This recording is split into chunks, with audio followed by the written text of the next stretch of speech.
So,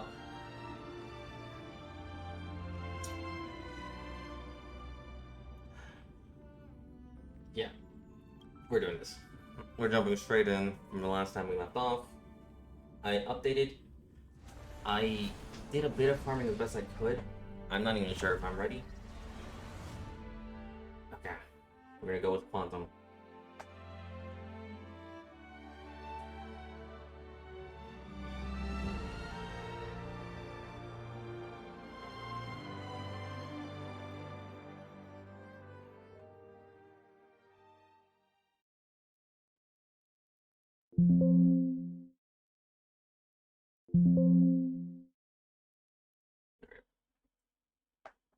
I just had to clean up the sources, just in case.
So, I launched. Newsflash!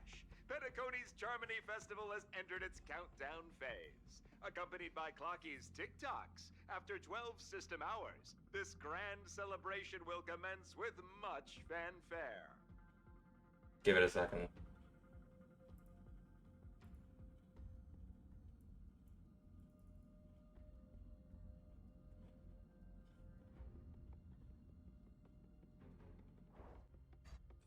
There we go. I was like, Newsflash!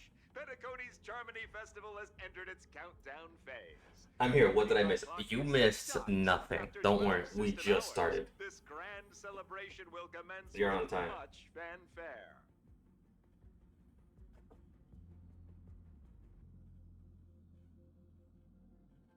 Robin pull one. Imagine single 10 pull. No. Probably like after I get the 10 pulls. Because I also want, telepass. I already told you. We can talk things out. I'm sorry, Fluffy. I really have something urgent to attend to, so I had no choice but to resort to asking this favor of you all. Since you already know what you're doing, I'll also have to remind you of its risks. Hey, partner, what's with the hostility? I thought pulling this thing out was just a way of saying hello. I love For the this last man. time, state your identity and purpose. My name's Boot Hill, and I'm a Galaxy Ranger. A Galaxy Ranger? You look like you seen a ghost. Did you think we all went extinct? Well, that's the price you pay for being off-grid for too long. The righteous heroes of the hunt would never hijack the Astral Express. I ain't hijacked anything. What, chatting with someone while holding the gun is considered a hijacking? It probably is. Pardon my frankness, but there are plenty of rumors in the cosmos regarding the Galaxy Ranger's current status, and none of them are pretty stories. I have a hard time believing you. Oh, this is hilarious. The tale that this bunch of fools spin is getting out of hand. There's even a bit about the Galaxy Rangers being turned into gibbons by Dr. Primitive, and they're in some valley screwing around on swings.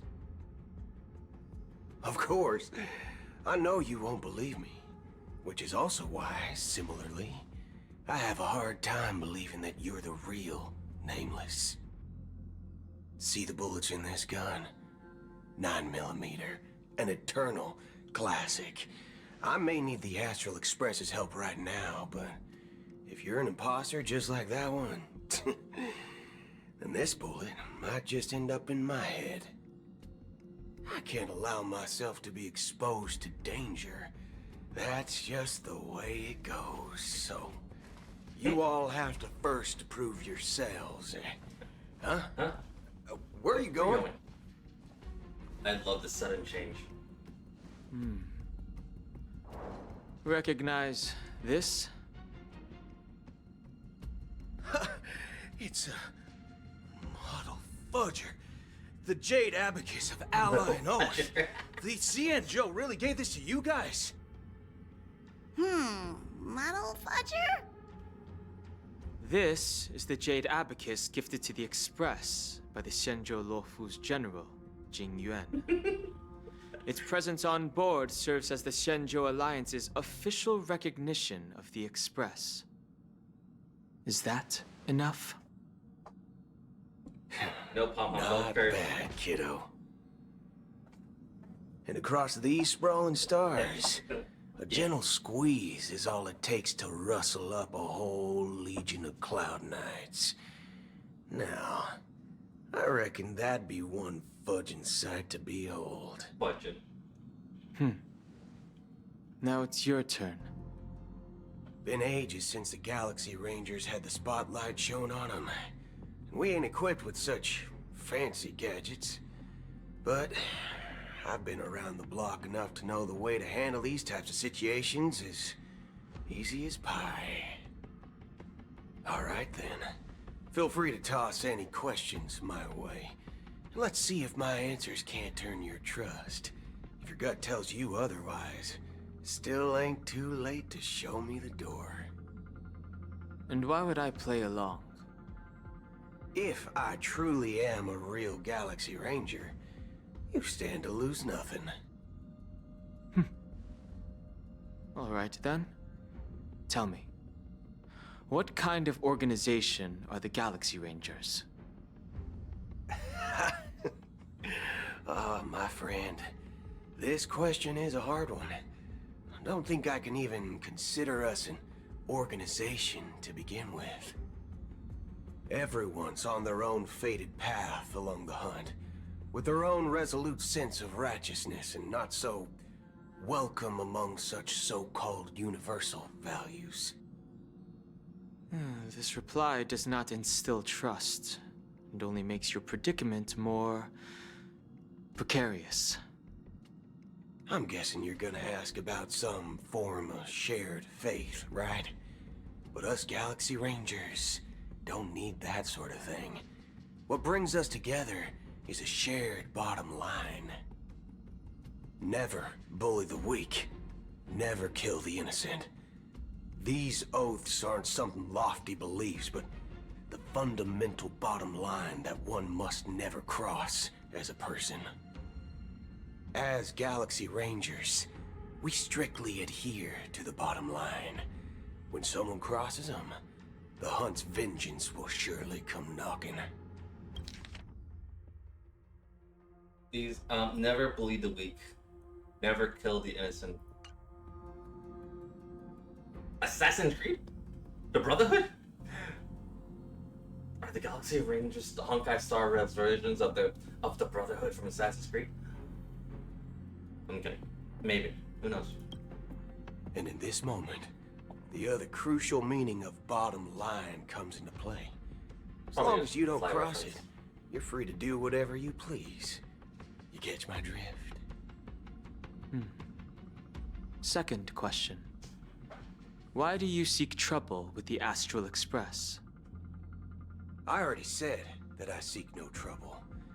I must go to Penacony for a matter. But I don't have an invite. And I can't even enter the family's hotel doors. If only I could borrow Maybe. the Nameless's identity. The entire cosmos knows you're guest of the family.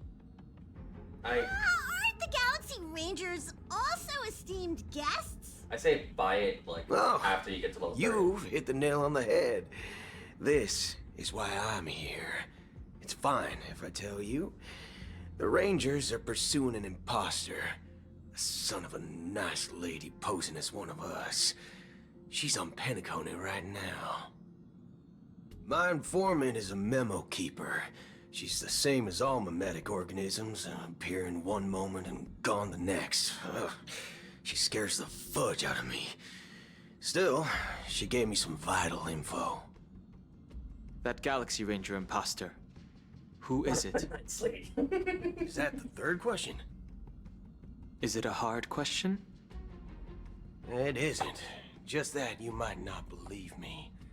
That person calls herself Acheron. And according to our informant, she could be an emanator of nihility. Oh boy. Fudge. Gotta love. They made him first. I love that. The fact that he knows who Acheron is and her true identity, I want to see these two fight. Like, I want to. That's impossible. That's what I said. Don't worry. When I first received the news, I had the exact same reaction as you. IX never gives anyone so much as a first glance, and that's perfectly normal. What reason would they have to bequeath strength unto mortals? Then you must know that emanators can also conceal their own identities, which, for many people, it's better that way. Otherwise, there'd be wanton bloodshed across the cosmos, or even, perhaps, turning their back on the path they're supposed to follow. I had the good fortune of running into an elation emanator. Its appearance was no different than that of those clowns. If it weren't through sheer luck that I got it drunk, I would have never known of its eminent status. Even in the purest hunt, you'll find the Xianzhou Alliance under the spotlight and Galaxy Rangers lurking in the shadows. Paths are inevitably concepts created by people and exist in planes beyond our understanding. So the thing is that a friend of mine told me that there is a massive reveal, and she will not tell me, but she wants to tell me. That's how big it is. And I'm like, the only hint that she gave me was everyone was right. You, like specifically towards me, you, Gabby, you are right. And I'm like, oh shit, what did I get right about? Like, everyone was right, and it was like, what are we right about? Play the fucking chapter. Like, I need this. That's why I'm doing this to right reckon now. that nihility emanators don't exist. Don't know, that's the thing. Well, I don't know. maybe we just ain't nihilistic enough. So, do you understand now? Your She companions really will are not. in She's like the person danger. that will not spoil. It's pretty harrowing. So I can't If force you her. don't want to even if I believe wanted me, to. you'd best send a message She to will him. not spoil. But I'd advise you to move fast. She wants me to enjoy it. We don't know what's happening in the dreamscape or how much of what the memo keeper said is true. And that Acheron, who knows what she intends to do?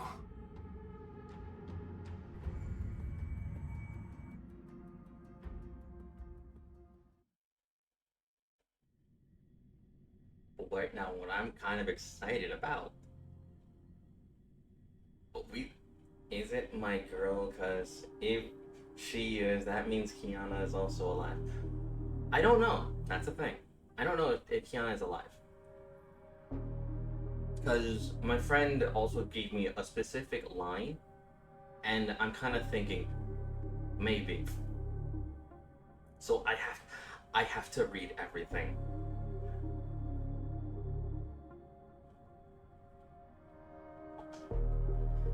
Let Star Rail cook. Let Star Rail cook, indeed. Let them cook.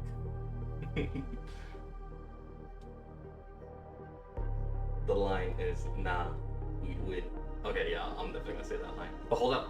the most important things about the show. No, it's not. I don't intend to do anything. That's not up to you. Did you know? People who come to the land of dreams for the first time, they'll subconsciously stop to reaffirm that they're still walking on solid ground. And then they will unanimously raise their heads to gaze at the sky. Be it reality or dream, staring at the sky is instinctual for humanity. Since the day that the golden hour was completed, it's always been there, watching over every single night of decadence.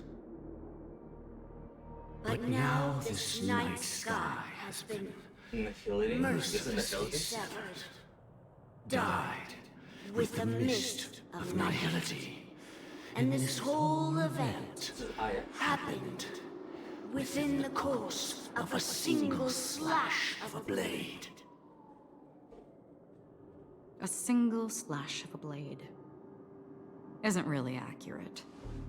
It was actually 2 blades, just that the second one was faster. That's not the point. Jesus Christ.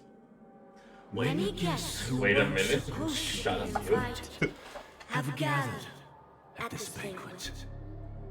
Even if the harmony is all embracing, I have no choice but to show some of them the door. For the sake of Penacony and the peace. Too many factions are really Planet of beneath this festivities right now. has no place for you, a puppet of nihility. Those who live in the shadows do not bear the right to tread the illuminated stage. Speaking of living in the shadows, there's probably not much difference between us. It's only polite to reveal your true self, at least when speaking to others. Penacony's Dream Master. That's Dream Master?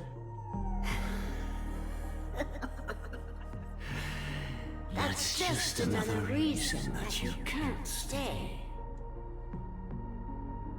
Whether you believe it or not, this is the real me.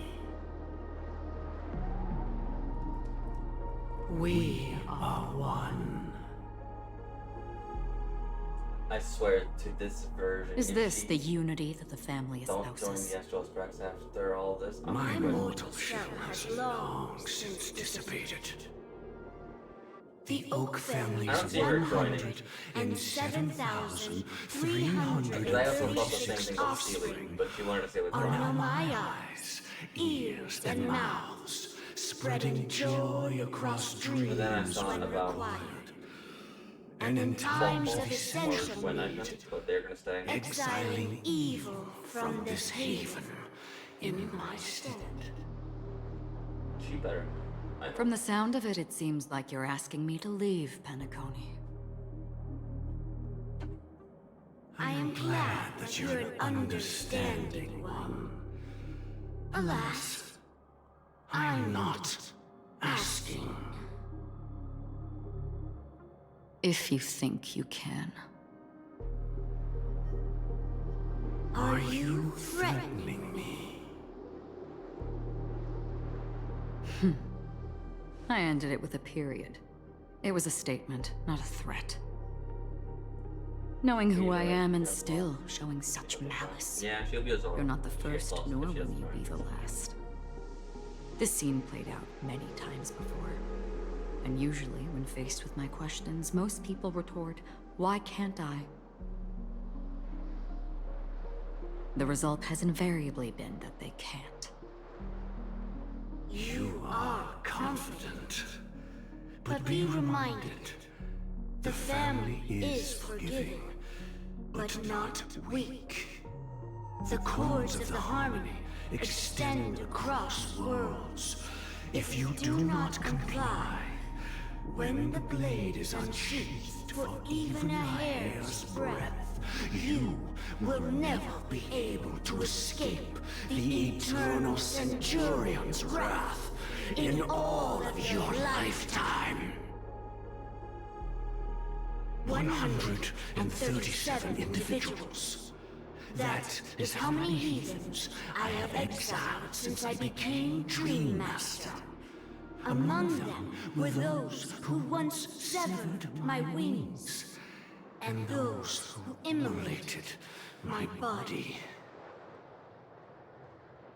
And here I stand again, about to add another mark to the tally.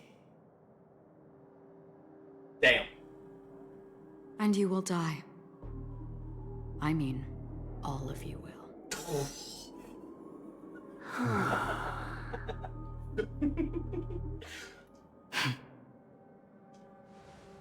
But that won't come to pass. I'll do as you ask. I'll leave. A wise choice. I wasn't aware there was a choice. To you, that surely is the only option. Please bear in mind, you and Penacony are of different worlds. Those born on the far bank cannot seek solace across the river. Leave and never return. The radiance of the planet of festivities is overwhelmingly bright, luring in tricksters, wrongdoers, and criminals. But even the harmony itself will never welcome the self-annihilator of nihility. And even more so, when this self-annihilator heralds the destruction of everything. Your strength is obviously a gift of the sleeping and shapeless, immeasurable and fathomless, like a tributary spawned from the abyss that brings death and sin to all. Acheron, a befitting name. Take it from someone on the other side of your so-called river. You know better than I do that Penacony has already deviated from the harmony.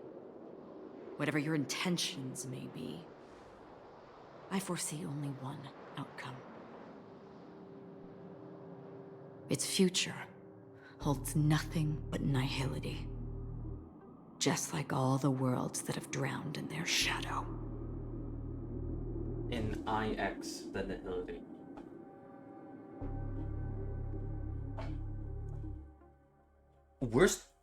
What?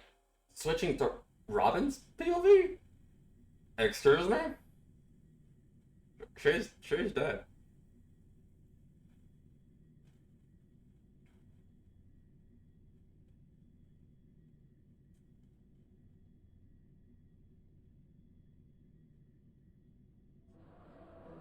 At the same time. Attention, please. The unusual event that occurred moments ago was due to a technical malfunction at Clock Studios theme park. The family has promptly responded to secure the area, and we're happy to report that there have been no injuries. Oh, I swear that was no movie shoot.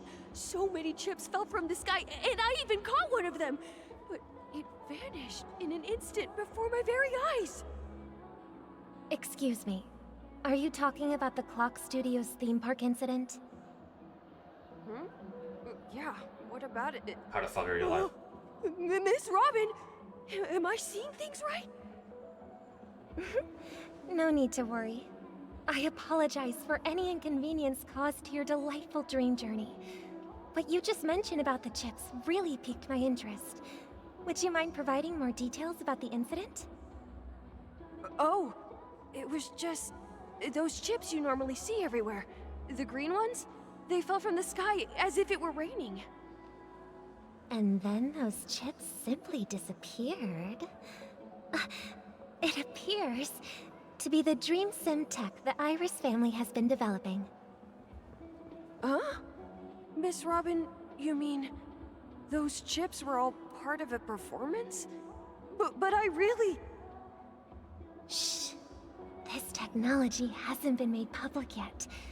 It was originally planned to debut at the Charmony Festival, but it seems it's been leaked. Can you help me keep this secret? The raining chips were supposed to be part of my act. Oh, I see. Then it all makes sense now. I'll do anything to help make the Charmony Festival a success. So she's running damage control. Thank you. As appreciation, I'd like to give you a token gift. That's not Robin. Oh, That's not Robin. this button is... Press it at just the right moment in the celebration. There could be an unexpected treat in store for you. All right. It looks like there are other guests who are also confused. I'll have to excuse myself. Please, enjoy the dreamscape. So many people talking about it. This commotion at the theme park definitely made waves. Wait, I just realized. We can actually do my theory. Because this is not Robin. That button is very specific to Sparkle. And yet, I have Robin's moveset.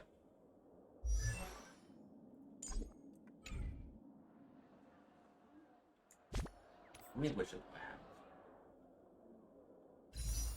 I got one. I ain't wishing. No. Can I drive it without a license?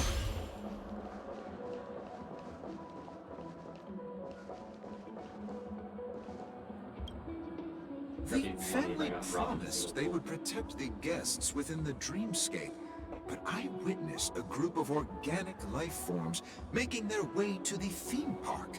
And soon after, a rip tore through the sky, and black rain started leaking out of the void. The family needs to provide a reasonable explanation, or I'll take my loved ones and return to reality. I thought the dreamscape was supposed to be a paradise. If it's not, then there's no point staying here. It appears the good sir has seen many great events. And it's true that an uninvited guest has unexpectedly entered the dreamscape. However, their target is not the ordinary guests, but the ambassadors of the IPC. The family will certainly ensure that the safety of the guests is of the highest importance. Miss Robin, I know the Bloodhound family has already sealed off the theme park and has control over the situation, but it won't resolve the problem. The family can try their best to protect their reputation, but as a guest, I don't wish to gamble with my life. But as you can see, sir, no innocent bystanders were affected in this incident. Perhaps the dreamscape is not as perfect as promised, but there's no place safer than dreams under the family's rule. I believe you know this better than I do. If this incident happened in real life, how many people would be able to walk away from it? I could stay here, but keep in mind, guests come to Penacony to enjoy the dreamscapes. They do not wish to be entangled in a conflict between the family and the IPC, so let's not have any more unnecessary incidents. Of course. With the Charmony Festival about to commence, we will spare no effort in our preparations. Rest assured. To express our apologies, the family has arranged this gift for the guests. Thank you for understanding. That is literally a button.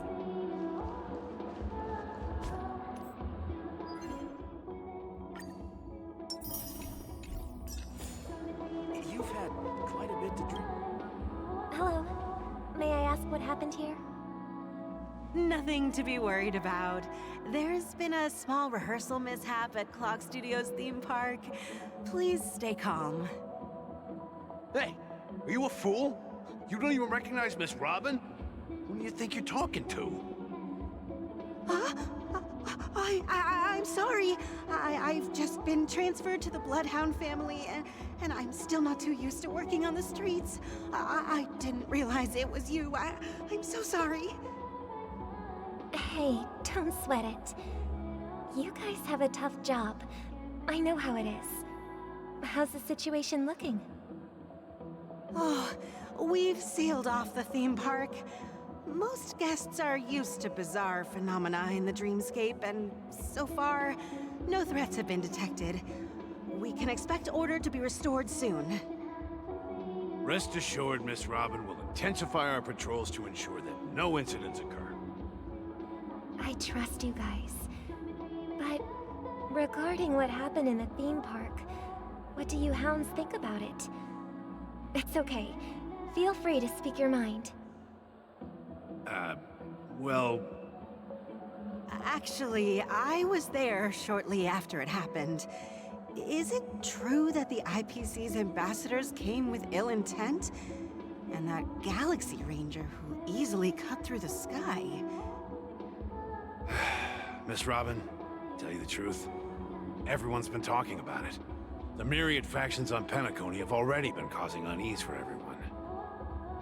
Thank you all for your loyalty towards the family. The planet of festivities has indeed run into some trouble. The representative from the IPC... he's trying to regain ownership of Penacony and is prepared for a hostile takeover. Of course, the family did not agree. The result of the failed negotiations is as you see it now. No wonder. So this is the main reason why the IPC staff are banned from entering the dreamscape. Did they apprehend the troublemaker in the end? Don't worry. Mr. Sunday is currently tracking his whereabouts, and he'll have something to show for it soon. However, given the situation, the IPC surely won't let this go easily. Therefore, we are relying on you hounds to maintain the order and stability of the dreamscape. Please be assured, Miss Robin, we take our orders seriously. We won't let those IPC cronies get away with this. Thank you for your hard work. If there are any other members who still feel uneasy, please tell them on my behalf that protecting the dreamscape requires everyone's help. This is a small gift prepared by the Iris family for the guests. There's one for you too. Please, open it at the Charmony Festival for an unexpected surprise. I can't believe I received a gift from Miss Robin. It feels like I'm dreaming. Wait, I am in a dream. If trouble comes knocking on our door, we're not afraid to go to war. Rest assured, the dreamscape's peace will be protected by the Bloodhound family.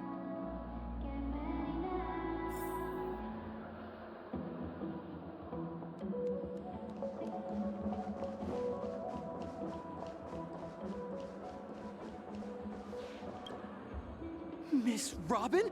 That's the renowned cosmic superstar, Miss Robin! I didn't expect to meet a fan here. I'm honored. Welcome to Penacony, a world filled with wonderful dreams. I can't believe I'm actually meeting the real Robin! Shouldn't you be preparing for the Charmony Festival? Preparation is important, but the ceremony is fundamentally about sharing the Great One's harmony with everyone. If there's a chance to sing with everyone, I will not refuse. Regarding the recent mishap, I understand it negatively impacted some of our guests. As a member of the family, it's only right for me to come forward and offer my apologies to everyone. But, are you sure it was actually a mishap? Everyone saw those chips descending like rain and the red light tearing through the sky. Claiming it was merely special effects seems a bit far-fetched. Plus, I met that generous gentleman. He looked really out of it and kept talking to himself. Is this also part of the performance? Everyone, please do not panic. I believe that the family will give everyone a satisfactory answer in due time. Even if you say so, Miss Robin, it's hard to believe. Some people just never listen, do they? It's never ending. It just goes on and on. I'm getting really tired of this. Miss Robin? Still, I suppose I should keep on helping everyone. I am the epitome of joy, kindness, and goodness, after all. Huh? What was I just doing? And, who might you be, miss? Here, take this, little guest. This gift has been specially prepared for you by the family. Make sure to take good care of it until the opening of the Charmony Festival. Then, when the show reaches its climax, press the button together with the others around you. You never know. Something very exciting might happen. Psychopath.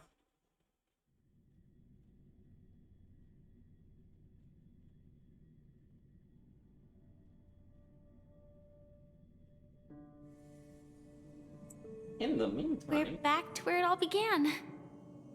You entered the golden hour from this place. And it is also from here where you will enter the true Penacony. It is a pleasure to journey alongside you once more. But it's time I laid bare the entire truth before you. As you might have heard, I also go by another name. Stellaron Hunter Sam.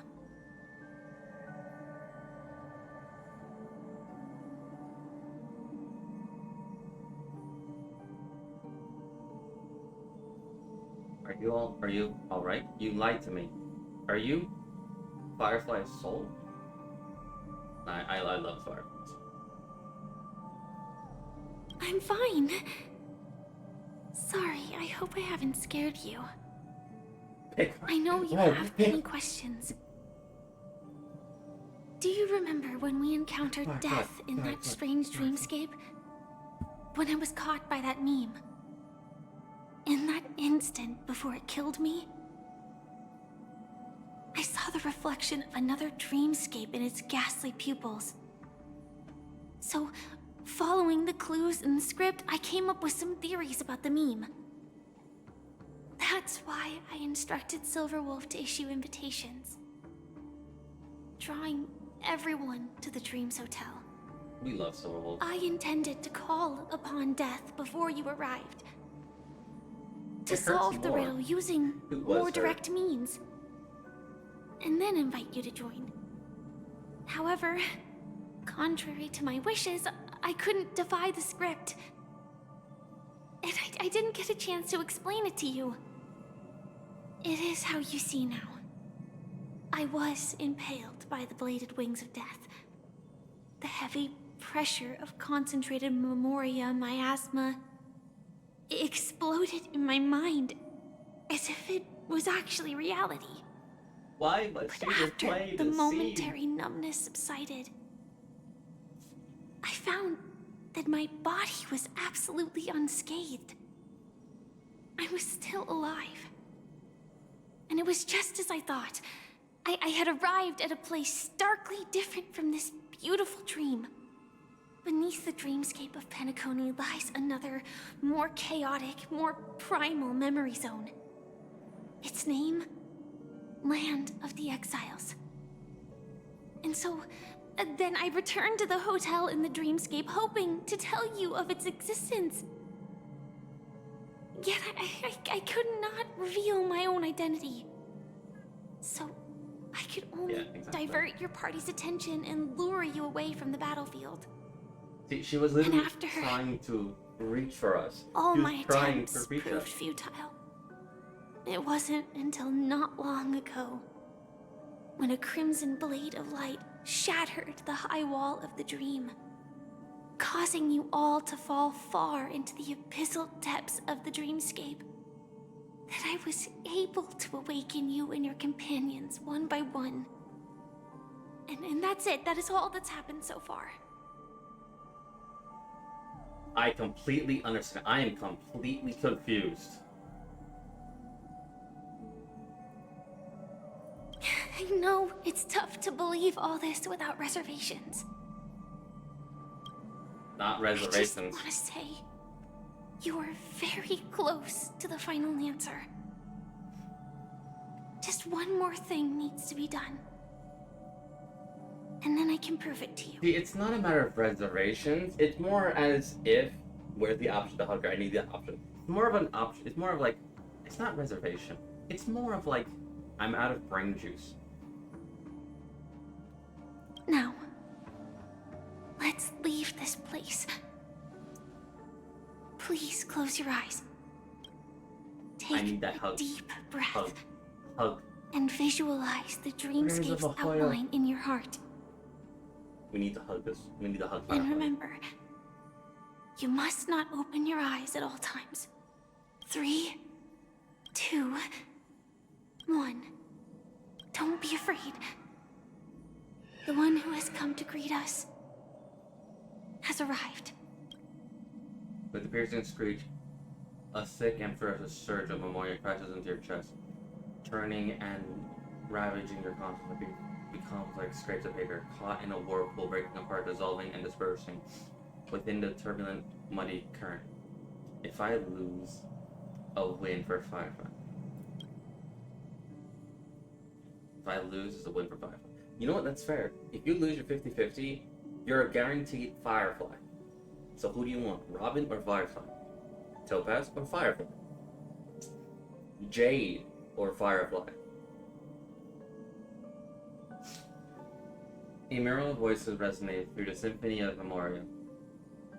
Like a roaring thunder among them, one echo stood out with exceptional clarity. You knew it came from the girl beside you, your heart beating to the same rhythm, peaceful, and even more peaceful. Until in quiet darkness, memories ripple into existence. I never knew you could do this. Blade?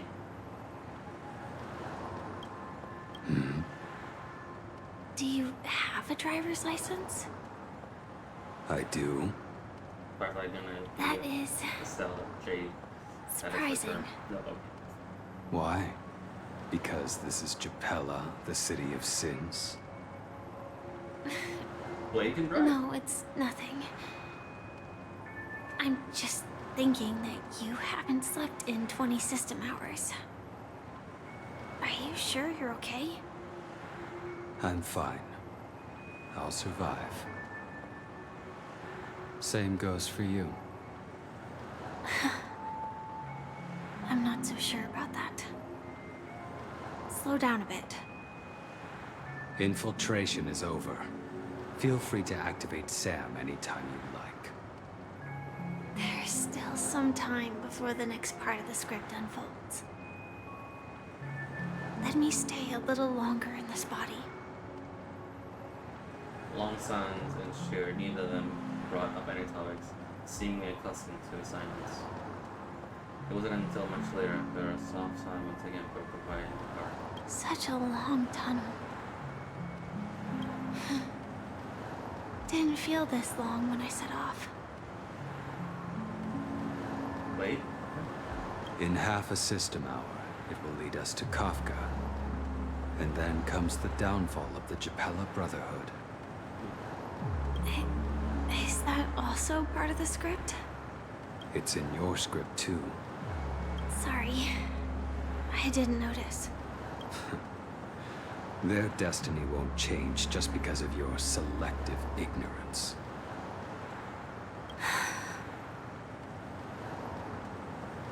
I told you before, it's a bad habit.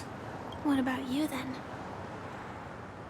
Is this the moment you finally find the death you've been looking for? As always, it's a blank slate. It's not on this planet. Why the sudden inquiry? Because I'm currently in a car with a sleep-deprived driver. I just want to get there in one piece. This car has full self-driving capabilities. I'll just put my hand on the steering wheel. Will that do? Hey, don't take everything so seriously. Elio would always say there's only one type of destiny. The inescapable type.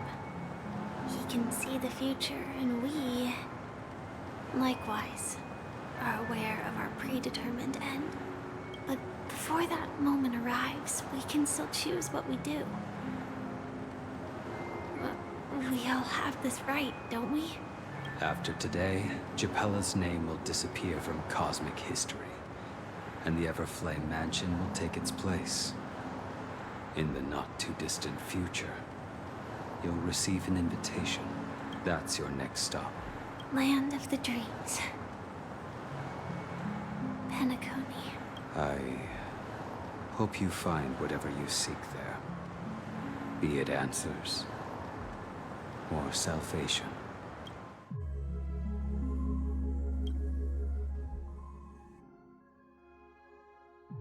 I need Firefly.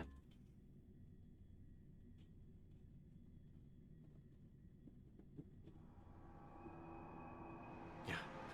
Glad to see you're safe and sound. Well, how the fuck did you get here? How the... Is it... That voice is... Mr. Yang, you're here too? Close your eyes. This is the answer. Isn't it incredible? The monster that we have always known as Death What did you is do? actually the guardian of the land of the exiles. It abides by a certain rule. Abducting people from their dreams and bringing them here. The question that has been perplexing us, does death really exist in the dreamscape, appears to be a cognitive trap. It was laid by those orchestrating events from the shadows to cover up the truth behind the disappearances and the existence of this fortress known as Dreamflux Reef. Every emergence of that meme is related to the Watchmaker. Since Dreamflux Reef is where it brings its captives, it's likely that many of our long-standing questions will be answered in this place. The atmosphere here is starkly different from the beautiful dream. There are no regulators here like the family. And they all look like they're mildly dazed. But from the whispers of the residents, they've heard a familiar name. Gallagher. It's that man again. Always in the right place at the right time. Though that does save us the trouble of looking for him. Himiko and March have already made a move. Get ready. We're about to set off. The real dreamscape. The land of the exiles. Before we go, should we speak to everyone first? Yes. Ooh. Hello. Collecting you.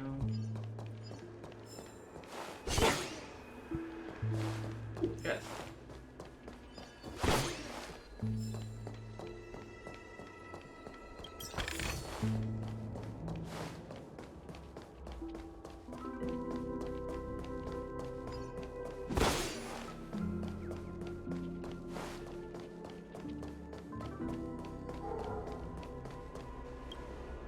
I'm really sorry for waiting until now to tell you everything.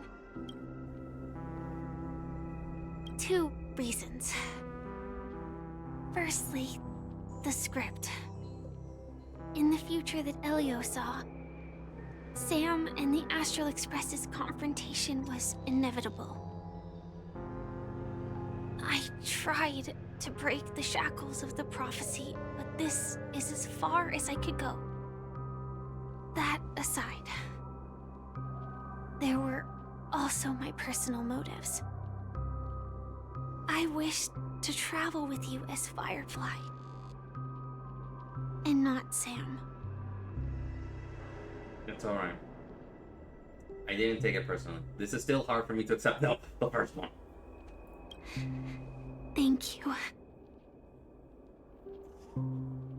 Did the Celeron Hunters also want a piece of the legacy? Elio only gave me one instruction. Allow the Astral Express to pursue the Grand Legacy. It means that the Watchmaker's legacy holds great significance to trailblazing. And to you. Elio's scripts used to revolve and expand around certain specific Stellarons. But with your appearance, this condition has apparently ceased to be appropriate. Perhaps he also saw the impossible in the future. Wait, is she gonna join us at the Pentagon? I hope she does. If Acheron doesn't, I hope Firefly does. Do you still remember that medical cabin I told you about? Well, that's Sam. It belongs to the Iron Cavalry of Glamoth's Firmament Frontline. A Firefly Type 4 Tactical Heavy Assault Mech. Well, all the theories were wrong. Sam does not stand for Swarm Annihilation Machine. SAM stands for Strategic Assault Mech. I would have loved it if she was the front line of the swarm. It is the cradle of my vitality. And the meaning of my birth. And for the longest time it was... how I should have looked to the rest of the world. The timescale of Dreamflux Reef differs from reality, so we mustn't lower our guard. You're sensitive to Memoria. A slight misstep, and you could get lost in this memory zone. Yo, I hope Firefly becomes a member of the fam. Like, I want her to join March, Dan Heng, and Trailblazer in their journeys. And Welt is just the dad that has to watch the four of them, with Himiko just watching over everything. Something on your mind? Let's talk about it.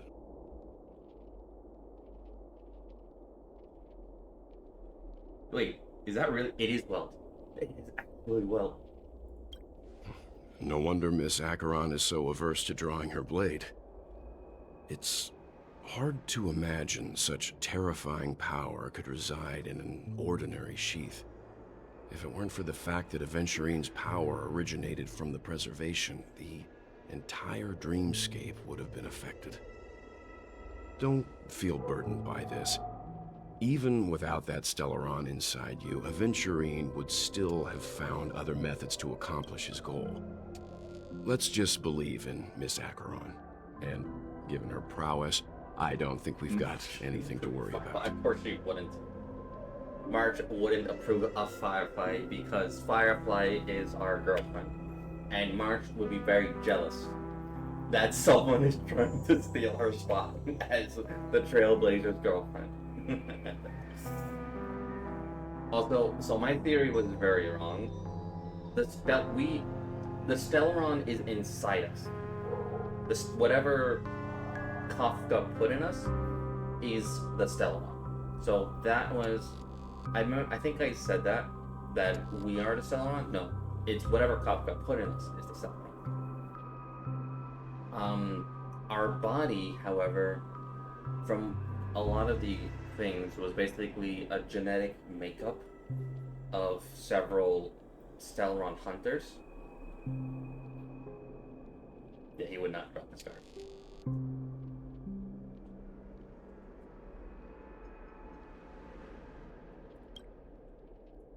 During your investigation, he shared a vital piece of information.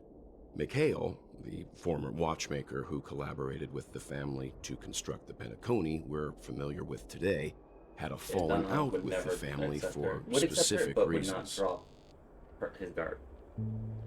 But this is precisely where the problem lies. You were clearly investigating a murder, so then why, as a security officer, is he changing the subject to talk about his past with the watchmaker? And now, with Firefly mentioning his name again, it's hard not to be suspicious. Before we found you, she'd already revealed her Stellaron Hunter identity and shared a lot of information. Who would have thought that the Molten Knight's true identity was actually a young girl? For her, this is a secret that she cannot allow others to know. That being the case, I think we can believe she's willing to cooperate. But she didn't reveal all her secrets. I just can't shake the feeling that her situation is different from that of the typical dreamer. And I hope that doesn't lead to any dangerous predicaments. I hope you've regained a little composure. We'll move out when you're ready. Welt is literally the concerned dad. And I love Welt. Welt is awesome. I need to 10-10 like it. That's like a mission I need to do. Keep going straight down this alley, and it'll lead to an elevator. It'll take us to the center of the land of the exiles.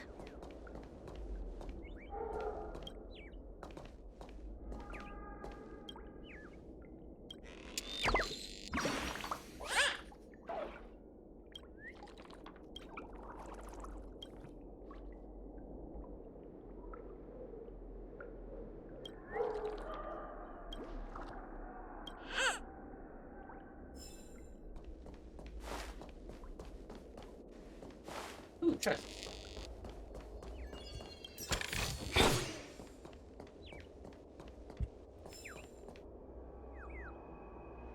I hear you. There you go.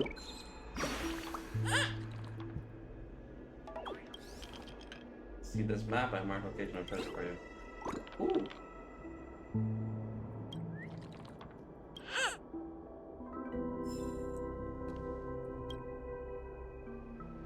Alright, you have no idea what this map is trying to tell you. Oh, thanks. Okay. Just pictures, I guess. Those are like our hints from landmarks of rare treasure. That's flocky.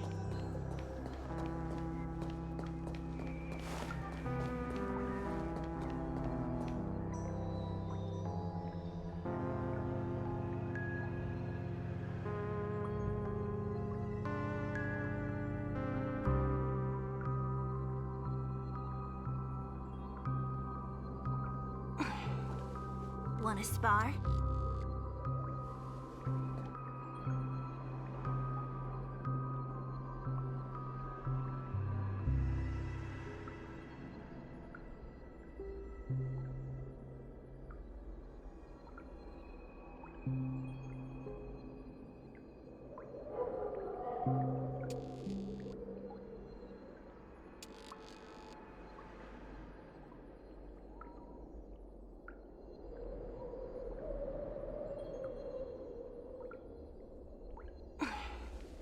Want to spar?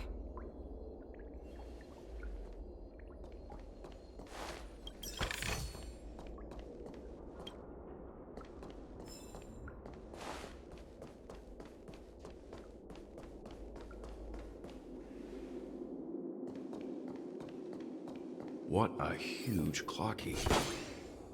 Looks like the watchmaker also left his mark on Dreamflux Reef.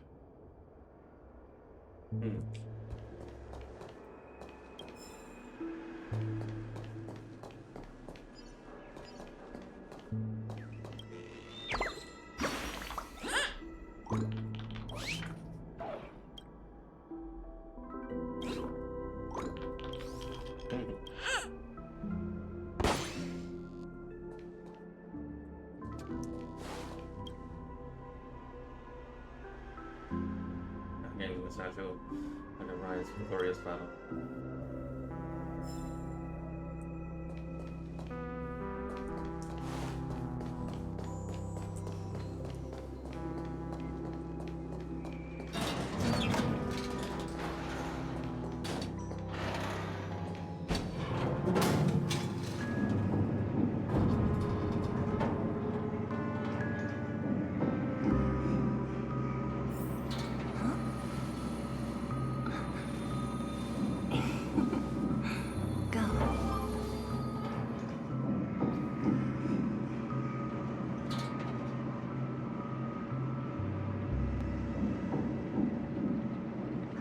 Unbelievable.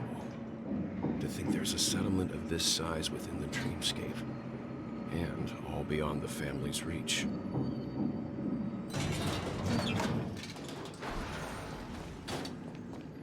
The atmosphere in this fortress is pretty different from that in the beautiful dream. When I first saw it, I was in awe too. The sky here, it's like a reflection of the 12 dreamscapes. What's even more bizarre is that this place is also separated into trade and residential areas. The layout may be simple, but the facilities are very comprehensive. It seems that there are quite a number of people living here. Though both dreamscapes have distinct styles, the architectural designs are quite similar. Works of the same hand, perhaps. Hard not to speculate on the connection. But there's no point in overthinking things. Let's meet up with Himiko and the others first. Oh. Take a right turn at the end of this road and you'll reach the We're trade about to district. Meet the others? Does that mean There are more March? people there. And perhaps someone knows where she is. Not coming with us? The Astral Express likely needs room for some internal deliberation. In the meantime, I'll try and locate Gallagher. Sure. Let's reconnect later. Letting her go was the right decision. Further observations are needed before we decide whether to trust her. But first, there's someone I need to talk to. Let's go. I'm sure you've already noticed him.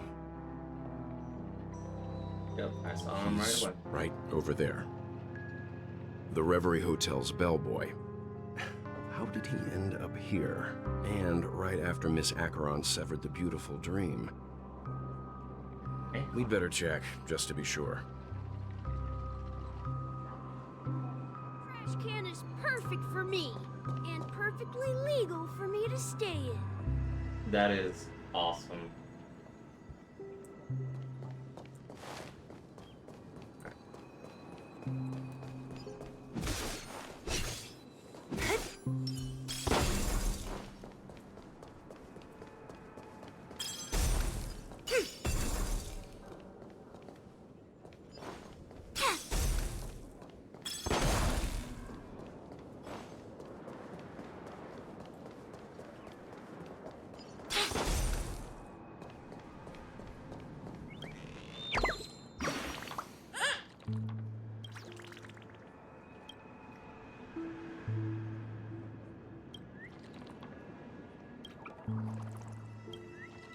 Return to the Great Trio. Let's see what happens. You and Greg are happening. Okay.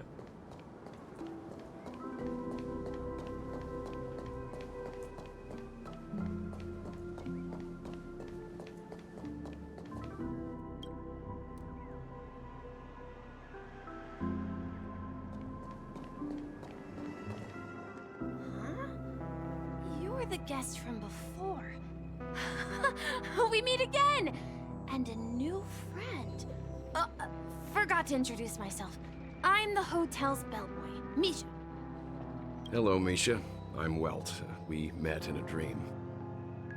Oh. And who might this be? Welt can see him. Talk! Old friend and new friend! Let's high five! Mr. Yang, you're still young at heart. Your, memory zone meme? Nope. Clocky is a good friend of mine. We all live here. How did you two get here? This dreamscape isn't supposed to be open to the public. I wonder if it has something to do with Sleepy.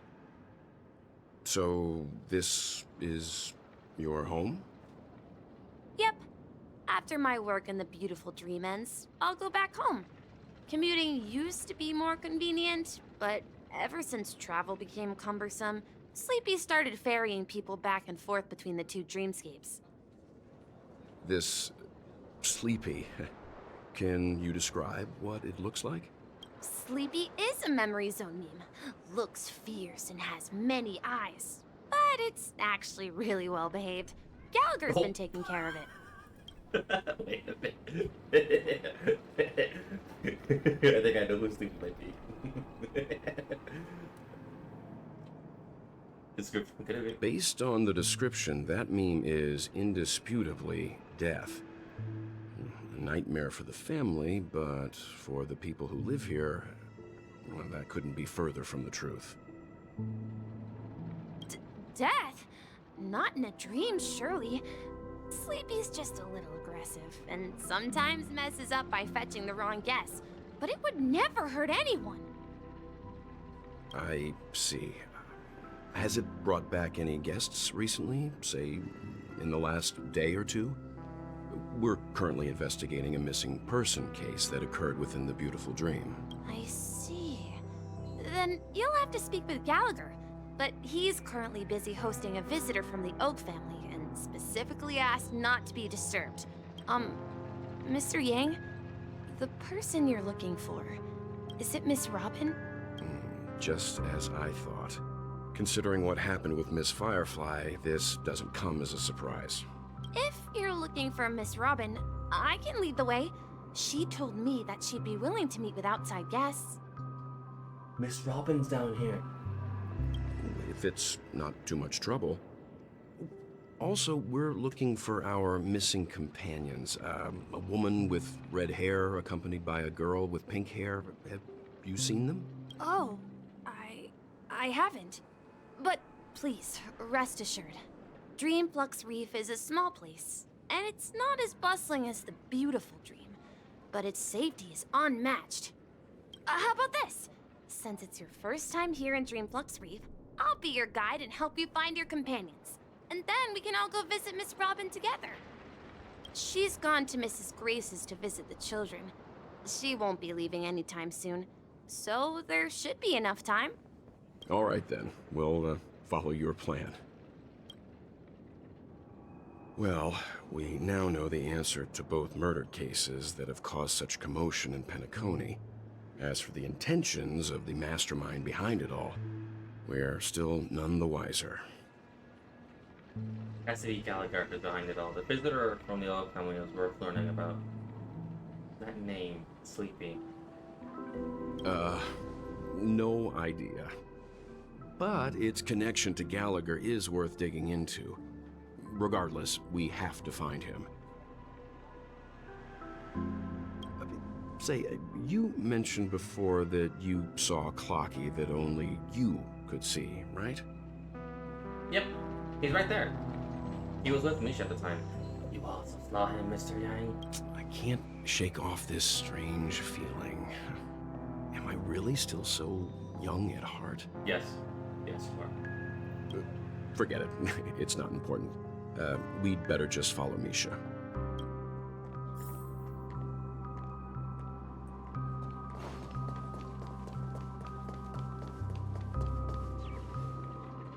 That's funny that Mr. Yang is like questioning how he's so young at heart. You finally found me. You gotta come early. The billboard would have fallen maybe. Oh. How dumb could I have already had something hide and seek? Okay. Hit my phone now, fixed. Okay. I'm gonna assist you on rather familiar, I guess. Just a nameless one passing by. Person, I'm looking for the dream quest.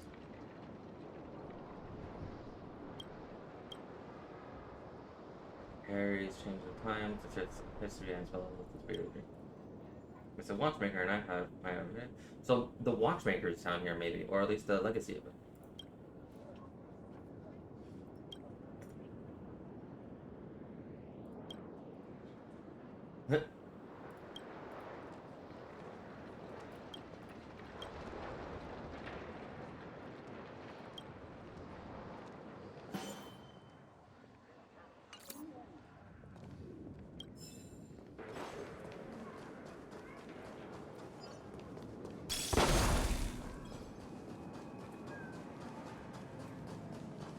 Are you really leaving? I heard something. Yep.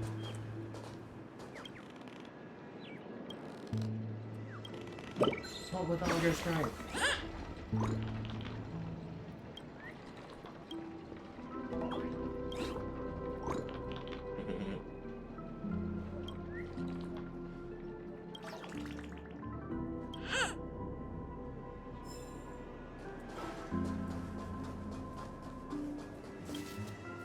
I'm right now just doing all these little things.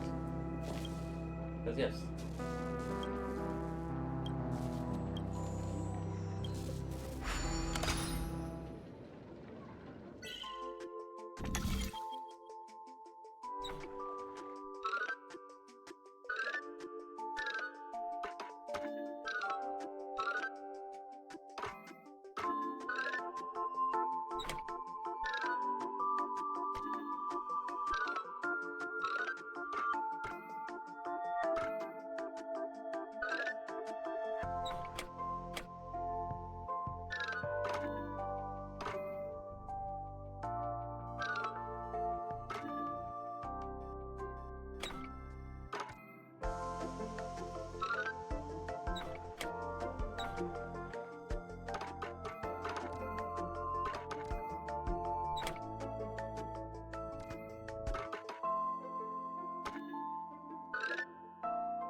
There we go.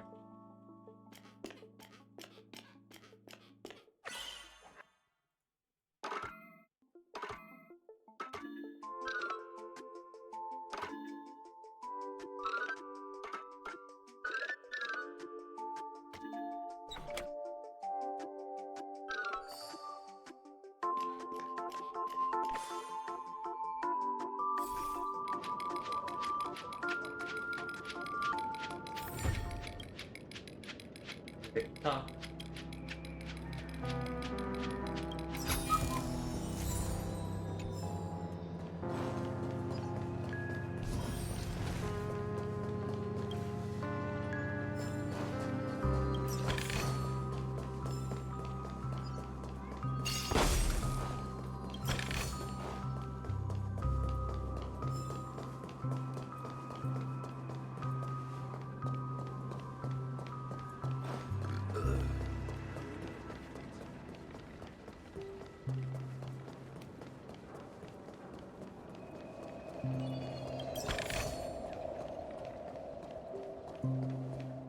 Everyone, look! Beeline for From chests. here, you can see the most spectacular view of Dreamflux Reef. A black hole? No. An accretion disk formed from consolidated memoria? Was Dreamflux Reef built on such unstable memoria? Oh, so Mr. Yang is also versed in Memoria dynamics. I was just trying to figure out how to explain this huge hole to everyone. I bet you guys have a lot in common with Miss Kami.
just a wallflower.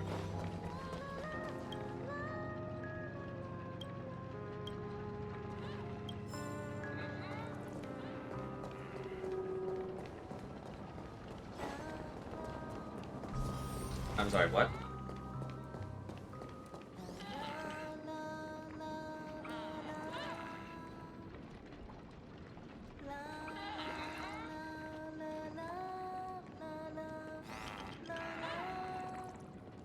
Huh?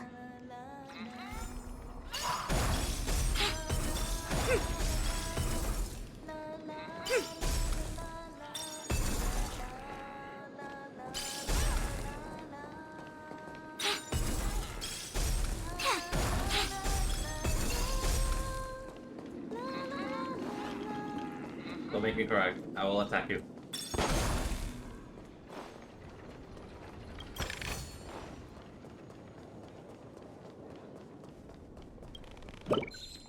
Yeah, so Amisha, they weren't kidding. This place is very small.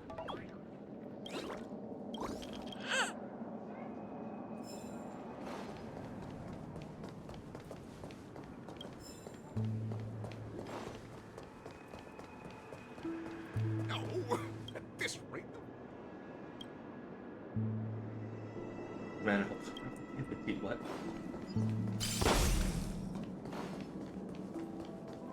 I know. Hold your liquor. Tried to warn you too.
There we go.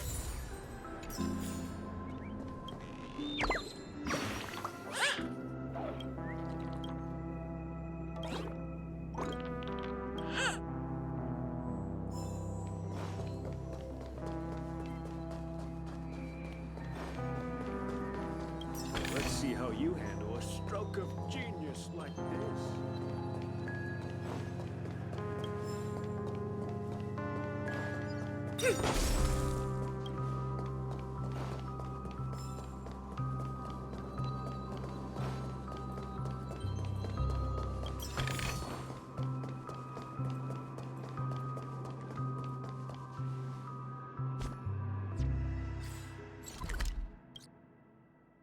Literally found 10 treasure chests.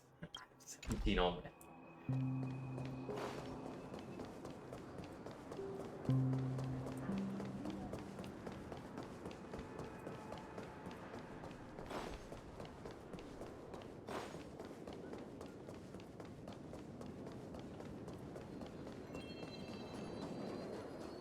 So, is it just me, or can you actually hear the treasure chests now? Because before, you could easily miss them. Or is that just me and I was just not paying attention?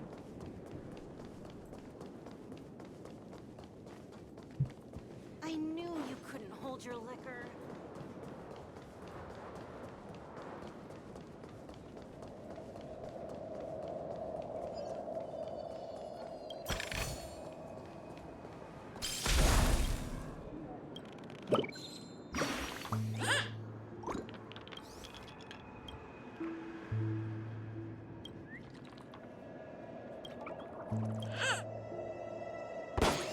My eyes see all.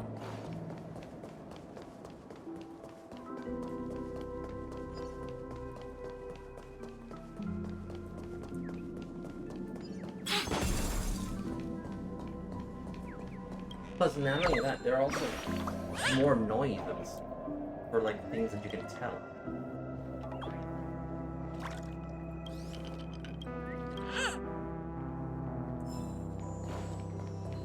Like a lot more cues for things. Was I just not paying attention?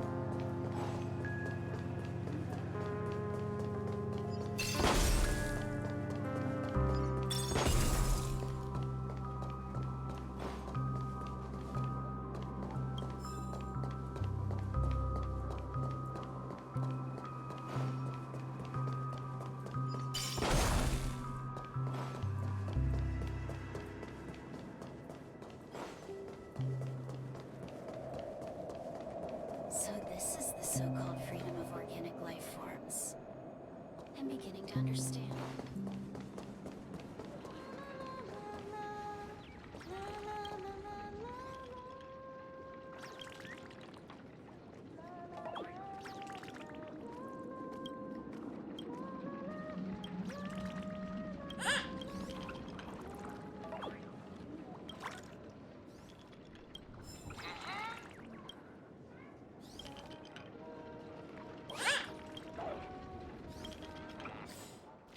Birds I catch.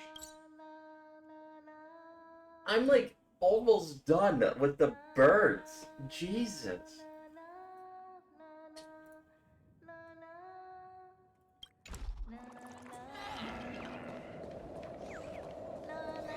Look! There she is!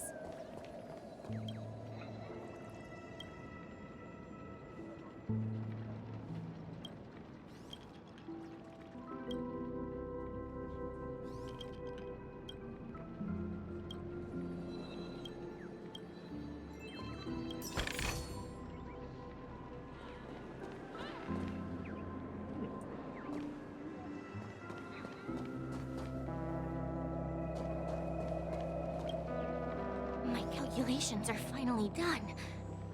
In another 10 system hours, the above dream will swallow the dream below. My hypothesis was correct.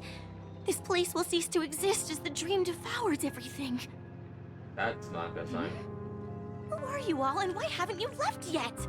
This place is about to disappear. What are you doing here? Then why aren't you leaving? I'm Kami, a dreamscape surveyor specializing in Memoria dynamics, and this is my life's work that I'm researching. See that huge gaping hole? It was just a narrow rift many years ago, but now it's grown into a giant hole. The surrounding Memoria has been flowing towards the other end of the hole at a constant velocity, slowly but surely. But the scary part is, according to my calculations, the flow rate of Memoria has recently changed, and it's faster than ever before. It's almost as if something is sucking it in from the other side. By constantly improving upon Madame Rosalina's Memoria measurement method, I've finally obtained accurate results. After 10 system hours, the Dream Flux Reef will cease to exist. Just like the melting of glaciers, everything will crumble and disintegrate. The dreams on that side of the void will fuse into one. Please don't worry. This sort of thing has happened many times before. Miss Kami isn't a bad person. She's just a bit lost in her own world. She'll probably realize she's wrong soon enough. You don't say. There was something else that piqued my interest. Who is Madame Rosalina? Oh, do you know her too? Or are you also a fan of Memoria dynamics? We're very interested in Madame Rosalina's achievements. Could you tell us a little more about them? Why, of course! She's an excellent scholar of Memoria dynamics, and the first person to apply Memoria rate measurement methodology on interstellar travelers. Regrettably, due to the presence of the Garden of Recollection, ordinary people don't pay much attention to the nature of Memoria. She departed this world without much fame, leaving only a few thin journals behind. I came to Penacony to learn more about my idol, and went to great lengths to seek out Dreamflux Reef, all because this is her final resting place. Prodigies always meet their demise prematurely. If only Madame Rosalina had more time, she would have discovered a way to reverse the flow of Memoria. I felt it. The source is in the golden hour. There is a certain anomalous presence stirring the currents of the memory zone. I must uncover more concrete proof. I must convince everyone. Does the name Madame Rosalina sound familiar to you?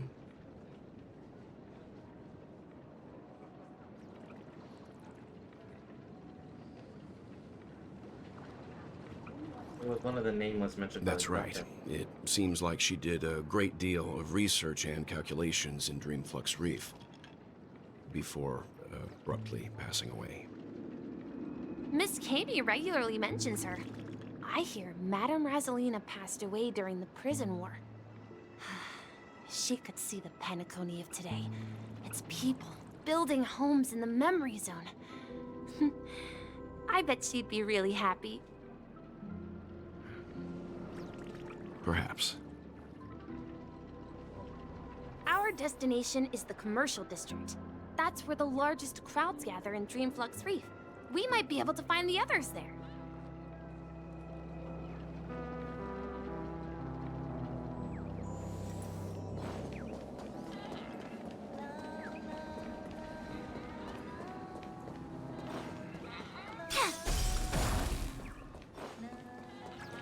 March!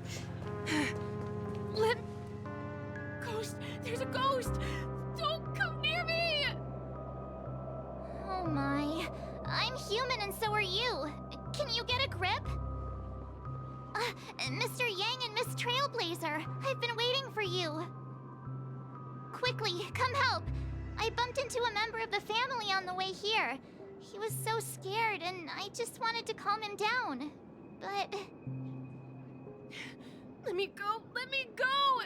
I've only done good in my life. Why can't I rest in peace after death? well, this is how it turned out.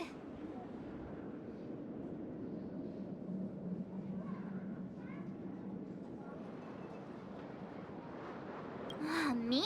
A ghost? Don't make me hit you.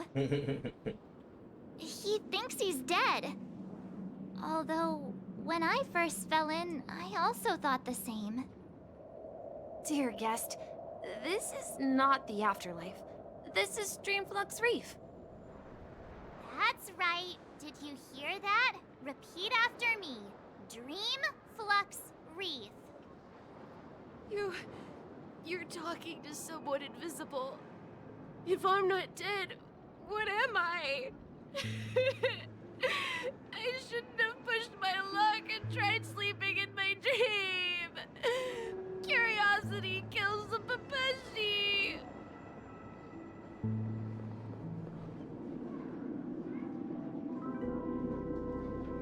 So stop asking!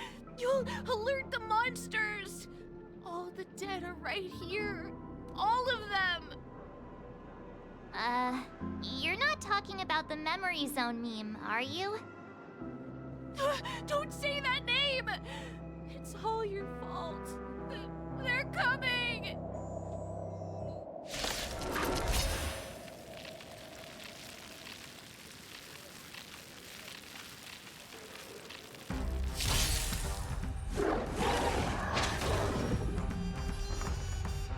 Let's do all about it.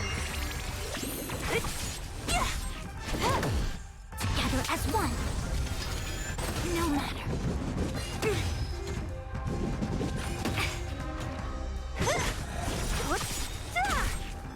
Disappear among the sea of butterflies. Illusions of the past. Feeling spiffy? Time for a buzz.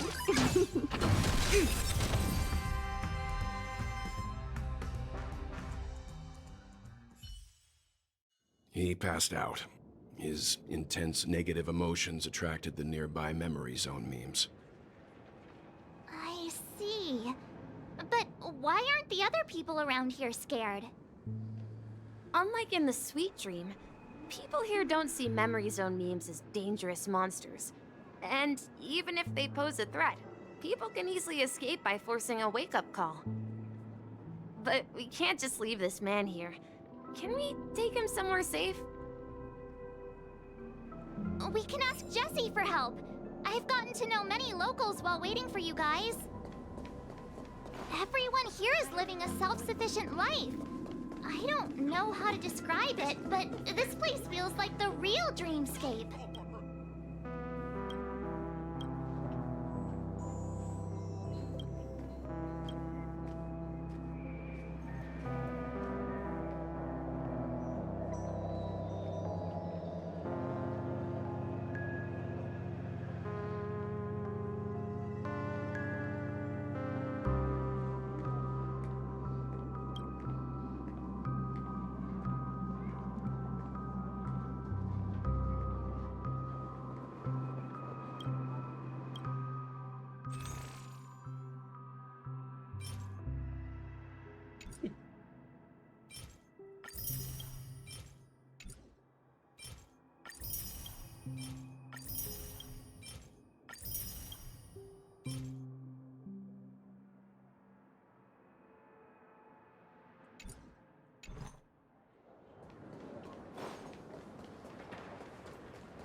Evening, Jessie.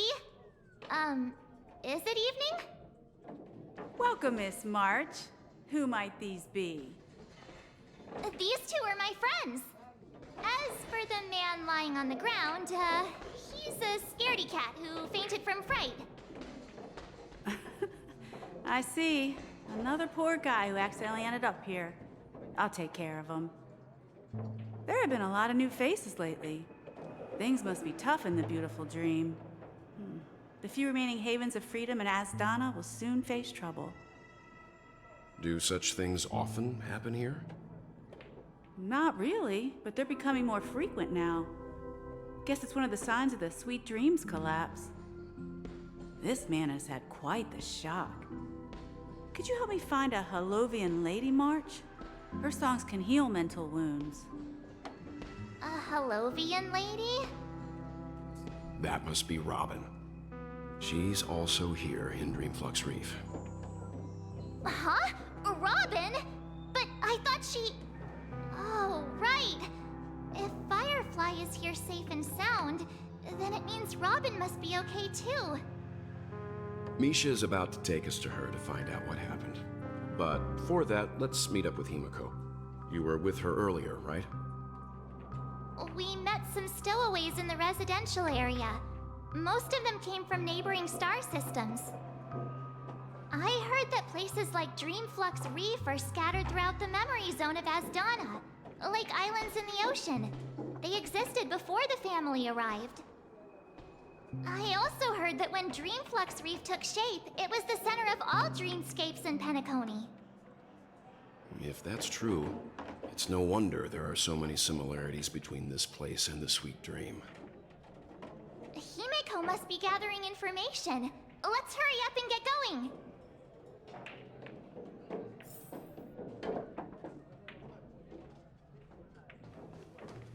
Let's see how you handle a stroke of genius. I knew you couldn't hold your liquor.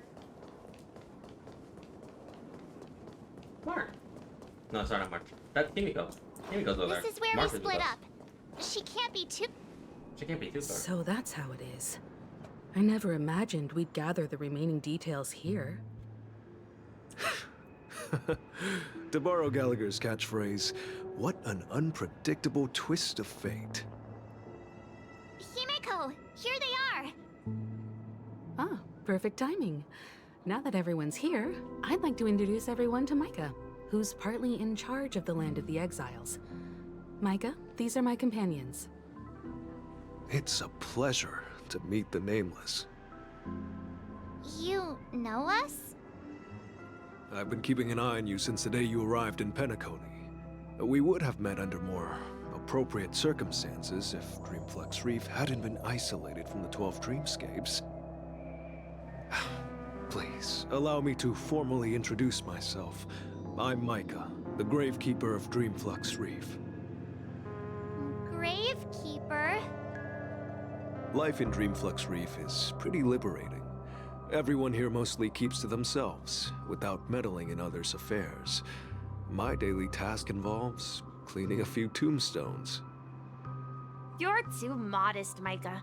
When lost dream chasers stumble upon this place, you're the one who takes care of them, guiding them back to the sweet dream, or showing them how to survive the wild dream chaos. So, guardian of sorts. Were you talking to me, Mr. Yang?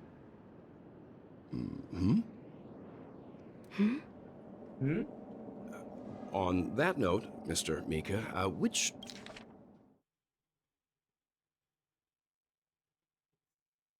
So, Guardian of Sorts, are you talking to? Oh, no. Tombstones are you referring to? We didn't come across any graveyard when we arrived. They're actually just symbolic stones. But since you're curious, Mr. Yang, I'll take you there. I have a feeling you might find something of interest there.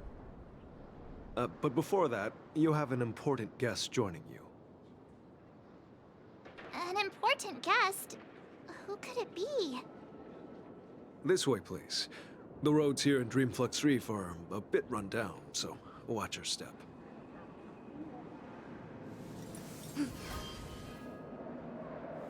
Mountain and marsh from top to bottom. The third to last line means...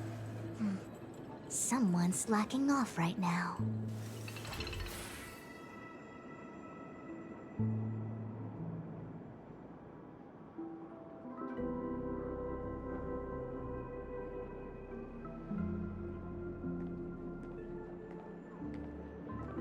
Huh?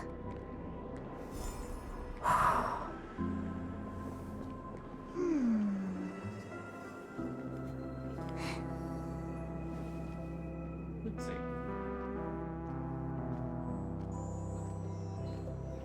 Yes, also, a little update. The Honkai stream, the Honkai 2.2 drops and reward for watching streams is out. So please claim all your stuff. So if you've been watching for about 2 hours or so, you'll be able to claim everything.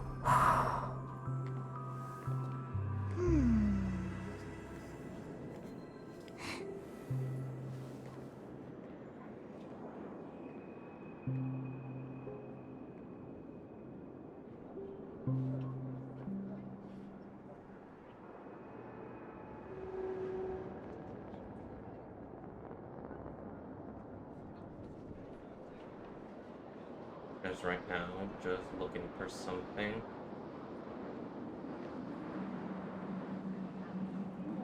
I think it was in songs.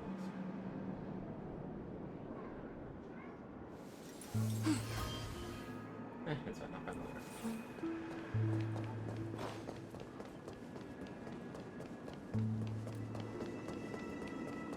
I remember when this place was all... No one can see me. I'm invisible. Am I? Kurt?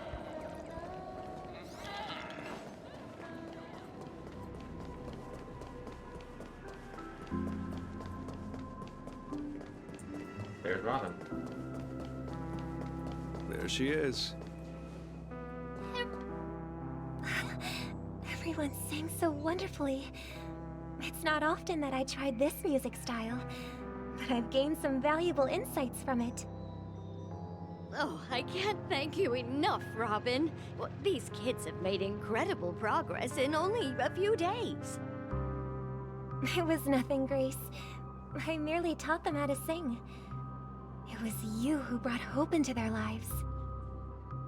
Life must be quite difficult for them in reality, I imagine. That's right. Whenever it's time to say goodbye to these kids, they're reluctant to leave. But I've explored every corner of Dreamflux Reef, talked to everyone I met, and they all told me the same thing. This shattered dream is not worth clinging to. It seems you truly are a child of the Harmony. Emma and Andy are orphans I took under my wing. Carol there, with her blind eyes, used to work at a nutrition center in the outer ring of Penacony. And as for Gary, he's been living with autism since he was a child. They're not old enough to enter the sweet dream managed by the family. If we compare people to birds, these kids are like fledglings with impaired wings. But in this dream, well, they can fly freely. Even if they stumble along the way, well, they're still relying on their own strength. And me, an old lady with no legs. Well, without this dream, I couldn't even walk toward them. I'm glad that you found a new life here in Penacony. It's just... Don't worry, Robin. Dreams have their significance, but they aren't everything. Both the children and I understand this. No matter how long we fly through this dream, we will one day return to reality. But you know what? Emma and Gary aren't plagued by their insecurities anymore. No, and Carol is learning how to cope with her blindness. And Andy is livelier than ever. Well, even I've become more optimistic. You see, in dreams, we learn how to live. Once we return to reality, we learn how to survive. And should our feathers be damaged, then we share our wings with one another. There's no need to covet an illusory sky in dreams, because we have the right and the ability to fly towards a broader horizon. It's a relief to see you safe and sound, Miss Robin. It's nice to see you all again, Astral Express crew. I heard my disappearance caused quite the commotion out there. I'm really sorry about that. Since you're here, can we assume that you're fully aware of the situation in Penacony? Ever since I returned to Penacony, my voice started to change, until it gradually faded away. At first, I thought it was a temporary ailment, perhaps due to having been away too long. I thought maybe it just takes some time for my body to acclimate to the high concentration of Memoria and Asdana. But now it seems the root of the problem goes way beyond me. There are elements around me that don't align with the Harmony. And losing my voice is just one of the signs of the Sweet Dreams collapse. The Sweet Dreams collapse. That memo keeper mentioned the same thing. So it's real. While I was away from Penacony, the boundaries of the 12 dreamscapes kept expanding outward. But whenever I mentioned the anomalies in my dreams, all the family heads refused to talk about it. Only my brother was willing to respond. Later, I discovered the secret letters from the IPC ambassador, which further convinced me that there are hidden secrets beneath the surface of Penacony. So, following the clues in the Oak family's dossiers, I found my way here. The land of the exiles, concealed by the family under the guise of death. A dream within a dream, where Penacony's past is buried. Hearing you speak, it sounds as if your voice has made somewhat of a recovery.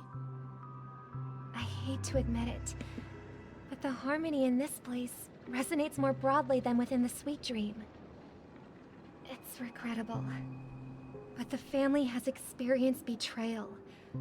The traitor, or traitors, abandoned their original principles and, using the name of Harmony, exploited people's weaknesses to turn Penacony into the planet of festivities, trapping everyone in the illusion of the sweet dream. This is not the strong defending the weak, but rather the strong exploiting the weak. A world without equality won't ever be favored by the harmony. And naturally, those voices blessed by them have lost the ability to sing. Could there be another force influencing the family's shift in philosophy, Miss Robin?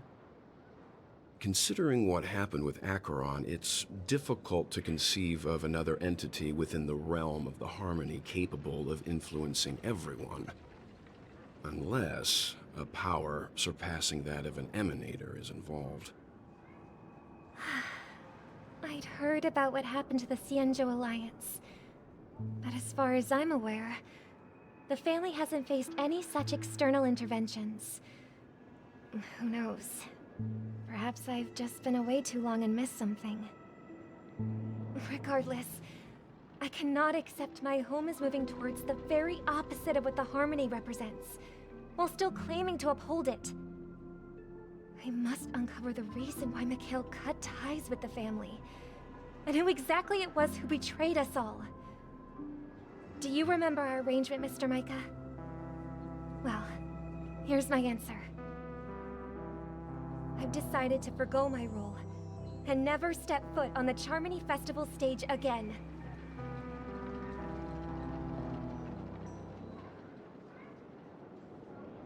Look here, brother. A little bird. Looks like a fledgling Charmony dove. But Charmony doves don't live here. So how did this little bird get here? Maybe its parents abandoned it?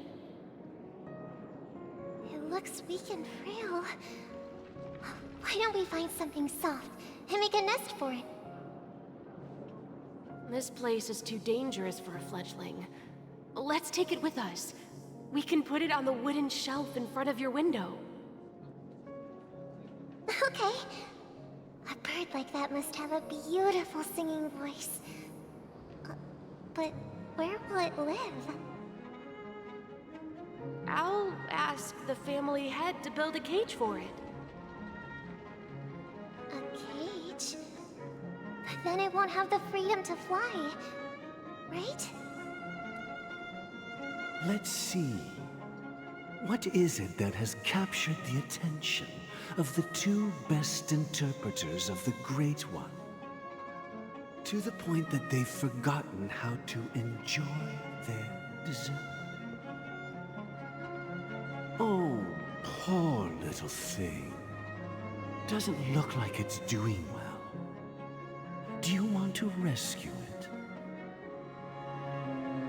I do. But I don't want to lock it up in a cage. Why? Even if it's small and not fully feathered, and can't sing, it didn't come into this world just to be locked up in a cage. Birds, they should be flying free in the sky. That's quite the romantic idea. And what about you, a young scholar? Do you agree with your sister? I think she's right.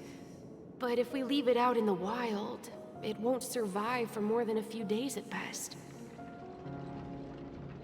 Ah, I see.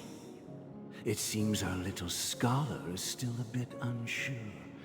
Well, let me tell you youngsters a story. As you probably know, Charmony doves can fly through the air. When they fly really high, the friction caused by the flapping of their feathers against the atmosphere creates amazing lights, so that they look like shooting stars. We've seen this spectacle so many times that we think it's just something they can naturally do. But that's not the truth. Their radiant display is the result of countless struggles against nature over generations. Their ancestors were too weak to survive on the ground. So, to escape predators, they started seeking new opportunities in the air.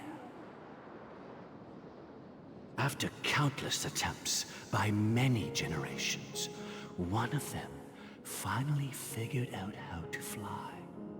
It soared into the sky and never looked back at the ground again. So, you mean birds aren't born to fly, but they find a way to do it through their determination, right? Well, that's an idealistic way of putting it. So, what are your thoughts, Sunday?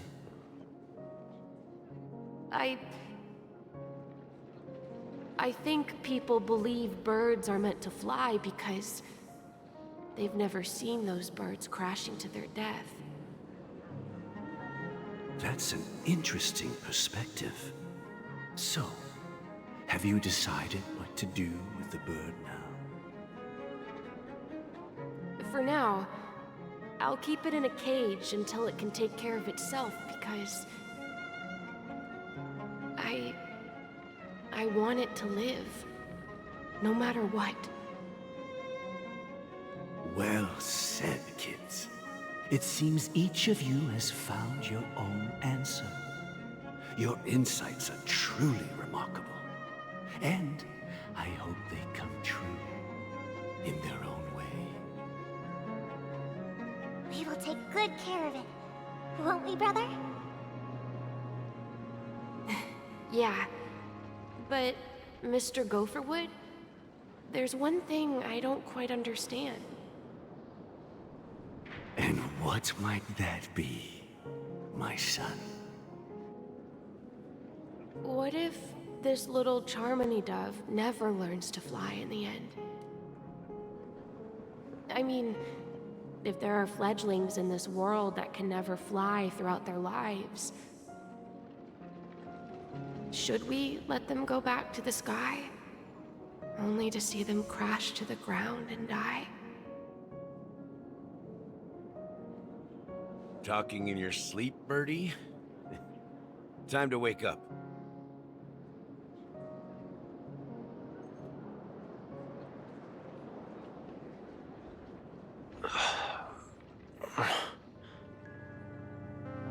Huh? Need a hand? I'm still alive? Yeah. Happy about that. Where is Robin? Tell me. Now. I knew that was going to be the first thing you'd ask. Don't worry, your sister is here, safe and sound. She's probably walking around the streets now. If I were you, I'd be more worried about myself. After all, right in front of you is the guy who just stabbed you in the chest with a dagger. If you wanted to kill me, you wouldn't give me the chance to speak. Just tell me your demands, lackey of the Watchmaker. So, you figured out who I am, huh? No wonder you had the guts to go against the Dream Master and the Four Families. Looks like I made the right choice. Choice? You are aware of my plan and see through my act. Time is running out, so let's drop the charades. I'm suggesting we cooperate. Cooperate? What makes you think I'd cooperate with you? The fact that the famous Robin has chosen my side. Plus, some clues about a traitor and a bright future for Penacony. Any of that catch your interest? I find it hard to believe a man who's full of deception. Fine. You don't have to trust me. What you should trust is the sense of justice inside of you. Show me Robin first. All right, as you wish. Here she is. Huh? What's your trick this time? Just kidding. I mean, this lady will lead us to Robin, right? How did And you the find crew, her? too. There are too many people who you owe an explanation. That'd be great. Please follow me, Honorable Oak Family Head. Now, all the Firefly actors is right now protect are mode. on the stage. I protect. She's protecting. This is the monument I mentioned earlier. The names inscribed on it should be familiar to all of you. Rosalina and Tiernan. When Penacony was known as a frontier prison, it was the Trailblazers who connected it with the stars. They were the heroes who saved Astana, and their names deserve to be immortalized. Not just on this small stone tablet, but in the annals of history for all of time. However, today, the planet of festivities is nothing but sweet dreams. That heavy piece of history is all a distant memory. Just like that prison. If their names are inscribed here, then that means... According to Micah, they died long ago. Rosalina was killed during the War of Independence. She ventured alone into the heart of the star system to investigate the flow of Memoria, but she never returned. Tiernan was a skilled gunslinger, strong and reliable. He led the people through countless battles, but he didn't live long enough to witness the arrival of true peace. In the decade following the war, Penacony faced challenges internal and external. To protect Astana, Tiernan took up the way of the Trailblaze and led the Lampmoth family to explore beyond the system, only to be surrounded and wiped out by the Swarm. Though I had expected as much, the tales of these heroes truly are sorrowful. True to the title of Trailblazer, they spent their lives venturing into the unknown. But what about this tablet? There are no names carved on it. When Dreamflux Reef was created, its owner was still alive. However, he insisted on erecting a monument for himself, saying that it will happen someday. Here we meet again. Everyone from the Astral Express. Robin.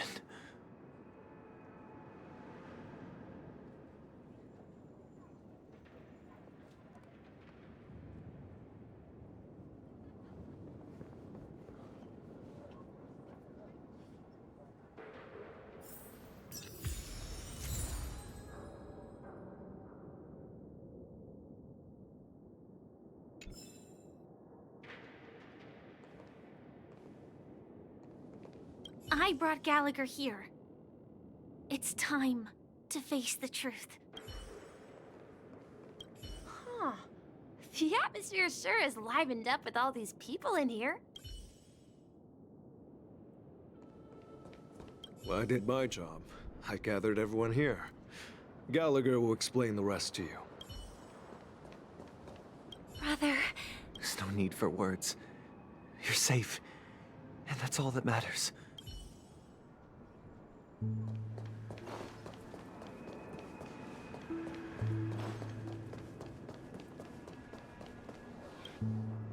I promised to give the siblings some privacy, so let's talk about our business first. What do you say? That sounds sensible enough. Since you went through the trouble of gathering the family head, the crew, and the Stellaron hunters, I'm guessing you have something important to say, Mr. Gallagher? Oh? Is it that obvious? The look on your face is practically screaming I'm the one behind all this. You're right, Mr. Yang. It is indeed time to come clean on everything. The siblings already know what they need to, and they've made their choice. But you, Nameless, arrived a bit late. So it's only fair that I answer your questions. Before we begin, let me reintroduce myself. I'm the founder of Dreamflux Reef, the deputy of the Watchmaker, and the one who sent out that invitation As Gallagher, the history fictionologist, I humbly extend my greetings to you all. History fictionologist? So what, everything you told us was made up? Well, don't worry. Almost everything I shared was true. Well, except for the part about the family accepting me back. I double-checked with Micah, and everything he said about the family, the Watchmaker, and Mikhail is true. Thank you for your understanding. Now let's get down to business. I'm sure you're all wondering why I went through the trouble of setting up this battle for the legacy, inviting different factions and stirring up a ruckus all over Penacony. Well, it all boils down to something very familiar to all of you. The Stellaron. The Stellaron? But how is that possible? Penacony is a free-flowing interstellar hub. There are no signs of contamination whatsoever. The Stellaron. You're totally correct. So, care to take a guess at what that means?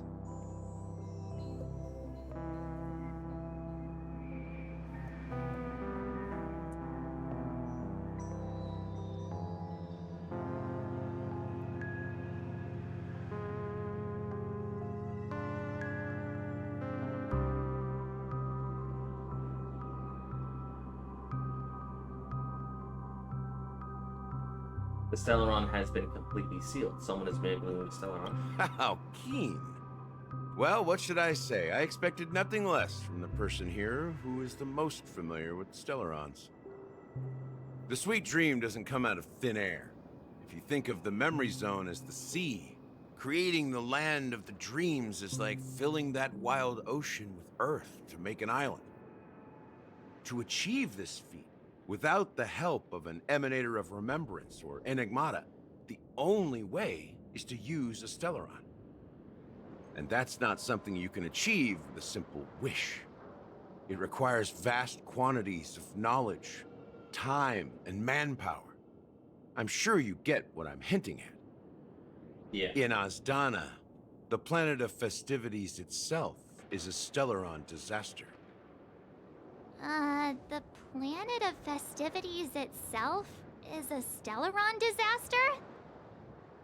It all started a long time ago, back when the Watchmaker and his crew liberated the frontier prison. They faced countless challenges as they began building Penacony from the ground up. That's when the idea of using the Stellaron came into play. The Stellaron first entered the Azdana system during the war. The Nameless warned everyone against the folly of attempting to tamper with such a power, and most heeded their words. But there are always people in the shadows with ulterior motives. The turning point came after Tiernan's death. With two of the Nameless gone, the Watchmaker had to go to the front lines. It was at that moment his rivals saw an opportunity. By the time a representative from the Montour Systems family arrived at the Watchmaker's call, the Stellaron had already been activated and was seeping into the primordial synesthesia dreamscape. And I suppose the family happened to possess the knowledge to seal the Stellaron? Not just that. They knew far more about the Stellaron than the average person. They helped Mikhail swiftly quell the civil unrest and played a part in building Penacony under the disguise of the Harmony. Those three eras were known as the Age of Dreaming. The Watchmaker, who had been left in the dark, sent out invitations across the universe, spreading the hype around the land of the dreams. Then, how did they turn against each other? Remember the island in the ocean metaphor? The truth is, the Stellaron was never truly sealed. It existed in a different form within the dreamscape. Think about this. What would it cost to create and maintain such a lavish dreamland? It's people's lives. The opulent dream is built upon the decay of spirits, with a toxic elixir called pleasure flowing through the dreamscape. It tempts people to indulge in the dreamscape, and gradually their minds succumb, becoming nourishment for the sweet dream. Confusion, Laziness and cowardice, weaknesses that plagued humanity, were magnified and nourished by the family. Penacony became a new kind of prison, even more impenetrable than the previous one. Sadly, we realized this far too late. By then, the family had a firm grip on Penacony, swiftly quelling any opposition that arose. At my wit's end, I had to use the power of the Enigmata, and sought refuge in this chaotic realm. Over the years, I created a meme within this dream for our use. Dormancy. That's its real name. We exploited a loophole. You see, regular people can't fall asleep again while they are inside the dreamscape. So this is the true meaning of the impossible. You sent out invitations in the Watchmaker's name to find forces capable of resolving the Stellaron disaster and draw them into Penacony to uncover the truth. It's not just that. Above all, I wanted to see what happens when the major factions engage in a struggle for the legacy. Since this is the Watchmaker's first announcement in decades, the traitor within the family is bound to reveal themselves. So, the legacy is just a facade. If you want to consider the Stellaron as the legacy, I'm totally fine with that.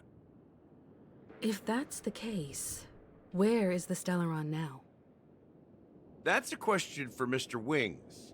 The Stellaron is still under the family's control, and as the head of the Oak family, I'm sure he holds all the answers.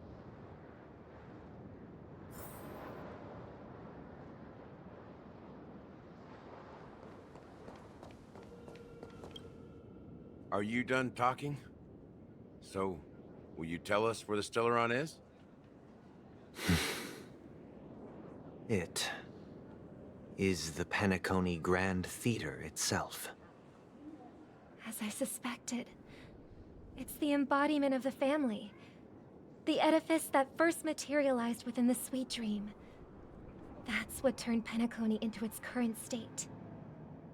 As for the person who employed its power, it is in fact Mr. Gopherwood, the current Dream Master. Well, that was easier than I thought. Did you conduct your own investigation already?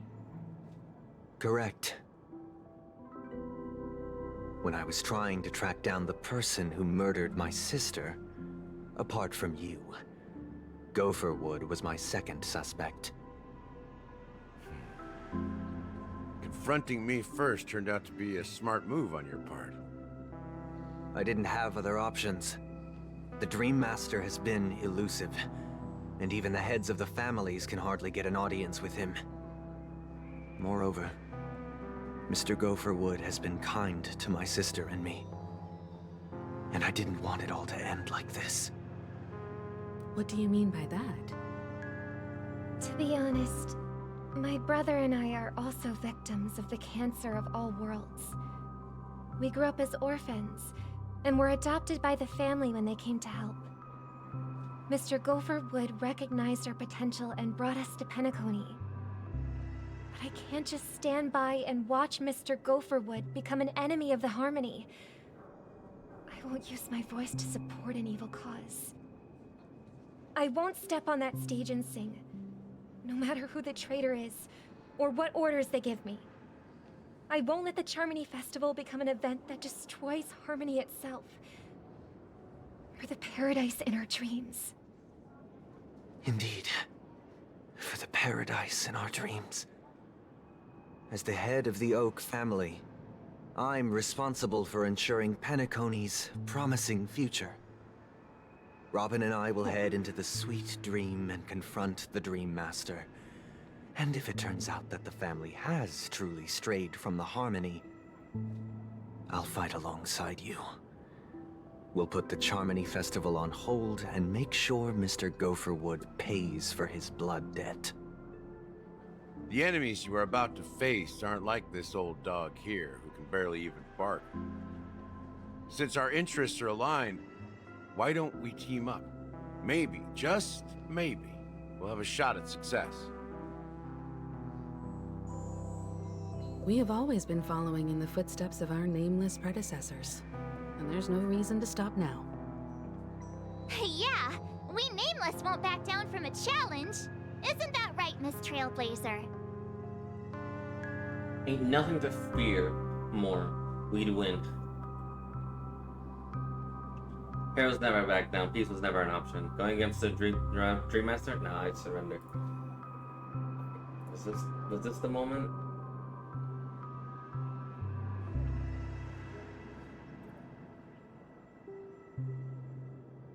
Nah, it's not yet. Heroes never back down. Peace was never an option. I want to say this one. Nah, but it has to be specifically nah. We win. Exactly! It's time for the crew to save the world once more! Rest assured, sitting on the sidelines isn't in our nature. Mr. Sunday, Miss Robin, I'm willing to accompany you on behalf of the Astral Express. Having a third party present should help with negotiations, and could make all the difference if things get ugly. Thank you, Mr. Yang. Thank you all very much. The Charmony Festival is about to start, and time is against us. We must hasten. Everyone, let's gather over here. We still need to make some preparations. Okay, so I have about... I need 200 more gems before I can even do a temple. I may have been quick to step up to the plate, but confronting the Dream Master could be a very dangerous affair. Huh? Even you're saying that, Mr. Yang? How powerful is that Dream Master? See, Mr. Yang is saying He's the that because leader he's holding of the back. families of Penacony, and he has the entire power of the Harmony behind him. Not to mention the Stellaron in his possession. We must proceed with great caution. Maybe you can just stay behind this time, Mr. Yang? No, that won't do. Even if we count Robin as an ally, something felt off about Mr. Sunday just now. Although, I can't quite put my finger on it. I have to make sure he won't turn against us when things start to get dicey.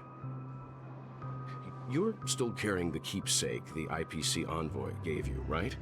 Yep. May I borrow it for a moment?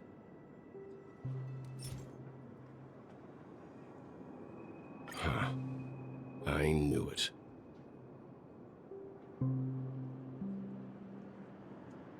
I don't think this will bring us any luck. What do you need it for?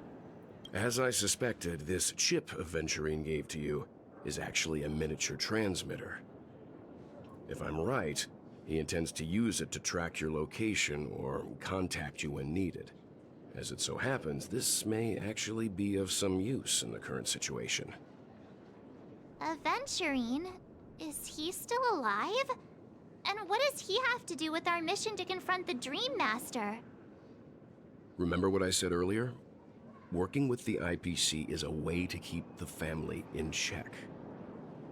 If negotiations go south and the family show their true colors by going after the Stellaron, I'll use this transmitter to send a message to the IPC. It'll be just the opportunity the IPC ambassador was hoping for. The only question mark in all of this is Aventurine's current status. But the IPC is always listening, especially senior strategic investment department heads like him. Getting the message across shouldn't be a problem. Good luck to you, Welt. Well, you take care too. If anything goes wrong, don't worry about me. Just make sure to seal the Stellaron. Spoken like a true hero. Even if the Dream Master is innocent, the family's corruption runs deep. I won't make the same mistake Mikhail did. Let's wish him the best of luck. Don't you have something else to tell us, Gallagher? Why would you say so? Before we departed, the conductor asked us to inquire about the three Nameless in Penacony. We've already collected intel about Razalina and Tiernan, So the only one left is legwork. If I'm not mistaken, we've already met him somewhere, haven't we? It's not enough to say meet, but the answer is pretty obvious. After all, I've hinted at it in quite an evident way. I've been watching over you ever since I received the reply from the Astral Express, and I've seen the great effort you all put into linking different realms together across the cosmos. And now, after getting this far all in one piece, you have truly proven yourselves. Miss Himiko, were you the one who repaired the Express and got it sailing through the cosmos again? Yes. And you two, young Nameless, you have very interesting life stories and extraordinary skills.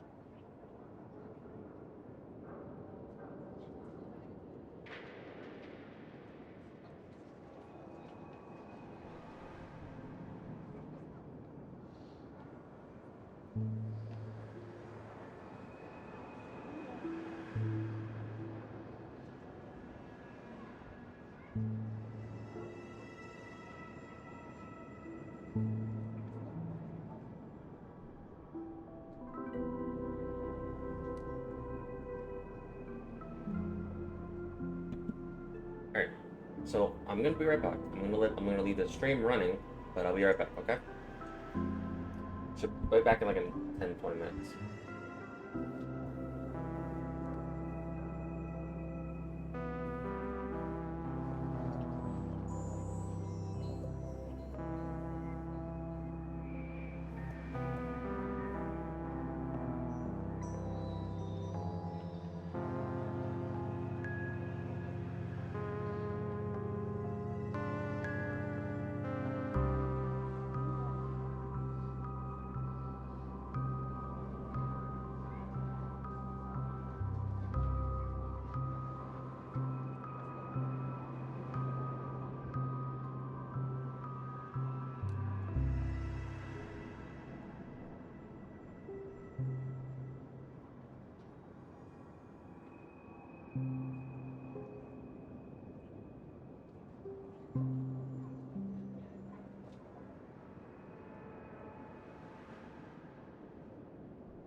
Alright, I'm back.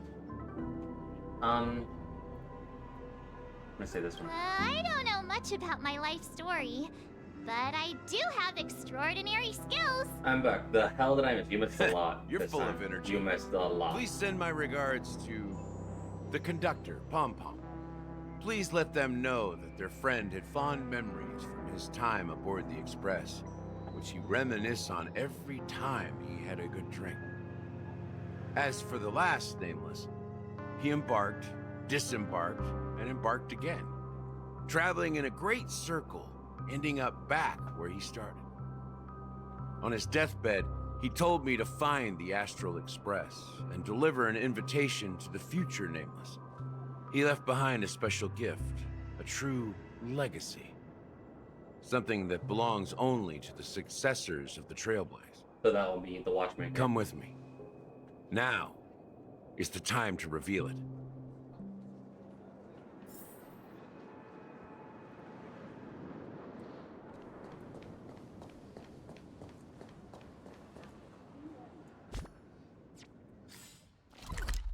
Excuse me. Yeah, we have like this entire area. So as most, so I gotta explore this. I got all of that. Let me go here real quick.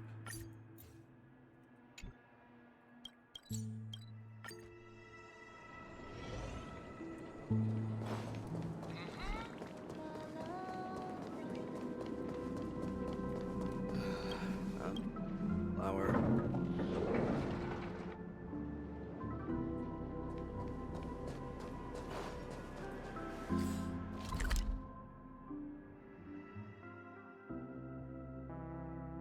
Huh.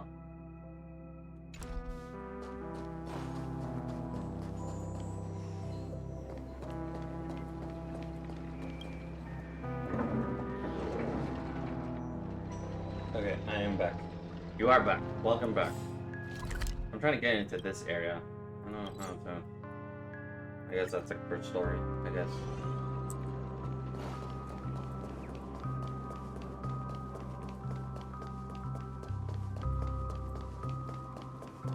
So we're about to witness the legacy. The Watchmaker's legacy, I'm guessing. Back here again. Sometimes I feel like you're still alive, old friend. Like you've still got so much to say and do. What did I miss? I've kept my promise. Brought the future Trailblazers you've waited so long for. I don't know why you were so obsessed with that train. But I remember your last words. So the thing is, Gallagher told everything. He revealed his entire everything. He knew of the last. He knows about the last 3 Trailblazers that were here in Panic County, and he bore witness. Firefly, March, and Welt. They all knew each other. March doesn't have any reservations just yet. Sunday and Robin reunited, saying, "You're alive." Yes, I'm alive. You're alive. What happened? It's a long story. But they're happy to be each other again, and Gallagher just revealed a lot. To reveal what he went through, that'll take a bit. But otherwise, most of the stuff can be reviewed and rewatched at by the stream. So yeah, thankfully I'm recording. So yeah. And otherwise, I just had like a 10-20 minute break just to eat dinner.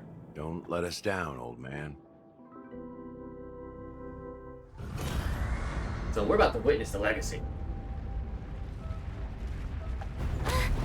What's happening? But did Welt explain how he knows Firefly, or he trusts her?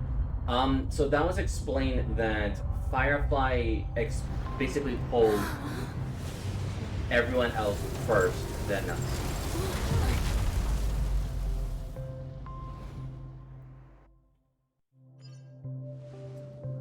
But Welt doesn't know if he should trust her just yet, so he's on His guard. resting place lies in the garden up ahead.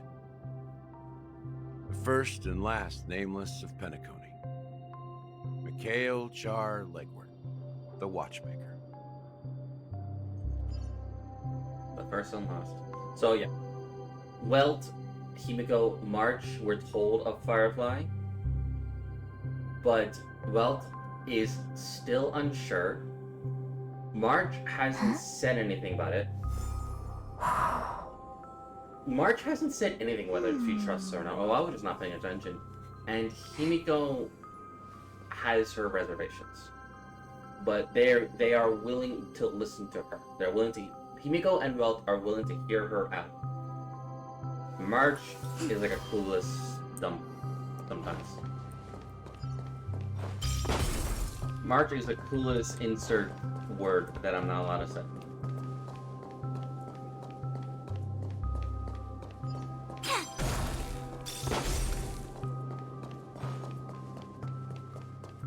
But I feel like she'll be caught up to speed soon. So right now we are visiting the garden. Mikhail's gravesite, the watchmaker.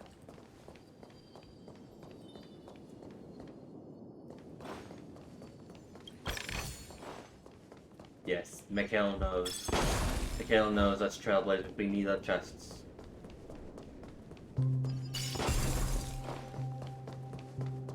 If she joins after all, after this, I'm gonna pull. I'm pulling as well. Plus, she's a common writer, so I gotta pull for my common writer wife.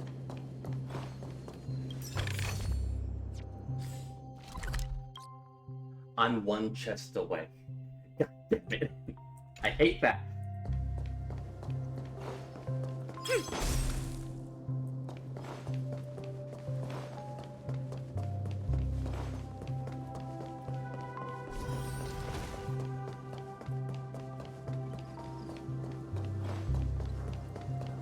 Fuck, where is it? Okay. Oh, that is... I just saw it. I just saw it. Is this a boss battle? No. But where? Hold on.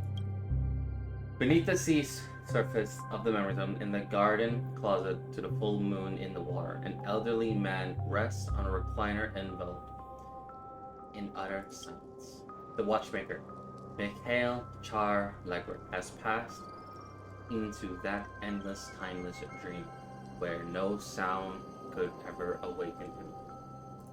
Sure enough, the watchmaker is the third nameless. Even I could guess that one. Oh hey, he's wearing an artifact set. He's wearing an artifact set.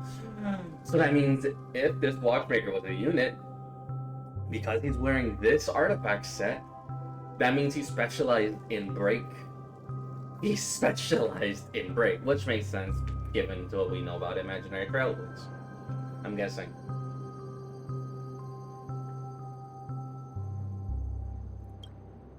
The legacy he left behind was a dream bubble. I believe inside that bubble, there's something that holds meaning only for the nameless. After all, when I checked its contents, I found nothing inside. Also, how fun... Maybe also, some funny to say trailblaze how runes? Blade can drive responsibly, yet he wants to... Even more mysterious than me. That is funny. Well, let's have a look. As the word cease, Himiko nods ever so slightly in your direction. You take a deep breath, steady your mind, and turn your gaze towards the watchmaker. Touch the dream bubble in Mikhail's hand. You rest your hands against the dream bubble, and the thick, viscous memorial converges under strain, then stretches outward.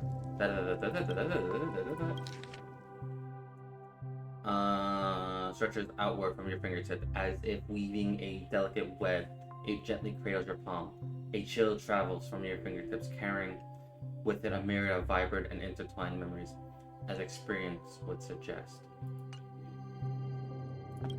But this time, you see nothing at all. How could this be?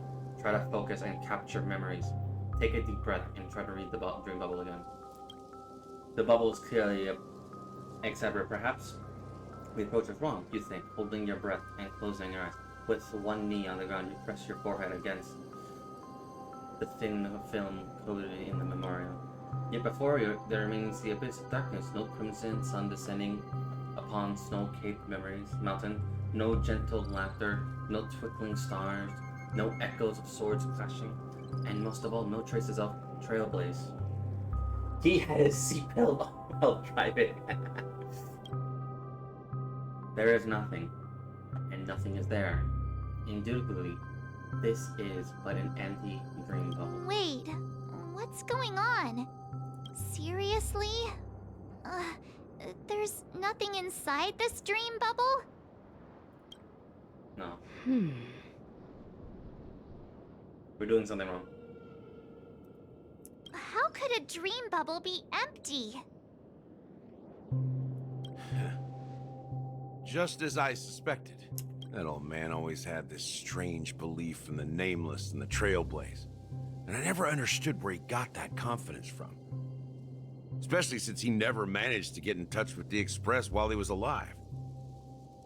I could never figure out what was going on in that old man's head. But this empty dream bubble is so typical of him. He was always full of weird fantasies and incomprehensible romanticism. That mischievous old man. Well, I didn't expect him to leave anything concrete behind anyway. I know Firefly said she wants to join the Astral Express. Did she? So did Silverwolf. When?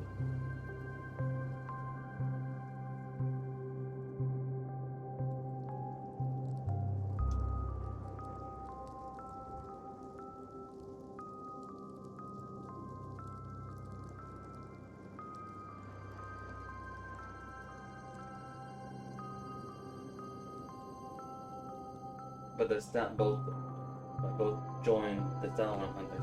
Yeah. Maybe they might get that dream.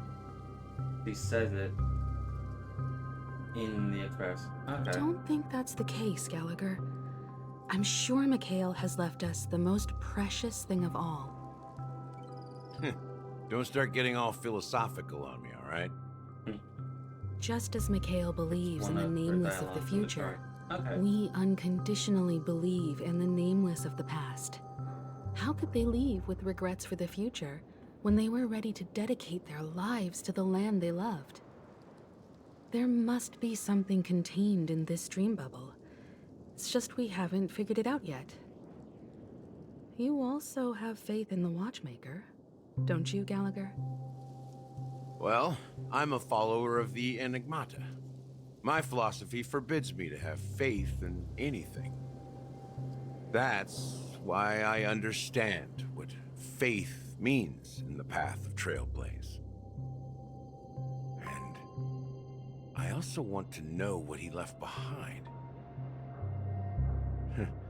I'll leave it to you guys then. Can I borrow your pet? I need to make a trip back to Golden Hour and check something at the Dreamscape sales store. It's for Mikhail, and for the future of Penacony.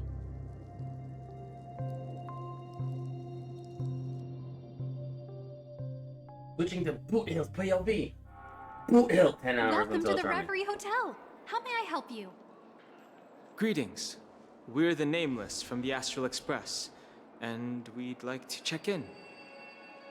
The Astral Express? But I thought... Yes, my companion's already checked in. My name is Dan Hung, and I believe my personal information is recorded in your system. I see, but your companion said you wouldn't be coming due to a change of plans. Now the plans have changed again. And you are... Me? I'm Pom Pom, a new nameless who's also with the Astral Express. Shut the fuck up. He's my fellow trailblazer. We responded to the family's invitation before he boarded the Express, so he wasn't registered in your system. Is it possible to accommodate him as well? Oh, I see. Another one of the Nameless had a similar situation. Seems like a lot of people are joining the Trailblaze these days. Since there's a precedent, it shouldn't be a problem. Just give me a second to contact your companions. I'm sorry, dear guests, but it seems I'm unable to reach the other members of the Astral Express. What do you mean by unable to reach them? My apologies. This is the first time I've encountered a situation like this. However, the system indicates that those guests are still in the dreamscape. How about this? Give me their room number, and we'll go check on them ourselves.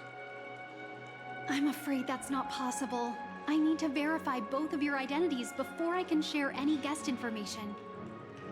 How about you just wake up someone? Let's say, Welt? I'm sorry, but there are strict rules regarding forced awakening. It cannot be done without the proper clearance. He said dynamic. So nothing works, huh? And pom-pom. What's your solution then? Are you saying we sleep here? At the reception? Please be patient. We need to contact your companions in order to confirm your identities. And now it seems you need to confirm our identities before you can contact our companions.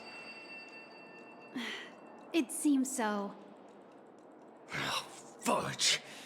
Look, nothing personal, but if you can't handle this, go find someone else who can, okay? Please calm down, dear guests. I do recall that Mr. Sunday, the Oak family head, personally handled this issue bad earlier. for Ally, but they're making a point. Please, wait a moment while I contact him. I don't think she's trying to give us a hard time. She really just doesn't know what to do. I have a bad feeling about this. You tried to contact them on the Express earlier, but they didn't respond. Something doesn't seem right. I need to leave for a moment. You can stay here with the receptionist. Sure thing. Just don't keep me waiting forever. Don Home seems pretty worried about his companions. I should give him some space. Stressing out about it won't help anything.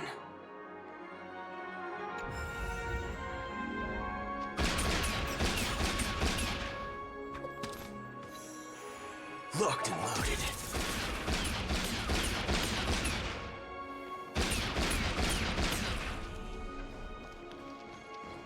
Running late again. Sorry, had to.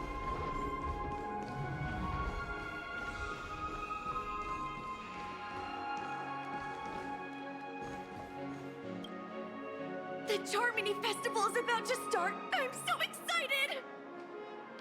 Hey! You guys here for the Charmony Festival too? Well, I didn't come all the way here specially for the festival. Honestly, I don't really even know what it's about. But I heard it's a lot of fun! Well, back in my homeworld, Anaria, we have festivals like that all the time. My dad threw me a birthday party one time that was just as extravagant as the Charmony Festival. Oh, come on! The Charmony Festival is a once-in-an-Amber Era event! How can a birthday party compare? Well, you never know, right? Maybe on her world, birthdays only happen once in Amber Era. Anyway, let's forget about that. Have you heard about the, unsettling things happening in the dreamscape? Unsettling things? What could possibly go wrong? It better not ruin the Charmony Festival! I've been looking forward to it! Relax. With a big event like this, there's bound to be lots of gossip and rumors. Don't worry. If anything does happen, the family will be on top of it. Oh, that's a relief. I didn't come all this way to see the festival go down the drain. Well, looks like I won't get any fudging clues out of these two. They're clueless. I love it how this man is just cursing and he can't curse.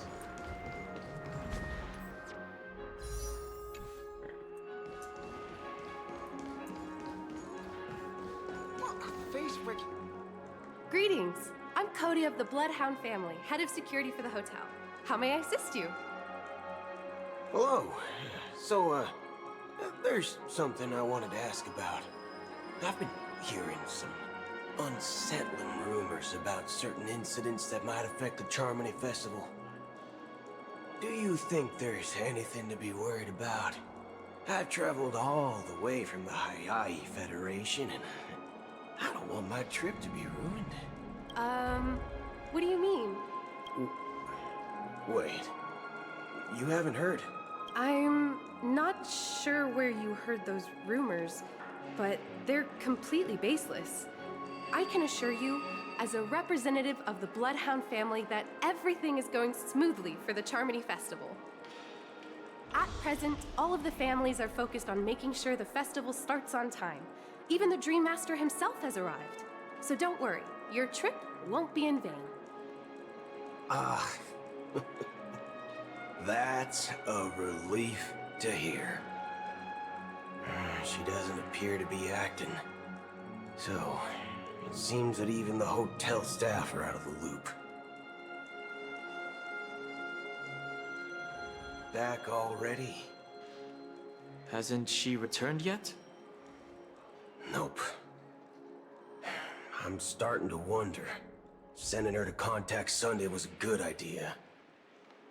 Neither the staff nor the guests seem to know anything about what's happening in the dreamscape, and wherever we go, all we see is people enjoying themselves. Definitely not a good sign. I agree. Another unusual thing is that the Oak family is supposed to be in charge of organizing the council and managing everything inside and outside the dreamscape. However, I walked around the hotel, but didn't meet a single member of the Oak family on such an important day. Well, I'll be forked. If I remember correctly, the head of the Oak family is that Sunday guy, right? We shouldn't linger here too long. Let's go back to the Express for now. Not so fast. Have you ever robbed VIPC, bro? If you run away now, everyone will be chasing after you.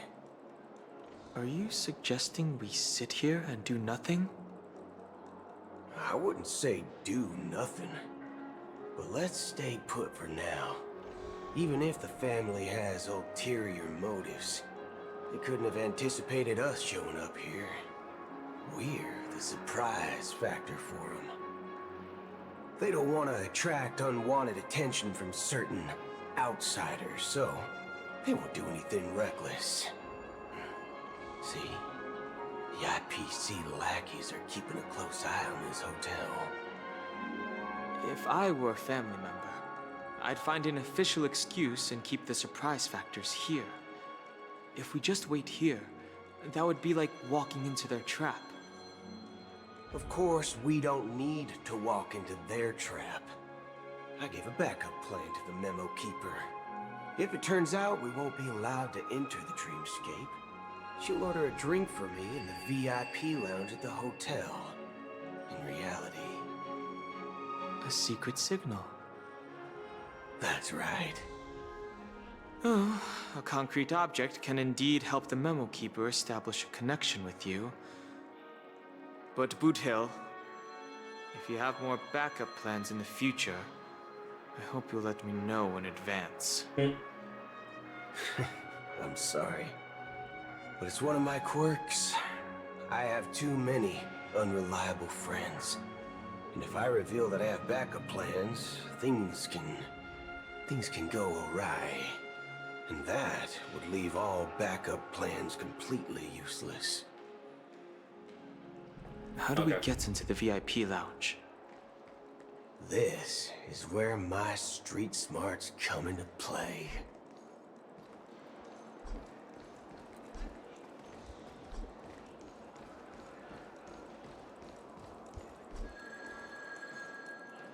My phone clearly shows that there are rooms available. This man has the coolest walk. Like, just look at him.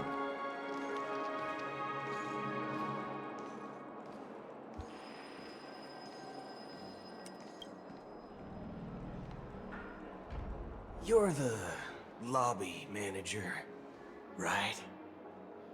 Yes, I am.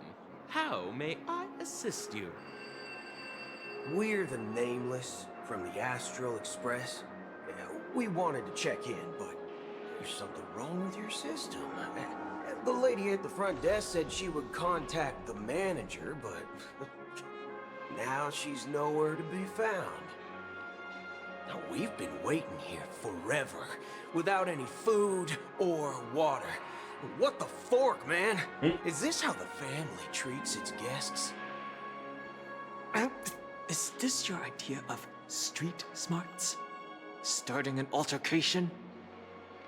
It's called standing up for your rights. I apologize for the inconvenience.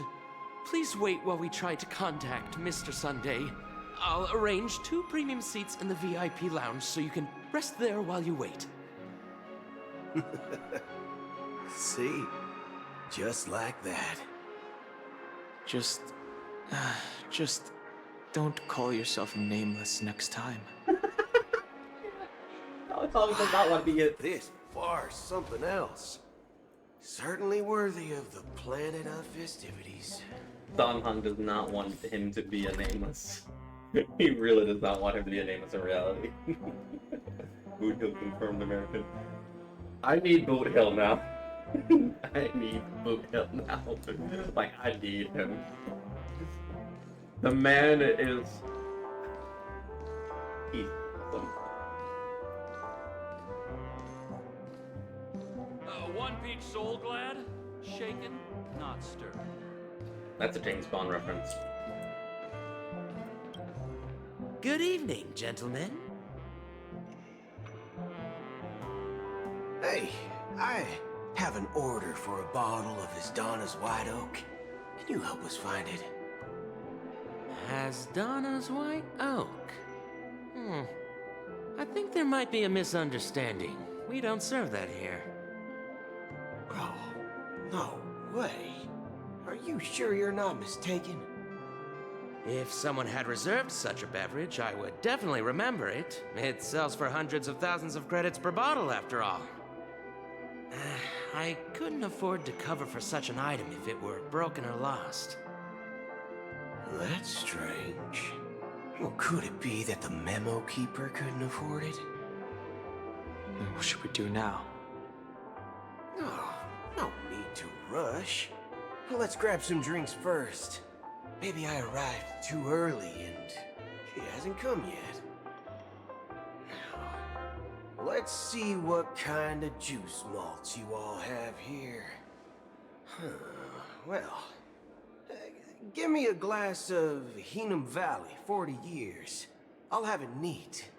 No ice. Wow, that's the most expensive one on the list. You have a taste for the finer things. It's on the house, anyway. What can I get for you? Anything you recommend is fine. Then I would recommend today's special, Glass Village. It's classic Soul Glad mixed with Laboon juice. It's refreshing and suits your cool demeanor. Just 1 minute. Honkai Star Rail really knows how to write male characters. Dynamite barbecue with rocket fuel. Ooh, really hits the spot. Truly the finest sherry cask aged malt juice in the cosmos. Dynamite barbecue with rocket fuel. Is that really something that humans enjoy? Hey, this guy doesn't know anything at all. As long as you're satisfied, dear guests, please enjoy. Let's give the memo keeper another half system hour. If she doesn't show up, we'll need to come up with a new plan. In the meantime, let's take stock of the situation. What do you think? The situation is unclear. Something must have happened on the planet of festivities, but the public is unaware of it.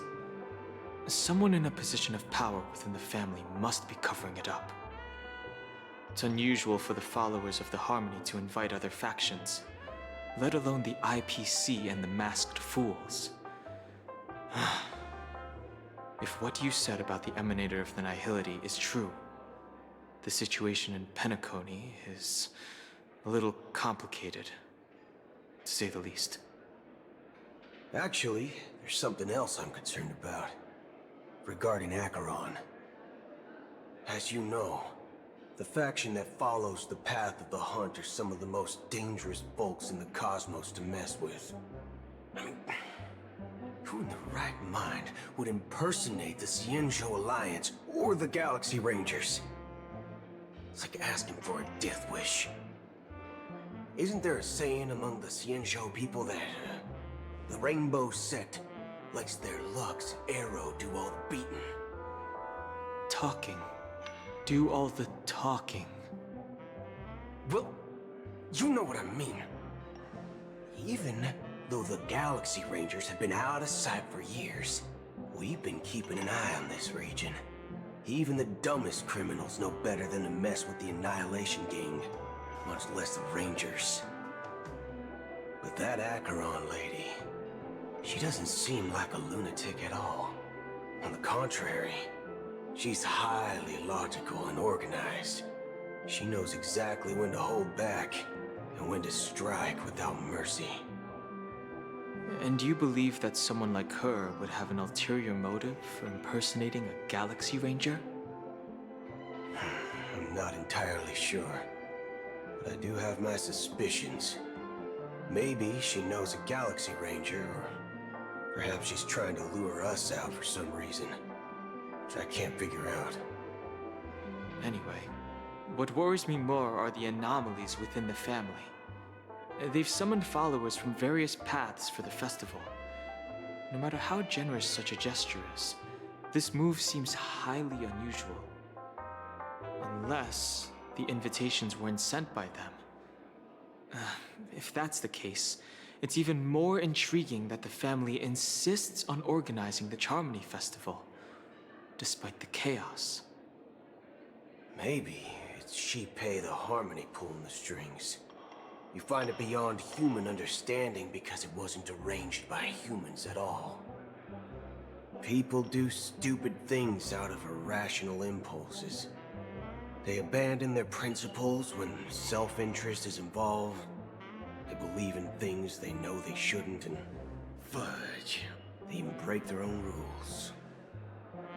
But Eons don't.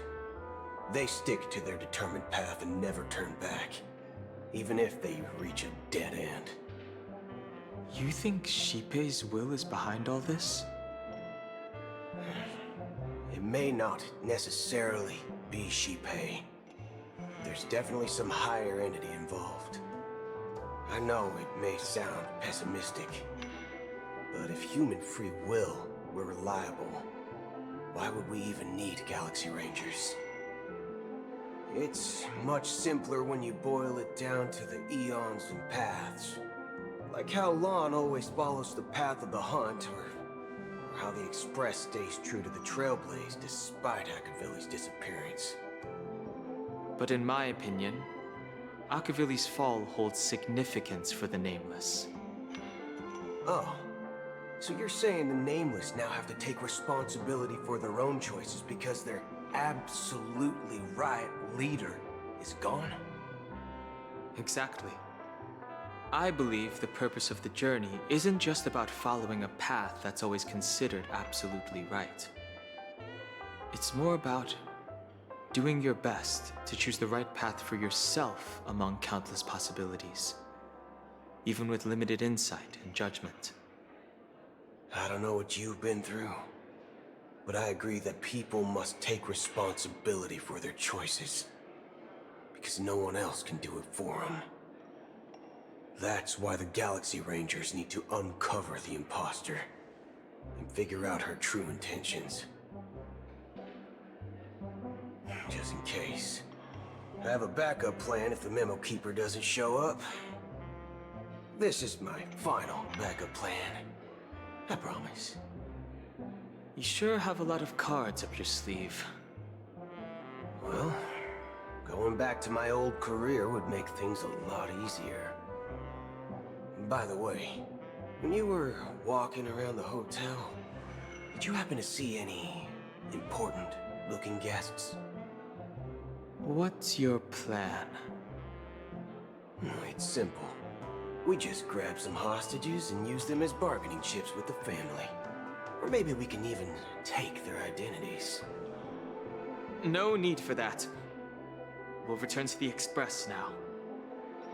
Wait, are you getting scared? Draw your weapon. Let's make a big scene. Are you leaving, esteemed guests? Would you like to cancel that Asdana's White Oak you just ordered? Huh? Asdana's White Oak? But didn't you just say... Ha ha! Looks like you are a bit intoxicated, esteemed guests. You ordered a bottle of Asdana's White Oak just a moment ago. Looks like your memo keeper friend has finally arrived. Oh, right. Sorry, my memory's not the best. You know, too many modifications and all. Anyway, let me check. Well, fork me. It says Donna's White Oak, all right. And there's a note. I'll be waiting for you on the Astral Express. No mistake, that's her message to you. She knew the hotel wasn't safe, so she suggested we find another place. Well, looks like we took a detour, but now it's back to the Astral Express. So, what are we waiting for? Let's go.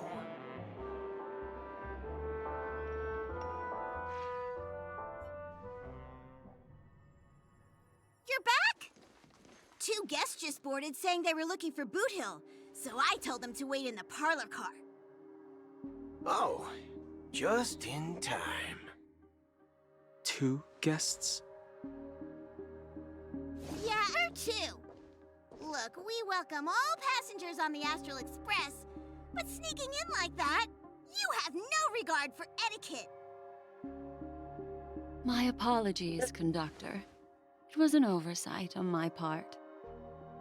I assumed you were already acquainted with the garden. Given the chaotic situation in Penacony, the Nameless are the only ones we can truly trust right now. You are the memo keeper. Pleased to meet you, Dan Hung. I've seen you in others' memories. And as for Boot Hill, this is our first face-to-face meeting. I hope you enjoyed that bottle of Astana's White Oak. You sure have a refined taste. Finally, Memo Keeper. Well, let's cut to the chase. Spill everything you know. That's precisely what I intend to do. But before that, please allow me to introduce myself. My name is Black Swan, and I serve the Garden of Recollection as a memo keeper. As for Acheron's story, I'm sure she knows it better than I do. Greetings. I'm Acheron. What? You Garden of Recollection shirtbag! You betrayed me! I apologize, but she did that at my request. Due to certain reasons, I have been exiled by the family. Thankfully, this memo keeper came to my aid and helped me escape their surveillance unnoticed. To be honest, it was more like stalking than helping. And the process was far from unnoticed. But we did escape. I asked her to guide me to a place beyond the family's reach and to contact a few trustworthy individuals. Namely, all of you. Trustworthy? Son of a nice lady. You think I'm dumb or something? How about this? I'll put a few bullet holes in your head and see what secrets spill out. Then, we can talk about trust. It doesn't have to be like that. I'm willing to answer all your questions, but not right now. If my cover hadn't been blown, we might have had more time, but at the moment, we don't have any other options. No other options? What do you mean? This is the only way I can ensure everyone's safety. I kindly request an immediate warp jump out of the Astana star system.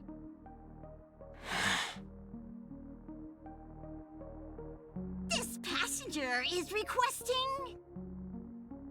As far as I can tell, she's not a threat, and seems to be telling the truth. I've briefly traveled with your companions and know their whereabouts, Dan Heng.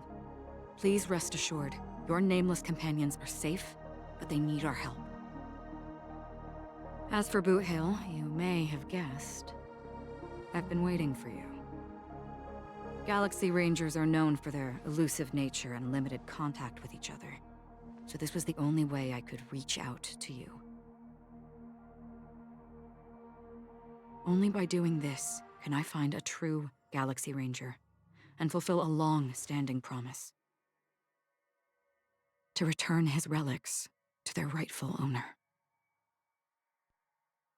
Someone once told me that every rainfall is like a gift from the heavens, a sign of their mercy upon the world. Raindrops are said to be the tears of the gods, shed in response to the sorrows of the world. Their constant pouring is a reminder that the gods haven't abandoned us yet. So, how long has this rain been going on for?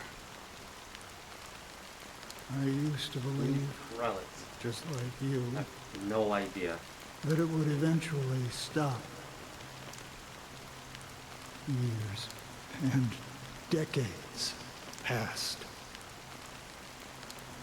And in the end, such hope faded away before the rain did. Looks like the god you mentioned doesn't exist after all.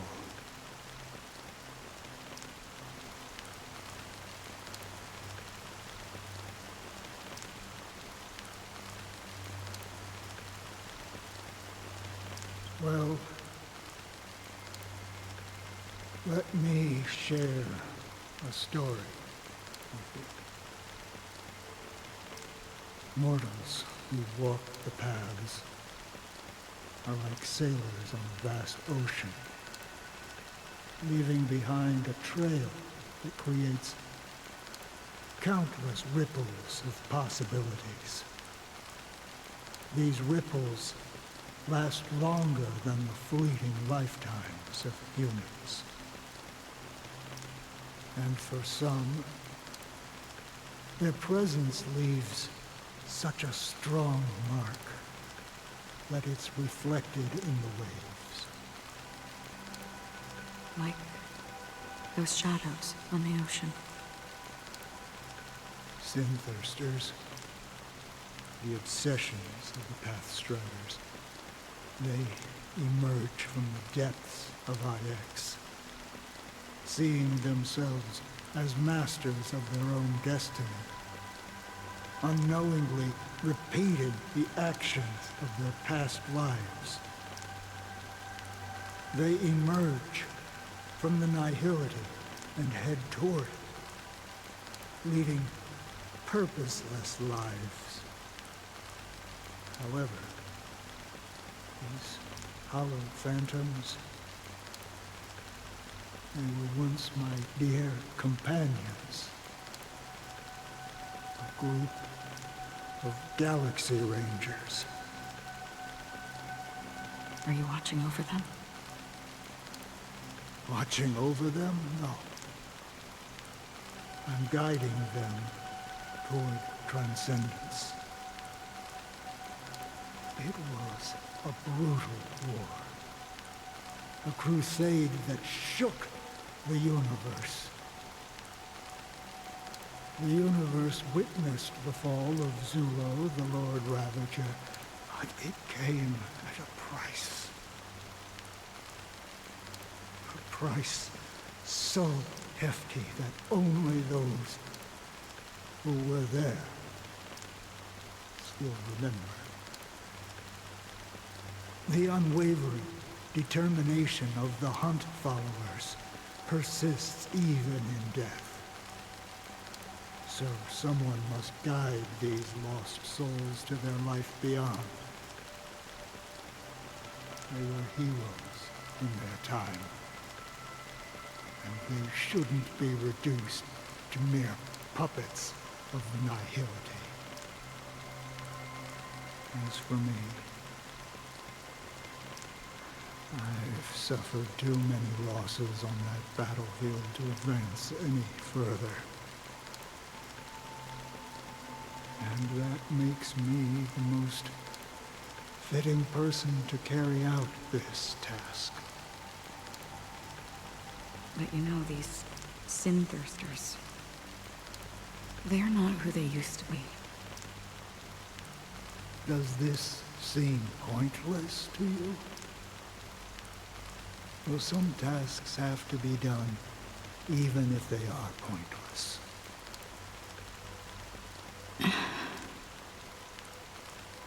I can help you. For what? For the meaning of the nihility. That's what I've been seeking. I see. After all, this realm is off limits to ordinary souls, right? Thank you, stranger. I wish that you find what you seek. Before we part ways, I have one more question. It is true that their actions and even their entire lives may seem pointless from our perspective. But if, and it's just an if this is what the departed ones expected, should we try to change it? A good question. And a profound one. I don't know the answer. What I do know is that one day, I too will pass away. And when I bid farewell to this world, someone will stand at my grave and place a bouquet of flowers on it.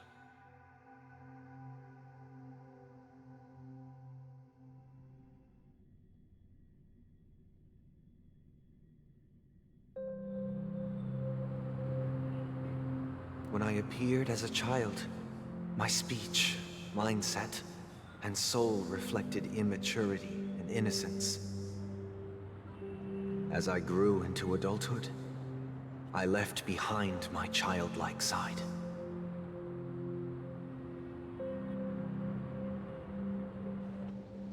I humbly request your blessings, esteemed advocate of Shipe.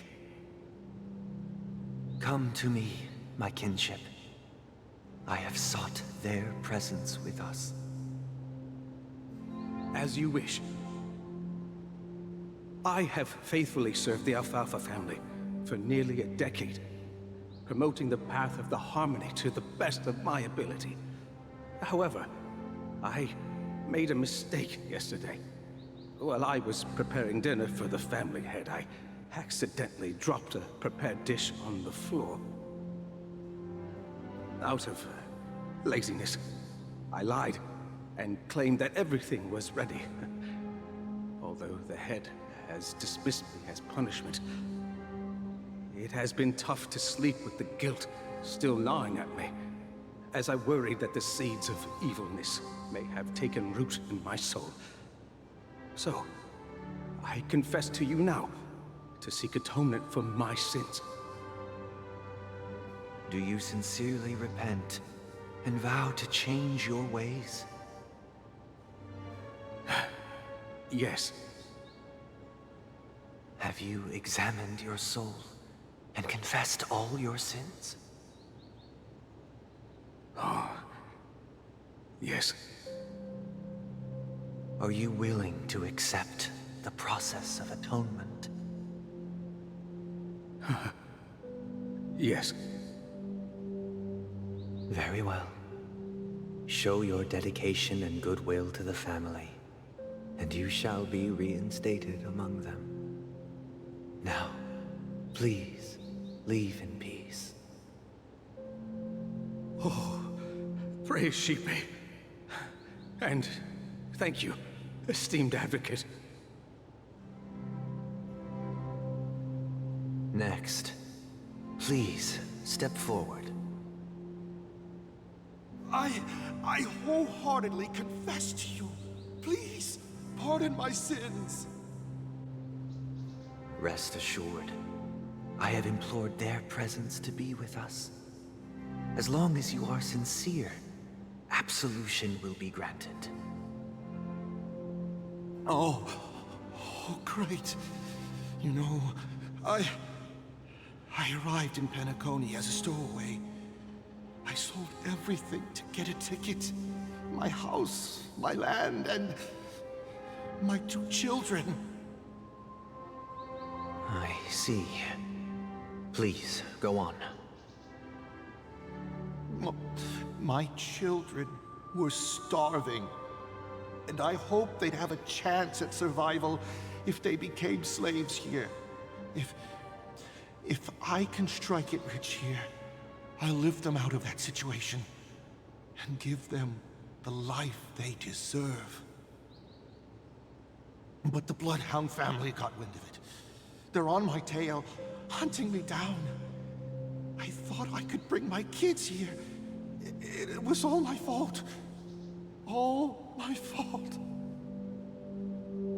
The family is ready to forgive all sinners. I'll ask the Bloodhound family to cease their pursuit. You don't need to live in fear anymore. Oh, thank you. Thank you. I'll work my hardest to redeem my children and make them part of the family. Praise the harmony! Next, please step forward. Hey! Long time no see, Mr. Sunday. The most esteemed individual in Penacony, and the next leader of the Oak family, right? I have sought their presence with us. Let us proceed. Sure. Let's just get this over with. I have sinned. Please forgive me. I wasted half a pizza at breakfast, and a bottle of Soul Glad. That's it. Nothing more. When we wrap this up, I've got a robo-ball game to catch, you know? Do you seek to atone for your sins through good deeds?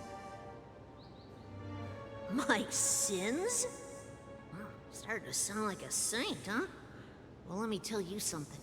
Neither the family nor you have the right to judge me. You think nobody knows what your precious family has done? About the watchmaker? Huh? Don't kid yourself, Featherbrain. Those dream chasers might be fooled by your act, but don't fool yourself. Before you start spouting off your holy verses, answer me this. Where does the power of the Oak family come from? And your power? What makes you think you can sit there all high and mighty, looking down on everyone else? Well, I've spent enough time in confession today to enter the Harmony's paradise, right? Then I'll take my leave. Good luck with your election, and, don't make me regret my investments in you.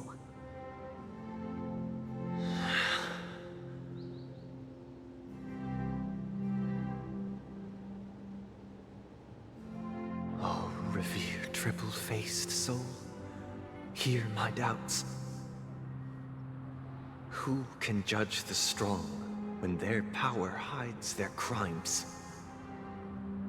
Who can vouch for the weak when they will pay any price to survive?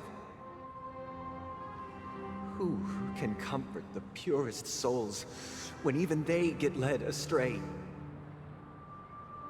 If the strong defending the weak is truly the foundation of paradise, then Who is responsible for the suffering and anguish in this wretched world?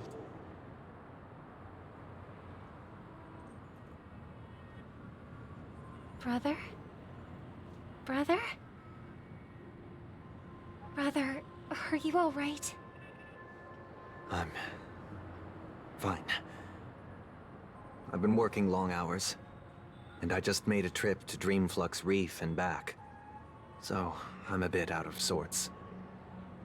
But it'll all be over before we know it. You've been working non-stop on the Charmony Festival, Mr. Sunday, and no one could have predicted this incident. Even if the Stellaron does pose a grave threat, I still feel sorry for all the trouble we've caused you. No need to worry about troubling anyone. The Charmony Festival was meant to spread joy and harmony across the cosmos. But now that we know the truth, I'm afraid we'll have to cancel it. It has always been our wish to make everyone happy, so... we'll do our best to explain everything to the Dream Master. I'm sure he'll understand. Even if the negotiation does not go smoothly, I'll refuse to go on stage. Without the Chord Master, the Harmonious Choir would not arrive, and the Charmony Festival would be just a grand performance, and nothing more. I'm relieved to see your determination. You know, since arriving in Penacony, we haven't had any contact with this Dream Master himself. I'd heard of the heads of the 5 major lineages, but the Dream Master is a mystery to me. The Dream Master rarely grants an audience, even for us. But, given the urgency of the situation, he's agreed to meet us in person. Perhaps you'll be the first guest to meet the Dream Master in years, Mr. Yang. Let's hope we can reach a consensus that satisfies everyone. Indeed. Let us hope so. It's about time. We'll have to get ready for the meeting. I apologize for any inconvenience caused by the urgency. Don't worry. I'll be waiting here. Dear, it's Mr. Sunday! Hey, come over here! Looks like someone needs help. Let's go check it out.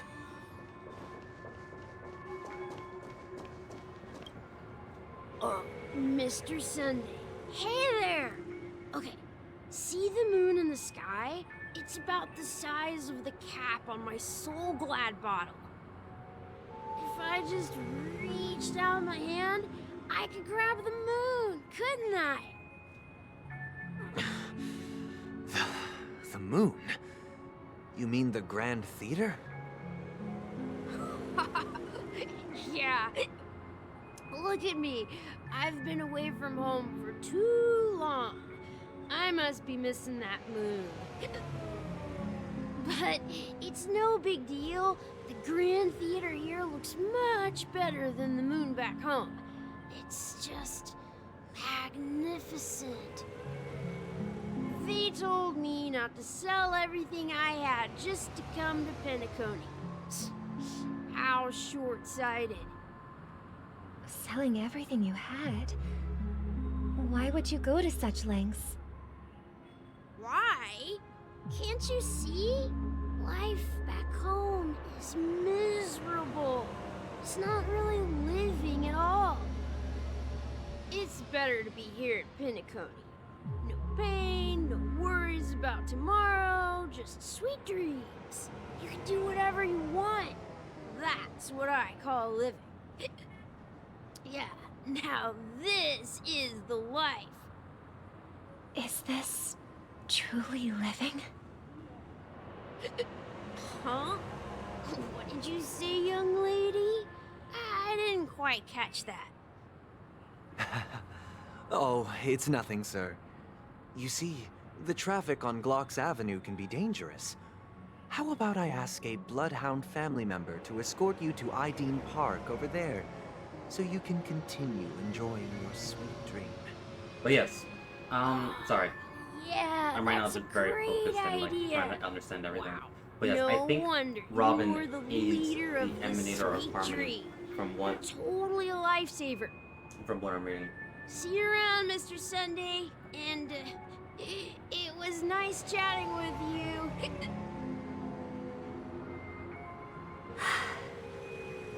What's up, sister?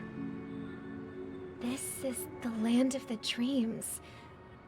But why do they live like this? The man we ran into, he doesn't seem happy at all. Even though sweet dreams are nice, they're just illusions. But for him, they're the only way to survive, even if it means giving up on reality. That's not really living at all. I suppose you have a point.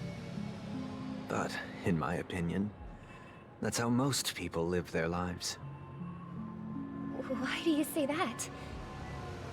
You think that man is not actually living, but that's not quite accurate. Even without Penacony, people create their own illusions called self-value. People believe they have a predetermined value to fulfill. Gaining value means gaining power, and those deemed worthless are seen as the weak. However, value doesn't come out of thin air, and there's a limit to it. To accumulate value, people have to take from others. So, the weak get exploited and oppressed. Are you suggesting that this is not how things should be? Exactly. But, ironically, people don't think there's anything wrong with it, because they uphold the illusory notion of self-value, and even the weak believe in it. The survival of the fittest. That's where all the tragedies in the world come from. People come to the sweet dream in Penacony to escape from that reality and find solace. No tragedies exist here, only happiness, although in its nascent form.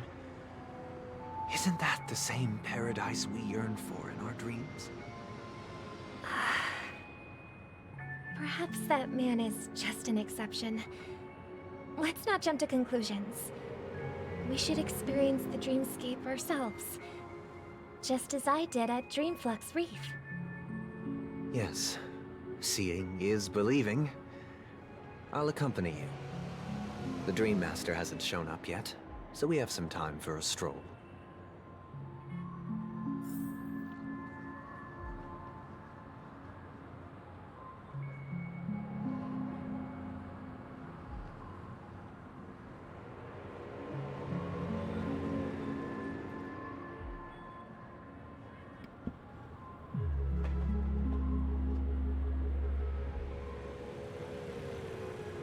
Okay.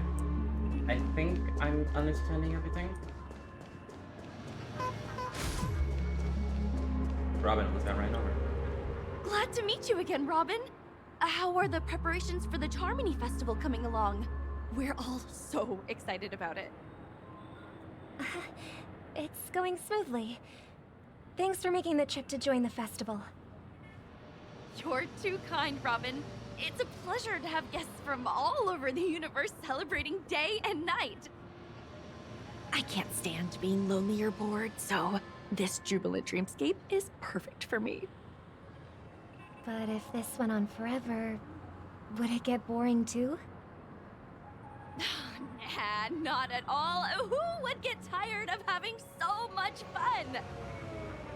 Every day, you get to wear fancy clothes, explore all sorts of dream bubbles, indulge in delicious food without gaining weight, and you never get old or sick.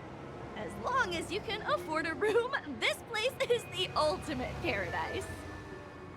But you know that only a few things can be brought back from the dreamscape to reality, right? That's exactly why I don't plan on bringing anything back.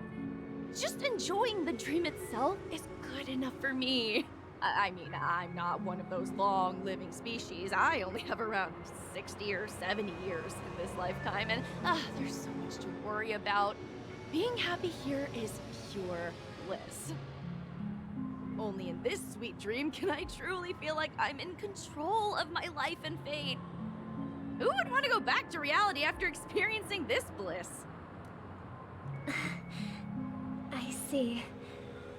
I genuinely wish you all the happiness in the world. And I wish you a fantastic performance, Robin! I'm off to the Blue Hour for the ball.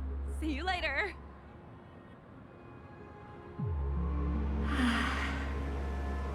Seems like that guest's perspective didn't resonate with you either. She had a valid point. I could sense her genuine happiness. It's just that... What you're trying to say is, she thinks she's in control of her life. But in reality, she's just escaping from reality and seeking solace in this sweet dream. Once she steps out of this sanctuary, everything will be lost. Well, she did make mention of being able to afford a room. Didn't she?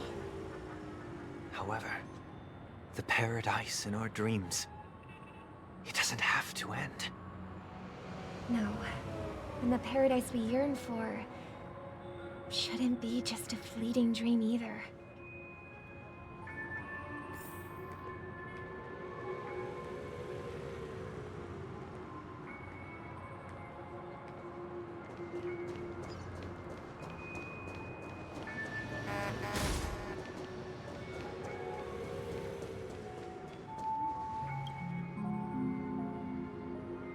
The scenery in this dreamscape is truly breathtaking, isn't it?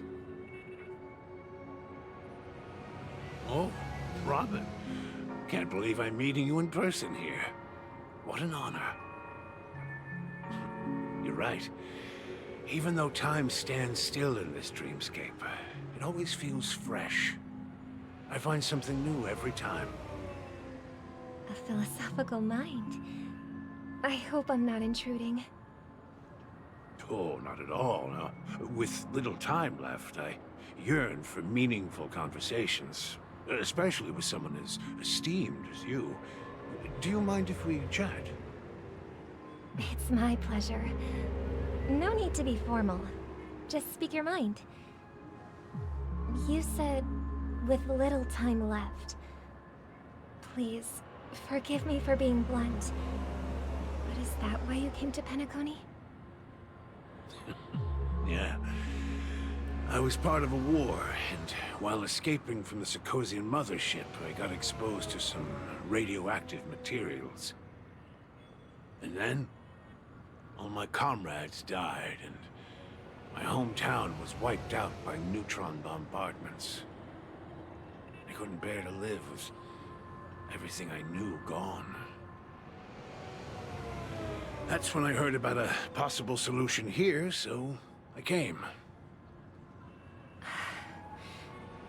How heart-wrenching. I hope the family has been able to help you. They have, and I'm truly grateful for that. They provided me with a comfortable room, the most advanced life support devices in the cosmos, and a stellar team of caregivers. My physical body is now in the dream pool, sustained by life support. The me you see here is whole, rational, and no different from any other person. But I can't say the same for the me in the hotel room. My true appearance? No. I hope you never have to witness it, Robin. So... you'll be living forever in this dreamscape, right? Just being able to live at all is good enough for me. Whether it's in this dreamscape or not, well, I don't really have much say in the matter. My world has been torn apart, and my life could end any second. So, even if this whole place is an illusion, it's still my paradise, and I'll treasure every moment I spend here. How I envy those everlasting things. An old man's story. It's so tragic. Fortunately, this sweet dream gives him joyful memories to hold on to for the rest of his life. That's precisely why this sweet dream in Penacony exists. However, even this sweet dream has its limitations. While it provides solace to the disillusioned, it can't completely eliminate pain in reality. There will be a way out. Penacony is already on the right track.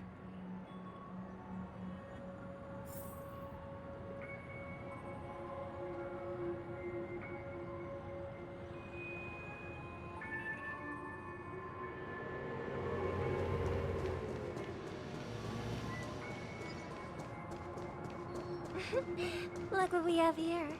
A lovely young lady. Brother, what a surprise to see you again. Show yourself. Your trick won't work on us. I've heard that a skilled mass fool received an invitation too. That must be you, right? Did you enjoy yourself? Barely. The people here are way too gullible. A little bait is all it takes for them to bite. And they run away at the slightest hint of danger.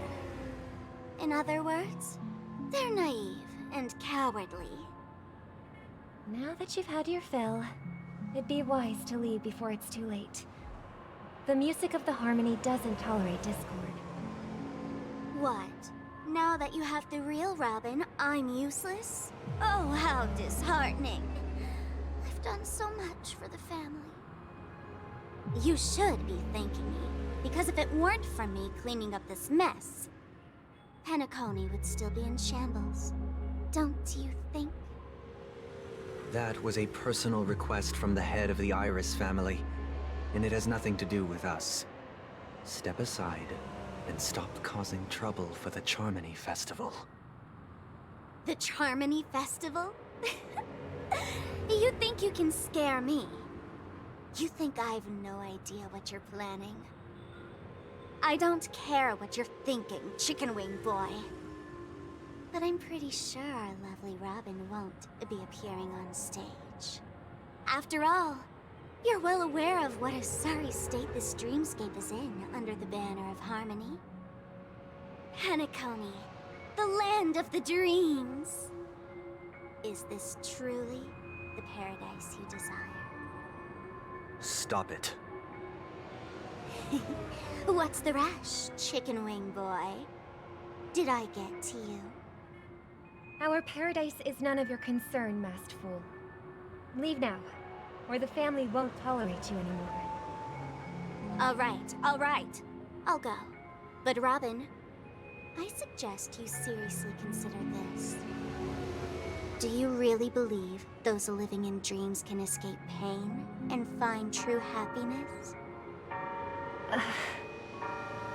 Well, I've done my part, and now I'm simply waiting for the fireworks to begin. Here, the last 2 gifts for both of you. And don't lose them.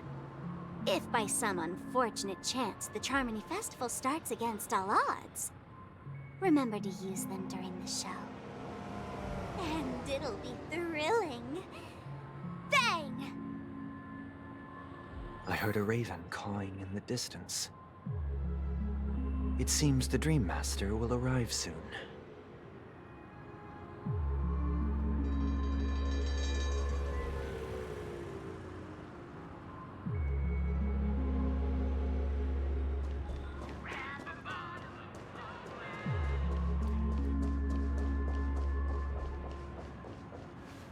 Let's wait here for the Dream Master to arrive. Okay. By the way, brother, I heard you no longer have a sweet tooth.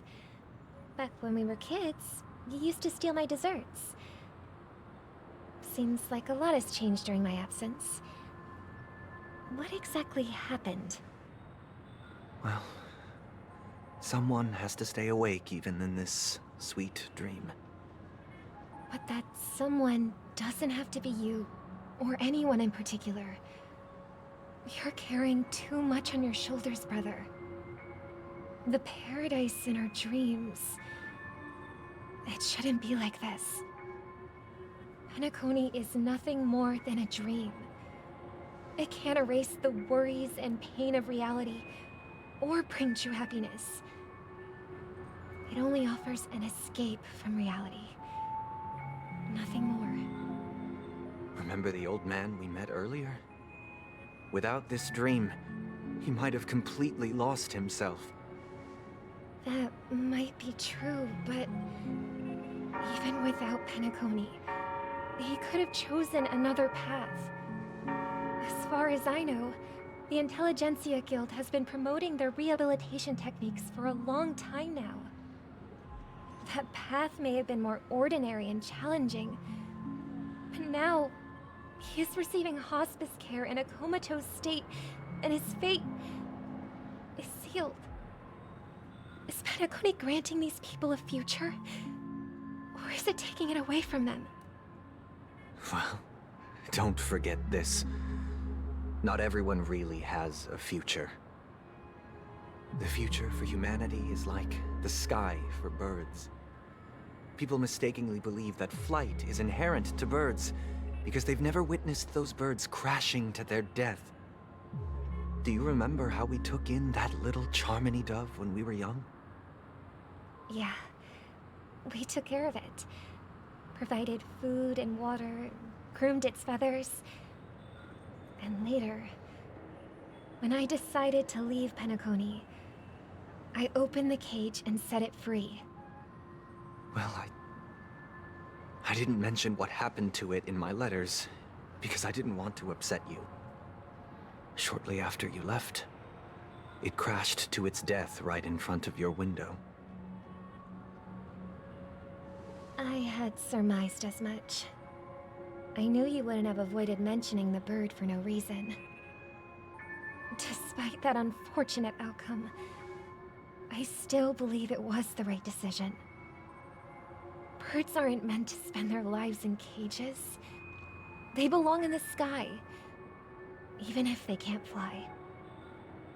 But here's the thing.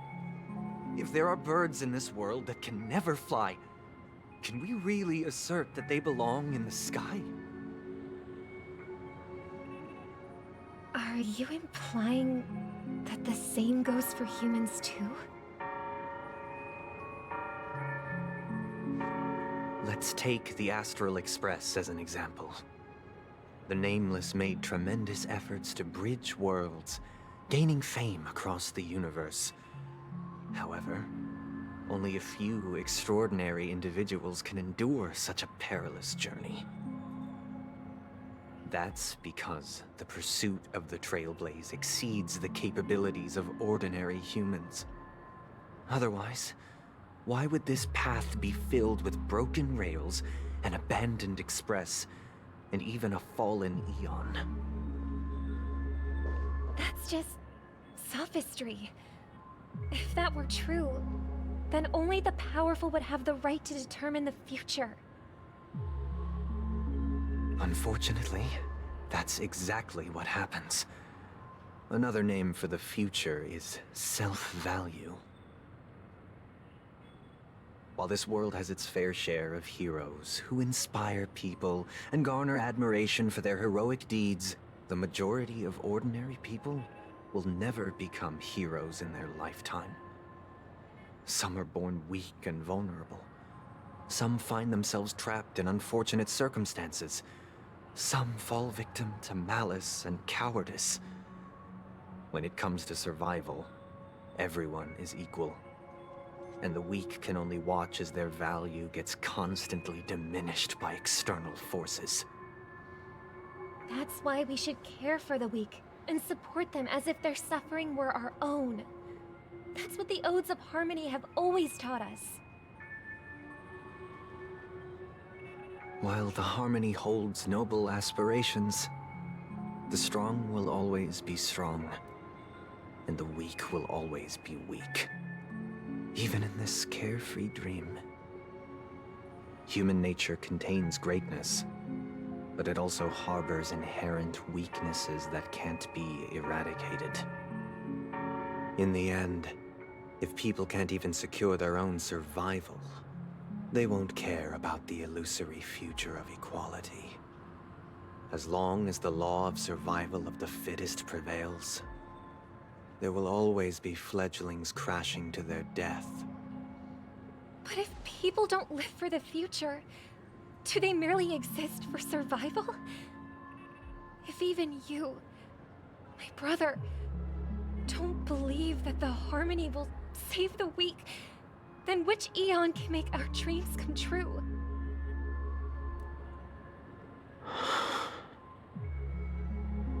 People often forget that when the first bird took flight, the entire world envisioned a future where no more fledglings would ever crash to their death. Are you reading, sister? What are you reading? Mr. Gopherwood gave me a picture book. It's about the story of the harmonic strings. If I could become a chord master, I'd like to summon Dominicus, the harmonious choir. I want to sing with everyone and spread our wishes so that all can feel happiness and joy. I see. Then, I would summon the harmonious choir too. Don't you have a wish of your own, brother? Of course I do. It's just that it includes your wish. That is a trick and question. Everyone else's. I long for a true paradise where everyone can find peace. Then, let's build a stage there and invite everyone to our performance so that both our wishes come true through the power of the harmonious choir. It's a deal then. Yeah, it's a deal. But how can I become a chord master?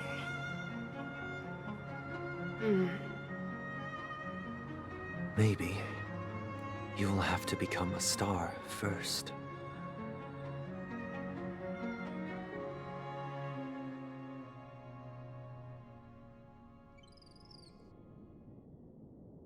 You're back sooner than I thought. Any results? Yes. And now, it's up to us to forge ahead. Since he's already carried out his last wish, my final mission is complete. But pardon me if I sound curt. It's good to have determination. The path Mikhail left for you is not an easy one to tread. Why else would he have chosen to sleep in solitude, staking everything on some nameless in the future? But you have the numbers, and in numbers comes strength. So that might just delay your inevitable a little more. Got any more encouraging words? As I see it, relying on Welt's negotiations alone is far from enough.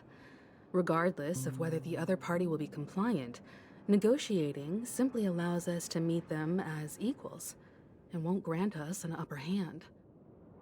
Penacony is our rival's home turf, and we already have very few chips left to play with. Rather than idly sit around while the family's got us blocked off, an offensive approach might be a wiser course of action. We're more familiar with the Stellaron's properties than most, and since it's the key to stabilizing the sweet dream, it's vital to the family's interests. By attacking their core interests, they're bound to retaliate hastily. And as the saying goes, haste makes waste. That's right. As long as we pose a threat to the Stellaron, either with words or otherwise, we have a chance at gaining the upper hand. But the problem is, on the eve of the Charmony Festival opening, how exactly are we going to get close to the theater? Family security will be airtight, and if we brute force it, even if we succeed, it's too risky. So, no one's gonna say anything? Then I'll raise my hand. I know the answer to this question.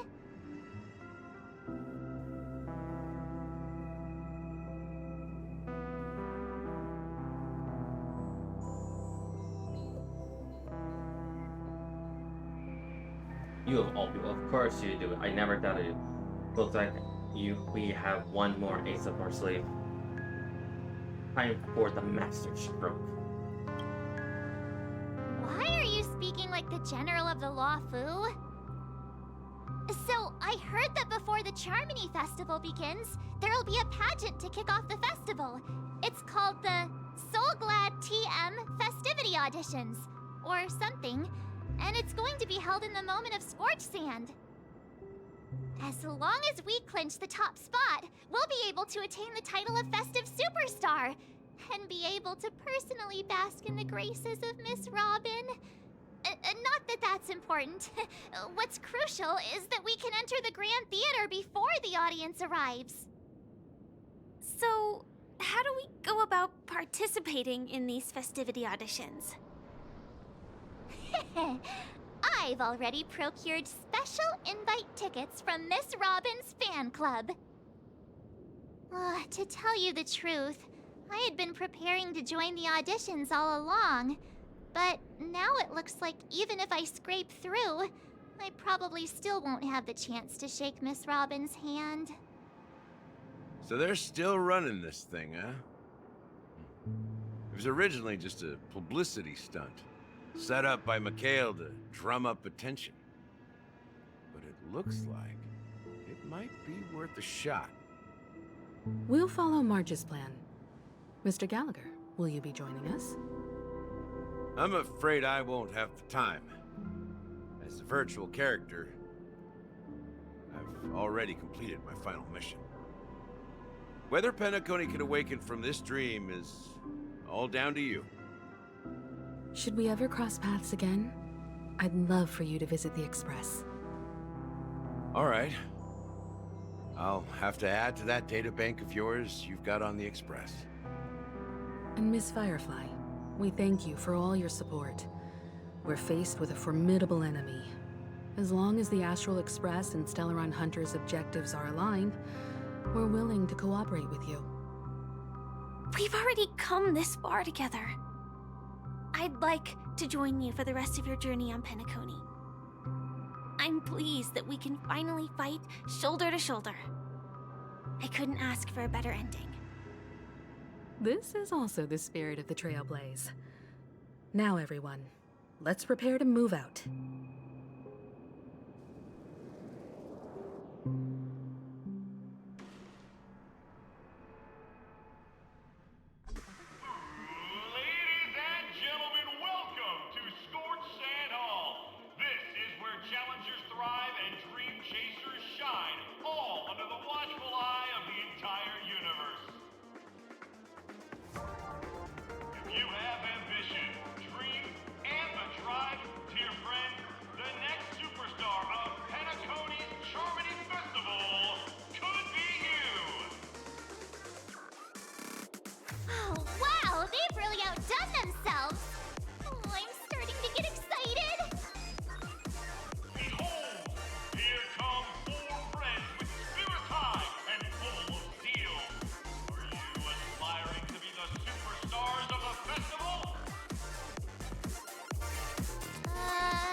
Excuse me, you four. What are you hoping to get out of all this? As the last group of contestants, how confident are you in overcoming all What of the did Firefly challenges? say? I don't know. What did she Would say? you be open to a brief exclusive interview with us? It'll be Firefly said a lot. quick. Go back. What did you say? What did Firefly say? Well, I can't. You know, I can't rewind. I'm very focused when some things. Grab the clip and tell me, and send it to me.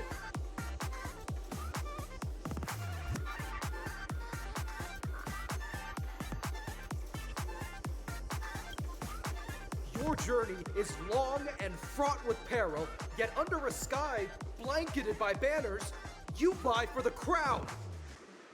The sword and rose! Protect the beauty! The beauty, the beauty! Magnificent My knight's head is hard as steel. Brother Lance Focus is stubborn as a heel. We don't all have to be winners. But if we don't have fun, we'd all be sinners. People are pouring in. Kinda feels like all sorts of baddies are showing up. Let's get in there quickly and enter the competition. Ladies and gentlemen, please make way. Make way. Coming towards us now is one of Penacony's top 10 wealthiest tycoons and the Soul Glad Business Empire's founder, Mr. I. Allow me to introduce myself. I'm the director of Soulglad's factory, Ideen Lida. My 4 friends, introduce yourselves to the audience across the cosmos. Hello, everybody. I'm Himiko, a nameless from the Astral Express, and these are my companions. Don't you guys need to hide your identities? I can't hide it anyways. Penacony is plastered with our posters. And because the Astral Express is so well known, the family won't dare to make any rash moves.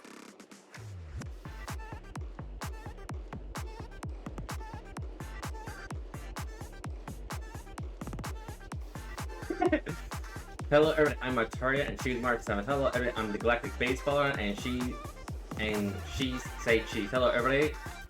Hello, everyone. Well, is it a really good idea to have a talent showing them in this pivotal moment of our story?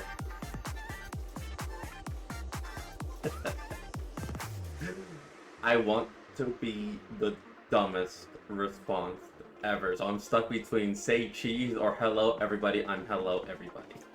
I want it to be dumb in front of Firefly, because if she's joining the Astro crew, this is what she's going to get a lot of the time. I'm gonna do this. I'm going to do this.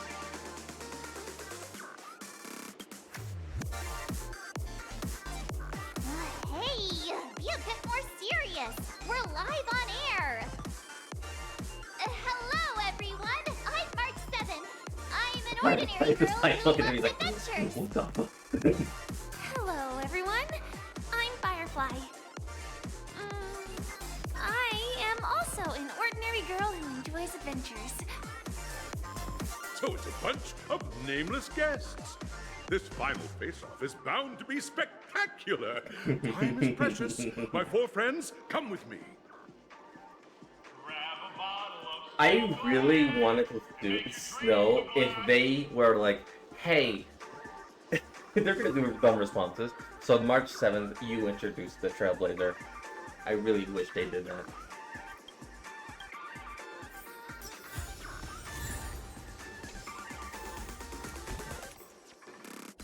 Oh, hey, we got 10. Oh,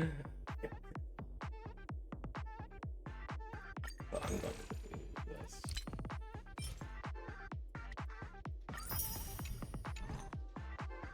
We got a 10 pull, 10 pull, 10 pull.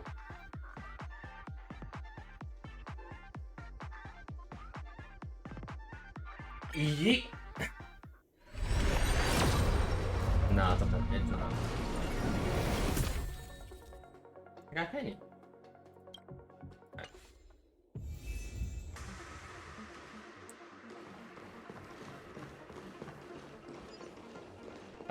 We weren't feeling that time. We weren't feeling it. We weren't feeling it, Mr. Krabs.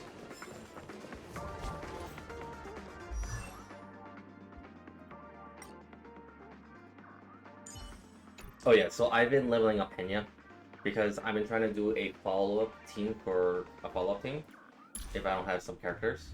Basically, Serving under the 10 Lords as a judge of souls, I come to the world of the living to enforce their will. basically it's more of like, in case if I want to swap some characters out. This place is I have her buzzing. before. That's right. This event is a miniature representation, at the time known as the Era Filled.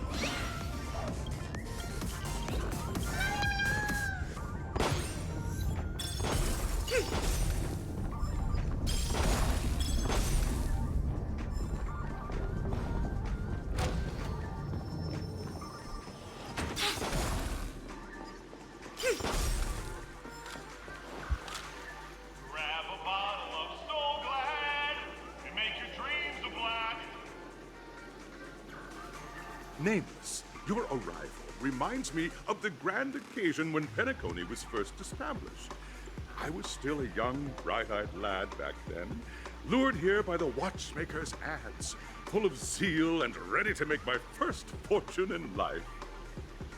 Once, during a particularly grueling day, I passed out and was resuscitated by a drink from Mr. Sousa. That sweet taste has since been etched in my mind, and that was what drove me to create the Soul Glad that we all know and love today. The dream-chasing era was truly a wondrous time. Oh, I miss those days, and the watchmaker. Scorched Sand Hall is my homage to that time of boundless possibilities. I wholeheartedly hope you make it to the finish and emerge as the next superstars of Penacony. Now then, is there anything you'd like to say before the competition officially begins?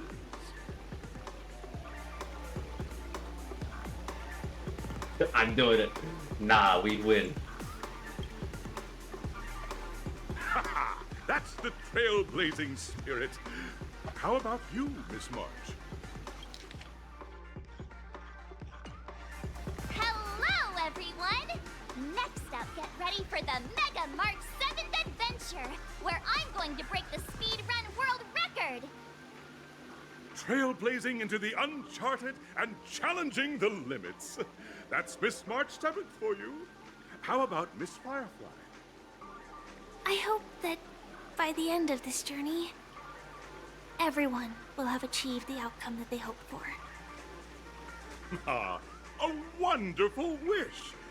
Miss Himiko, what are you expecting from your team? Safety first, everyone. Simple words, but full of warmth. Waiting for you are 3 stages, each connected to that Look at era. her smile. Her The smile is first 2 precious. stages offer 2 distinct paths to choose from, with unique challenges on each route.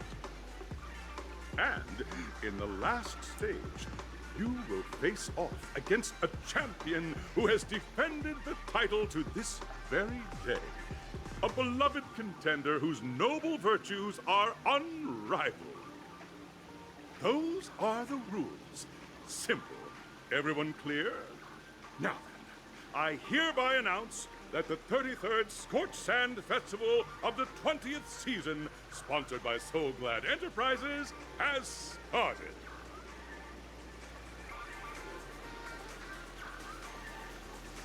Everyone, as the Charmony Festival is drawing closer, we must reach the end as quickly as possible. Factoring in efficiency and safety, splitting up into 2 groups is the best choice. March and I haven't known Miss Firefly for too long and aren't overly familiar with her. It'd probably be better if the 2 of you paired up. Fine by me. Let's do it. All right. I don't have a problem with that.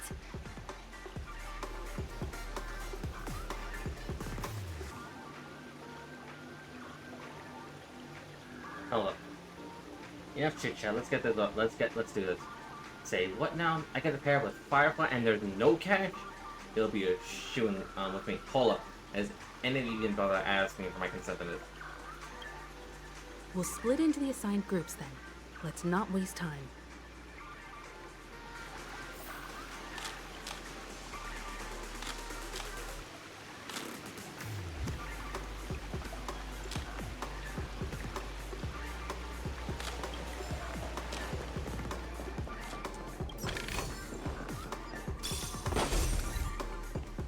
Disqualified. What? How did I get that achievement?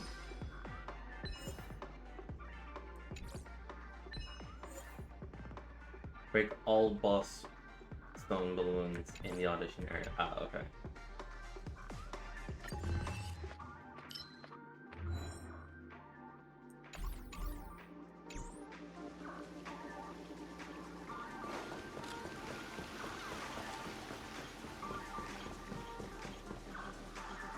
welcome to the first stage of Soul Glad Enterprises' 33rd Scorched Sand Festival of the 20th season, Dream Play Fantasia.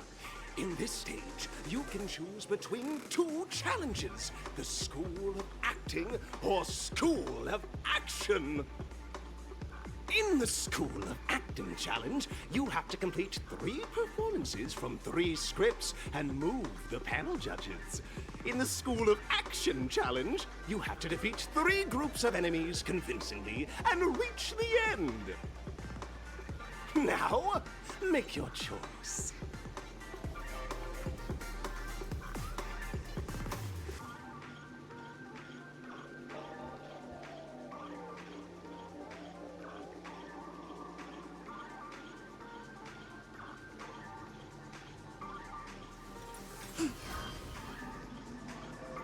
Having trigram on both ends. The third to last line says, today is a good day for public service and overtime.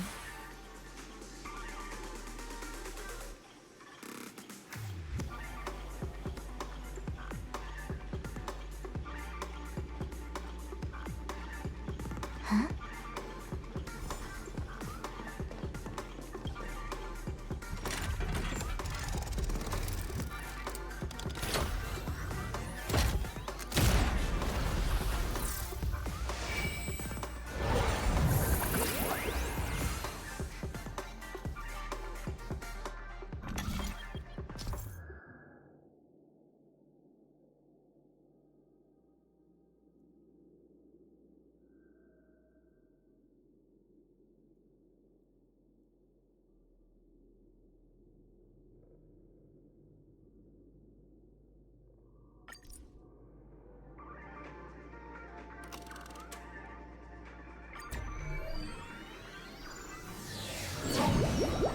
Stage of Dreams for those who dare to dream.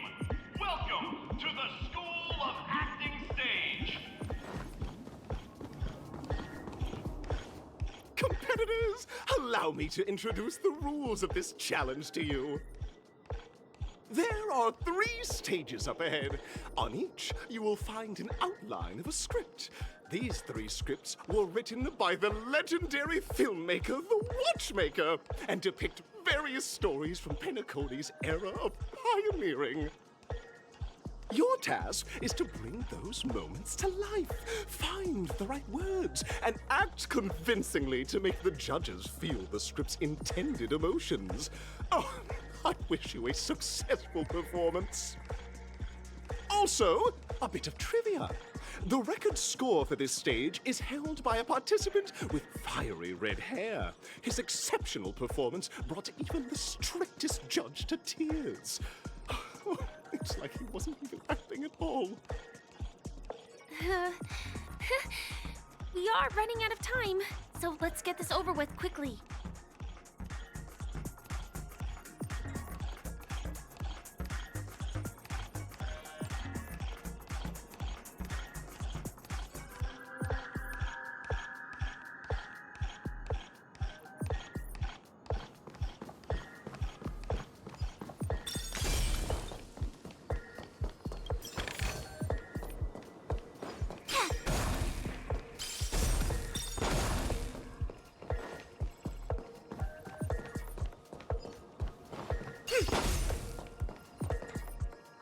Just take a look at this pair!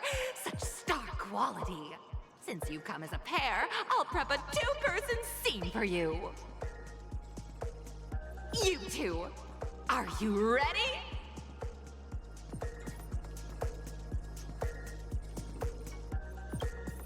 Envision that you both, driven by the spirit of exploration, are arriving at the land of dreams that is Penacony for the first time. But instead of lush lands, you find yourselves amidst swirling sands and desolation, far from the paradise the Watchmaker described.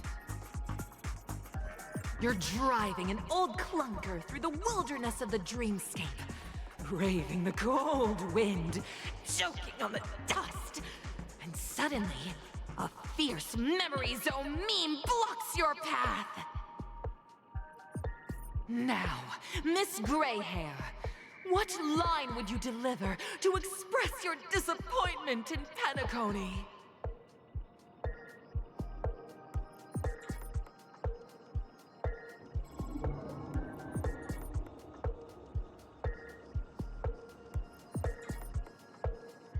Great, I love living on the wild as a weird creature. Quick, let's run over to it. Do you usually express disappointment this way?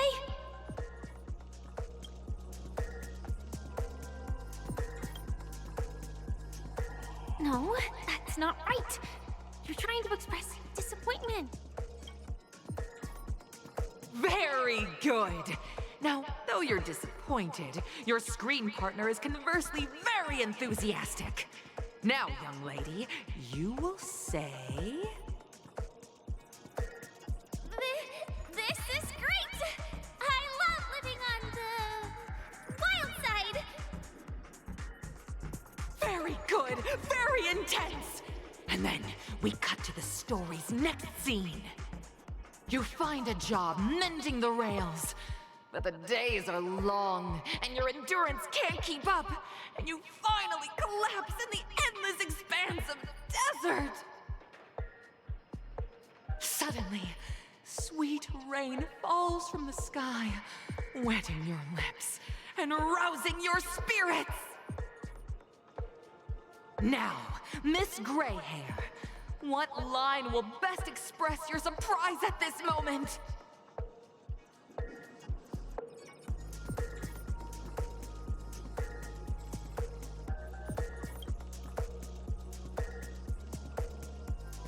But at this moment, your partner yet gazes into the sky, both her eyes closed.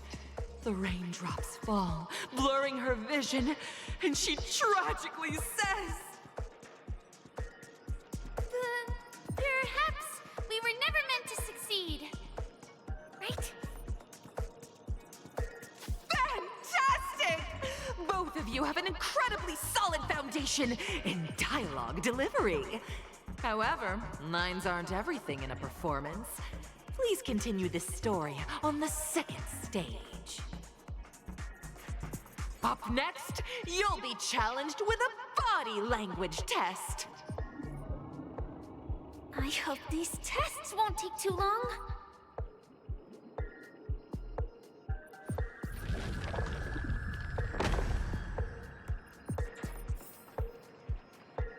Infallible.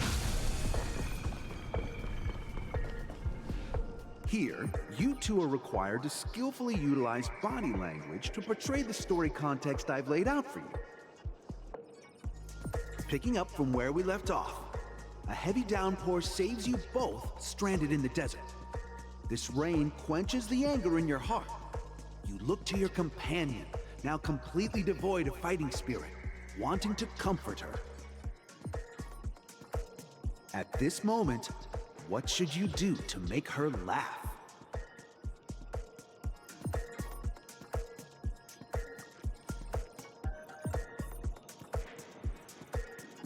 Stand up and prepare to move out. Roll about in the sand, pat her head, tell a dad joke.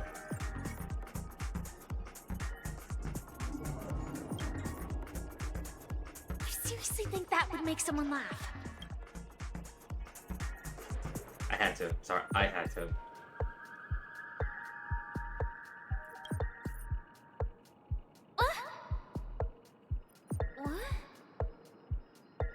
Right answer! Your companion sees you rolling about in the sand and thinks about the arduous obstacles along this journey.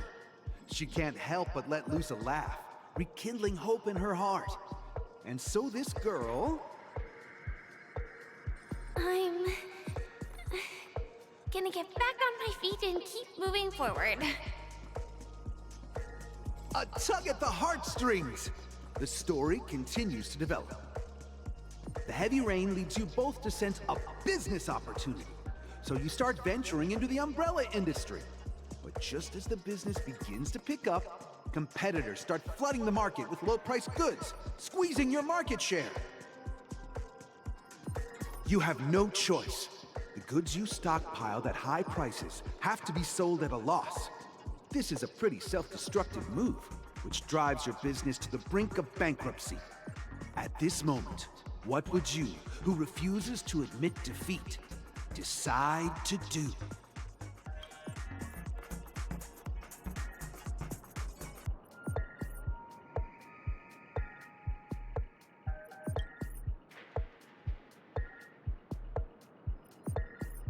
You're gonna be knocked around, but never knocked out. Fantastic! But it's a pity your friend does not agree. Seeing that you're up to your eyeballs in debt, she sees nothing but despair in her future. And then... I leave Penacony in utter disappointment. Is that okay? Of course! Absolutely! I was this close to tears! Both of you possess exceptional acting talent! However, the true test is yet to come. You're about to encounter the harshest judge this show has ever seen. You'll need to rely on perfect performances if you want to win them over.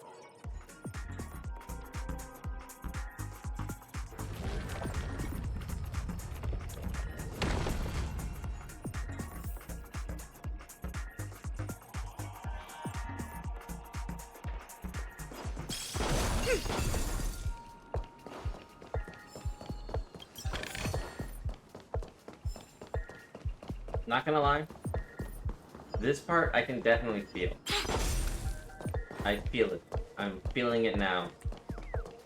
Because I can... you know what I mean. Uh-oh.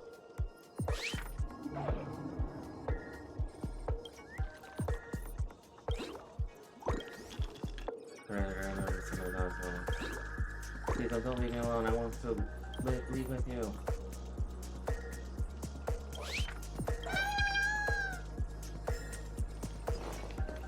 I can definitely feel this part. It's not like I'm feeling it. It's more of like, oh, this is certainly dragging a little bit. Welcome to the final stage.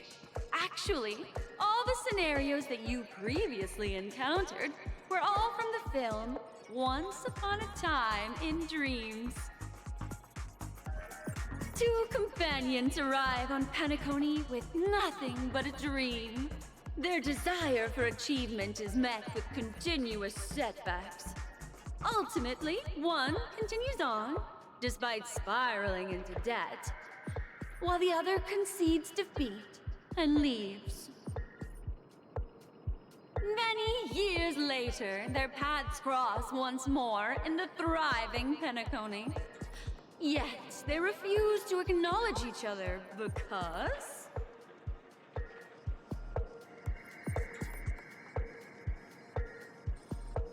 Given a big shot, but she ended up a destitute. I fell into poverty while she leads a normal life. I'm leading a normal life, but she ended up being destitute.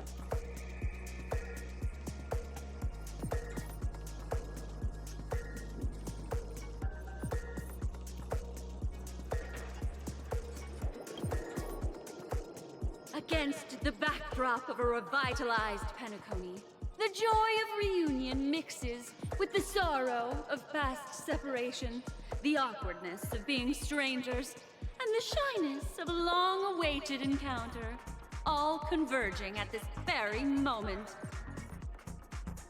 Give it a shot. Try and convey this bittersweet scene to me. Bring it to life with precise and emotive acting. This is never going to end. I know! Why don't you try that clockwork thing you used before?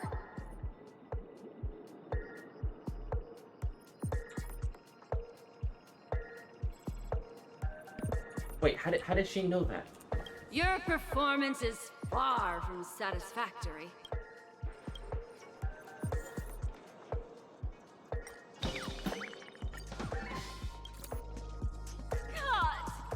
I never imagined that such a sad scene could be portrayed by you two in such a joyful and... Huh? But we haven't even done anything! Is his imagination running wild again? Brilliant! Your portrayal outdoes the original. Beautiful! We have passed the test. We ought to hurry up. Stellaron is at stake.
Congrats to both of you for clearing the stage, but more importantly, are you having fun?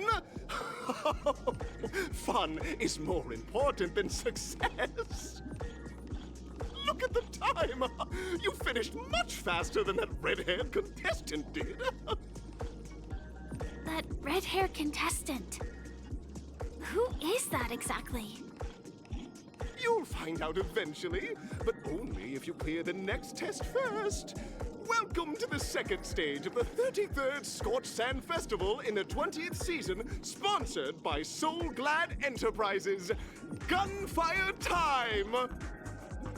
You have the option to choose gunfire and undergo Brother Hanu's trial, or time, where you'll face Clucky's trial. And now, make your choice!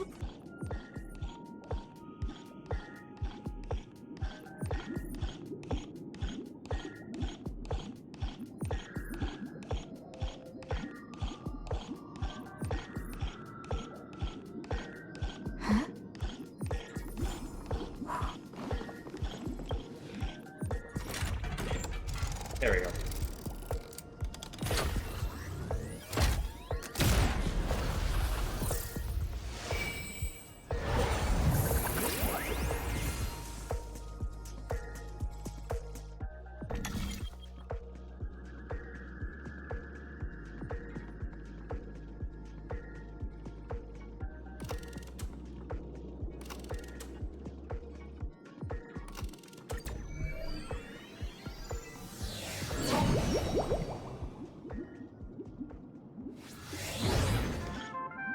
Dear friends, welcome to the wonderful world created by the Watchmaker. Awaiting up ahead is the titular character from the beloved Clocky animation, Clocky! It's said that the Watchmaker dreamed up the idea of Clocky when he was just a boy. Back then, he was merely an apprentice in a clock shop, and one night, he dreamt that all the broken clocks started sprouting arms and legs. Like a skilled pilot, he steered them towards the right path. As a classic figure who grew up with many, Clocky truly shaped a generation, solidifying the Watchmaker's pivotal role in popular culture. Contestants, may you have a wonderful time with Clocky. The trial of time. I hope it won't waste too much of our time.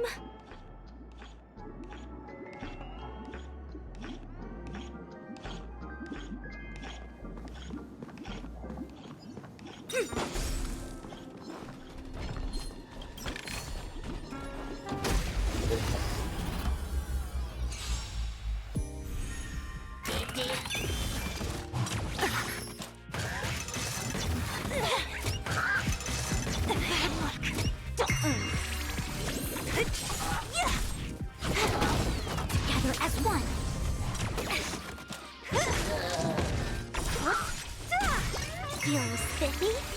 Who's next? Disappear among the sea of butterflies. Illusions of the past.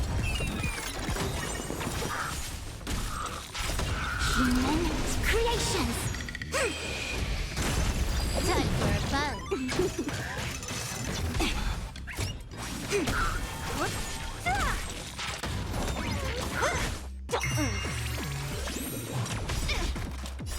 Can you find the answer?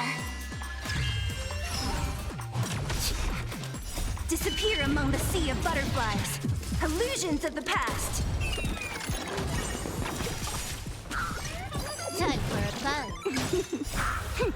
This is double speed.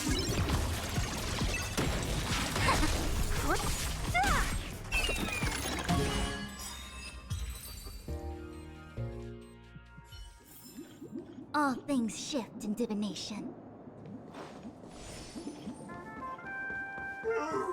Am I just a failed experiment? That statue.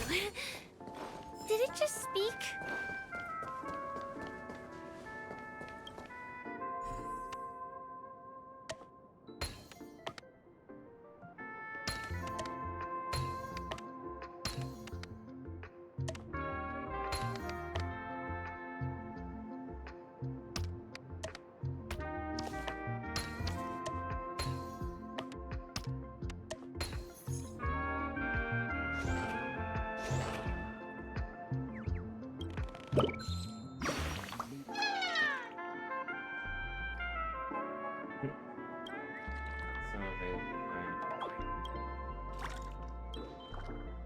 Whenever fun I climb high with my clothes. Goodbye.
Okay, this is just weird.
this is a weird one.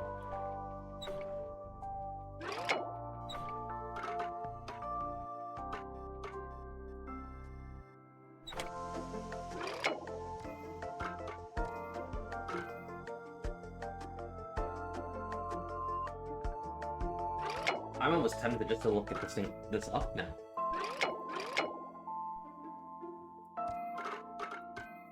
I was doing well.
I'll come back to that later.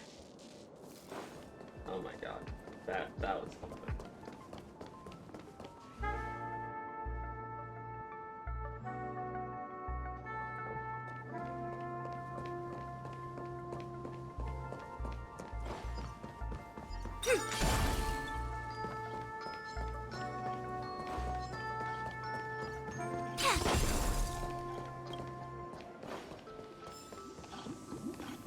Tick-tock?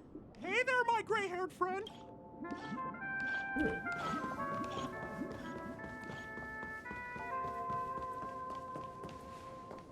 Am I?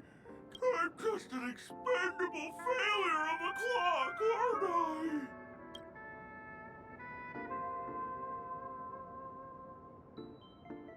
I? I know that this may sound like an exaggeration, but Penacony is actually in danger right now. We have to prevent it at all costs. Sooner rather than later. Oh, another group of opportunistic challengers. Sorry, though I may be a failure of a clock, I still have my principles. You guys are just like the other challengers. You want to enter my inner self? Then please be my guest. But you won't find anything worthwhile. I'm just a failed piece.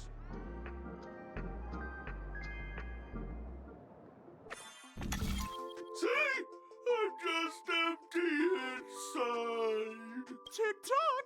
It's time for me to make an appearance!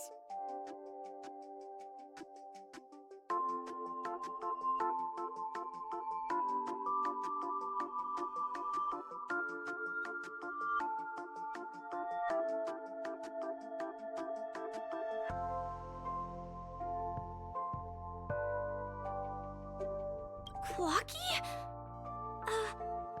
I can also see him. Is this character part of the show? In Dreamville, Clocky is everywhere and can do anything! Like, right now, I could solve this problem with your big ticker pal, Tick-tock! I can't believe it's actually Clocky! Why would you come and visit a failure of a clock like me for no reason? You see, we're all clocks. We're family. I want to help you be happy! Tell your pal Clocky what's troubling you. I I came across a startling revelation yesterday. Apparently, Dreamscape Tinker isn't the same as Clocky at all. It's just a discarded prototype from Clocky's early development. Please, just leave me be, Clocky. I just don't know how to face you, because I'm just a failure. Oh dear. Seeing it like this is utterly heart-wrenching. But fear not. We're here to help it rediscover the missing parts of its inner self and guide it out of despair.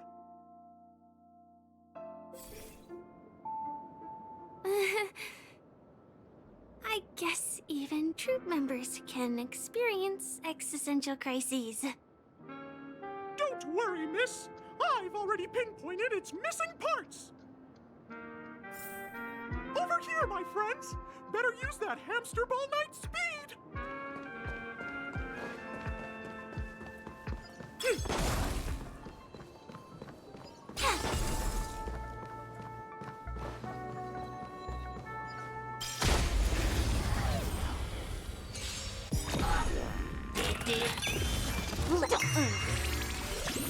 Disappear among the sea of butterflies. Illusions of the past. Who's next? Time for a buzz. Converge and awaken. Human creations. Feeling spiffy? Who's next? Time for a buzz.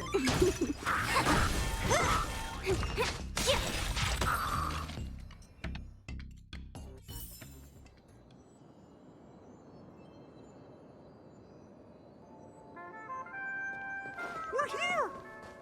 There's a missing part on the opposite side. But how do we get over there? This must be one of the missing parts that Big Tinker needs. That's great!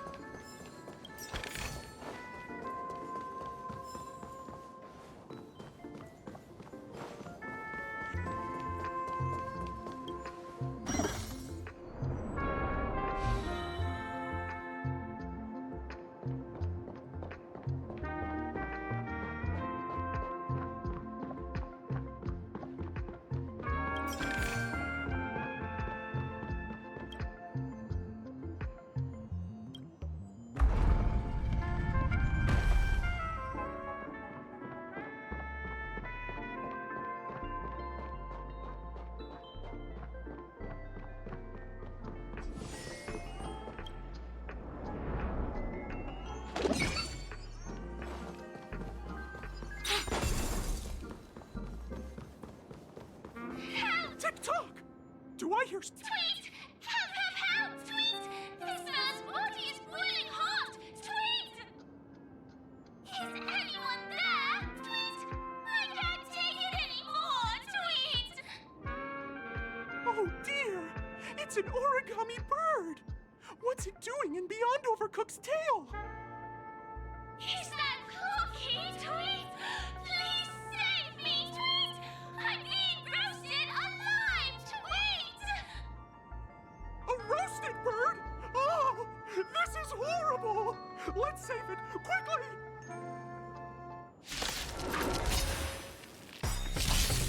The game is on.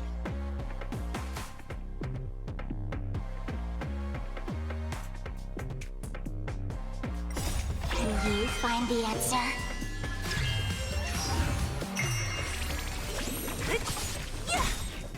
Disappear among the sea of butterflies. Illusions of the past.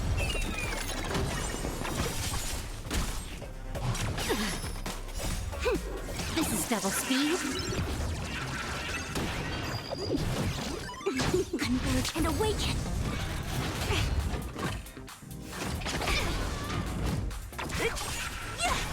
Feeling spiffy? Can you find the answer?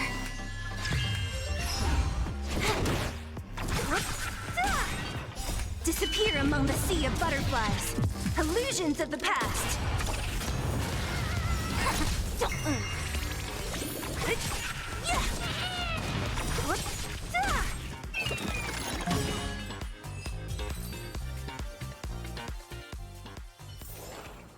All things shift in divination.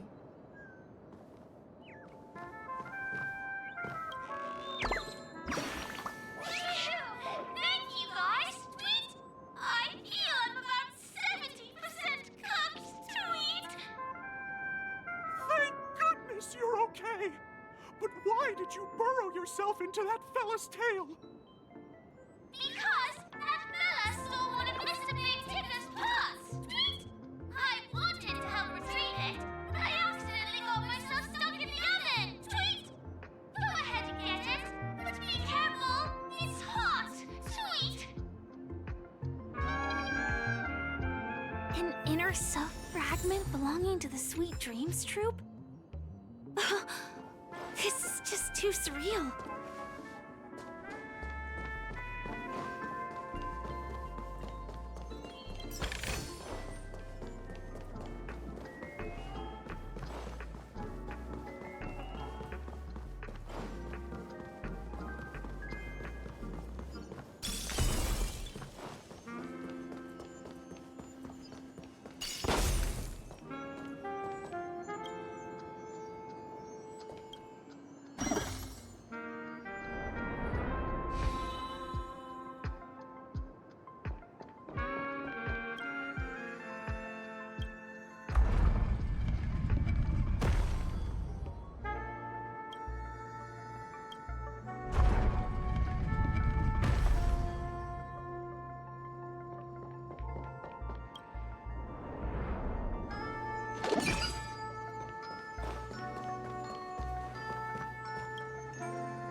We've gathered all the missing parts. Let's hurry back. We don't want to keep Big Ticker waiting.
We're back!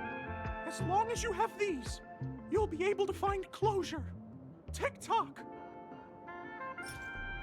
Wow! This sudden surge of joy! It's working! Tick-tock! Next, we just need to enter its emoscape, help connect its pathways, and we're done!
Oh, dear!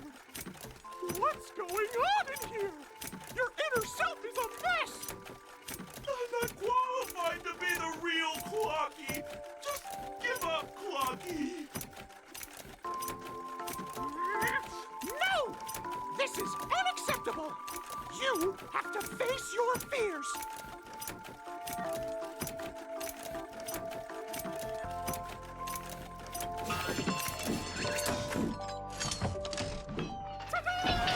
Success!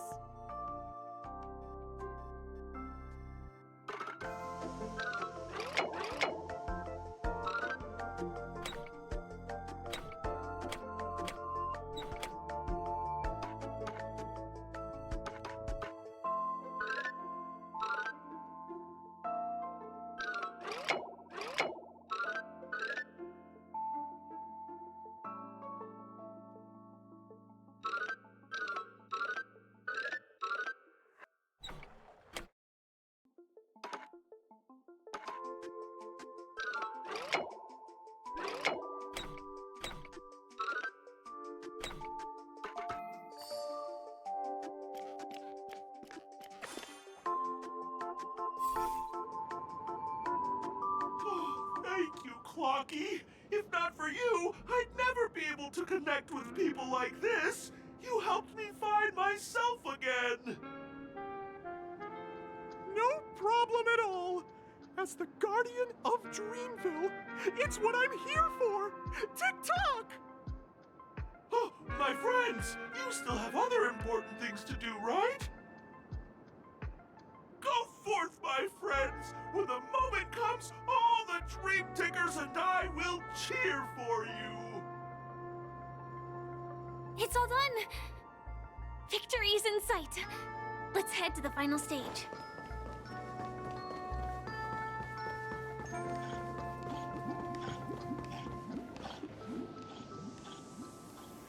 Congratulations to both of you! Oh, you've overcome all obstacles and proven yourselves!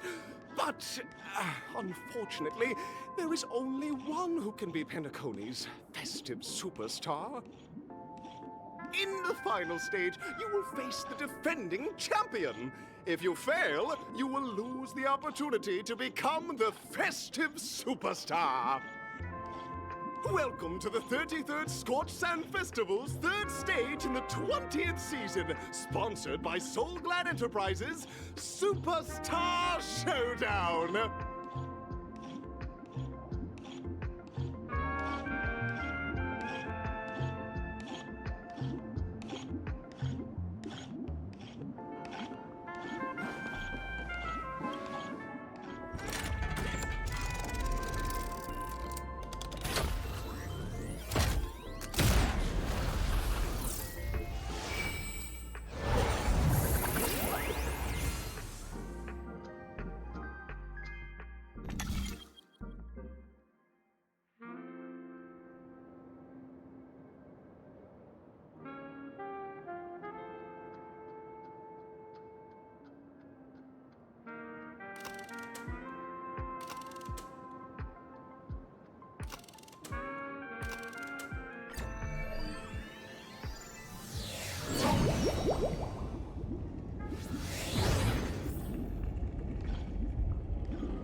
No way.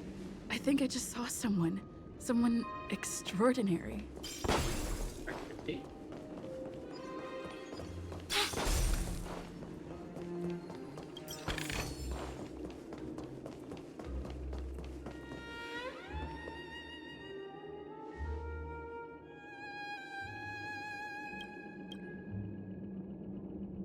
Are you a knight of beauty?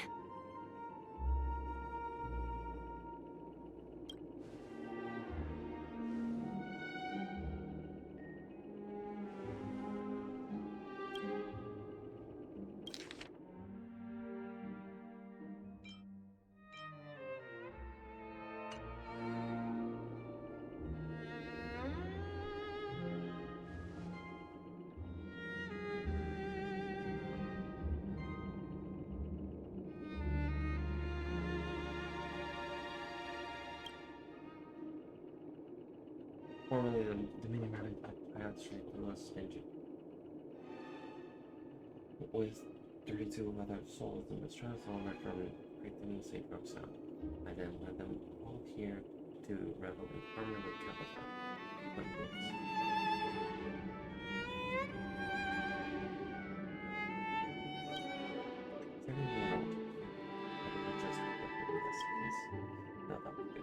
The rose of twins are sick and influence just like beauty. We know the choice.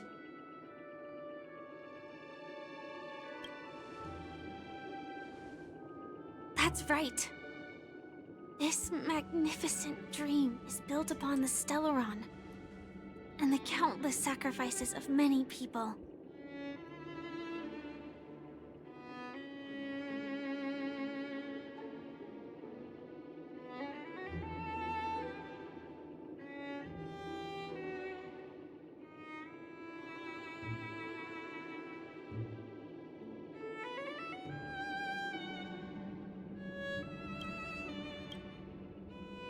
From the deeds of our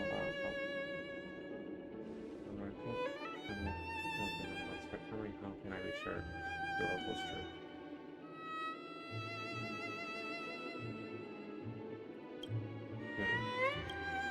Forgive my dear friend, there's no. That's not healed.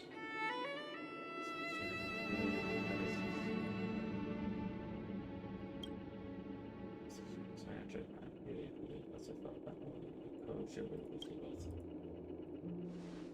Assumes recognize that. Beauty is not pros, beauty is more. Bear witness to a. No matter. The game is on. Right to the challenge. Time for a buzz.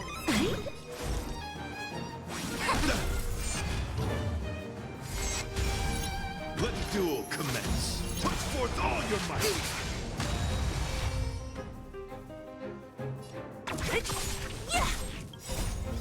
Disappear among the sea of butterflies. Illusions of the past.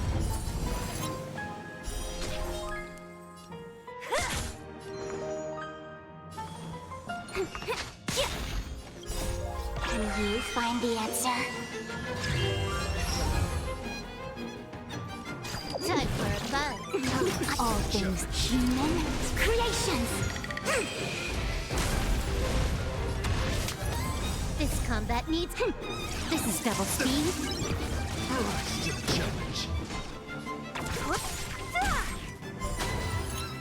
I'll end your misery. Confess! Feeling spiffy? Disappear among the sea of butterflies. Illusions of the past. You're fighting a gentleman. Can I have fun this time? Rise to the challenge. Let's play for a while. Don't mess with me. Pledge thy loyalty. Put forth all your might. No matter. Yin and yang. Rise to the challenge. Can you find the answer? Together as one. Let the duel commence. All things in this world, human creations. Put forth all your might.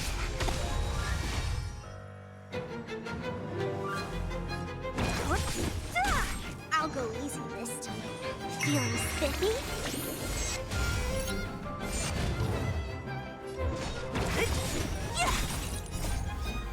Disappear among the sea of butterflies. Illusions of the past.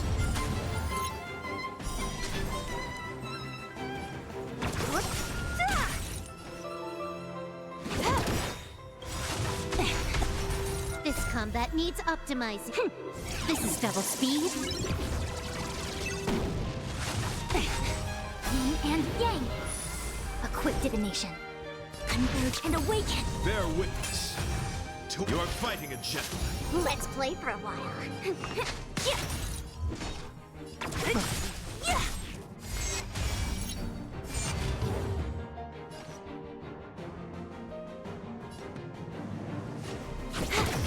Pledge thy loyalty. No matter. Put forth all your might.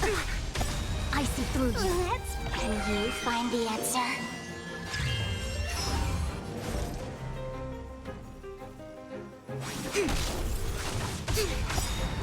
Yin and yang. All things human creations.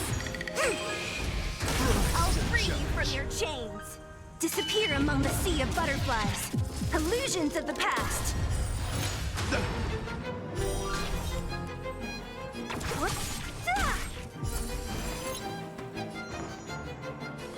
Feeling spiffy? What a headache. I'll end your misery. I'll free you from your chains. Disappear among the sea of butterflies. Illusions of the past. No matter. Put forth all your might. Time for a fun. Don't mess with me. This is double speed. To the challenge. The flesh wound. Rise to the challenge. I'll go easy this time. Who's next? Bear witness. You're fighting a gentleman. More enemies. Feeling spiffy? Let's play. Can you find the answer?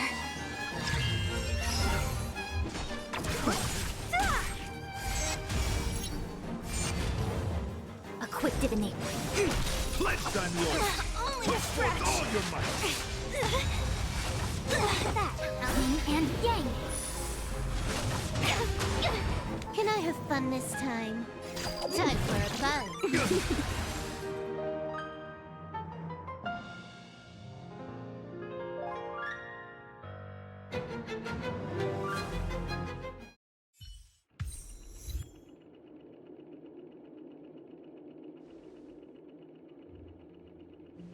What's beautiful as an idea, no form by the very beautiful gifts that they should know, shows it by. Our offering you the most heartfelt cheers. We don't have much time. May fate allow us to meet again, Knight of Beauty.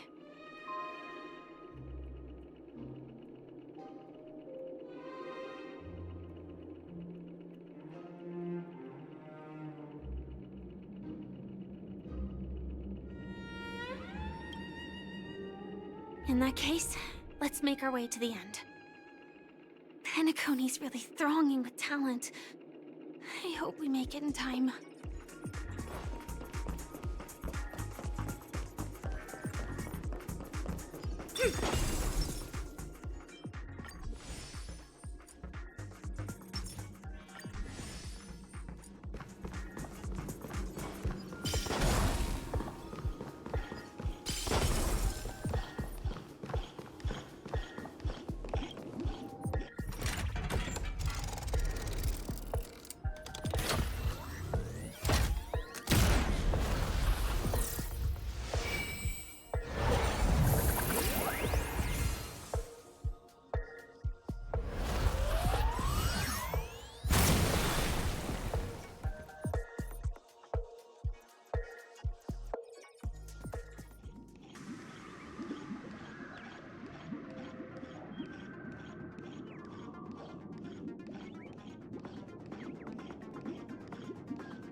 Congratulations to the both of you on becoming the festive superstars of this year's Charmony Festival. Before entering the Grand Theater, I, on behalf of the organizers, extend my sincere congratulations to you, wishing you joy under their radiance.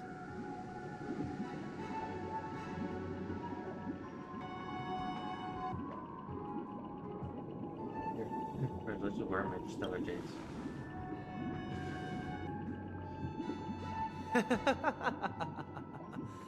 Your endeavors are worthy of extra recognition, and I've taken steps to ensure that. However, this reward is not a material one, but rather the opportunity for an open and honest communication between us.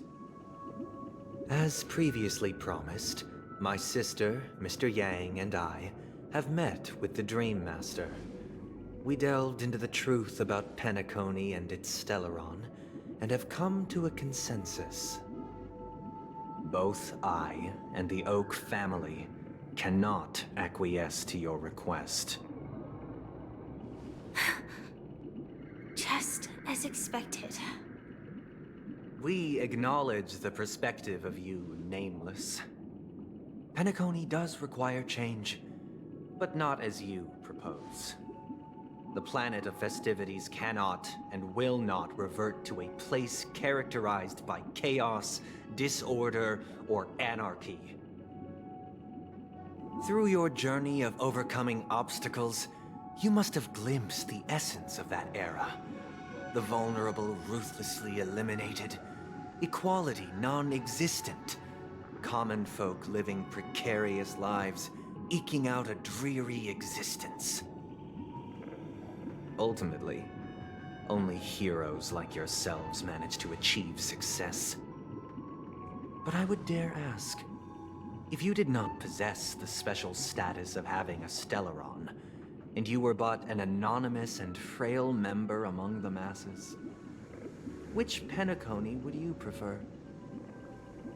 A dystopia for the survival of the fittest, or a sweet dream paradise for all?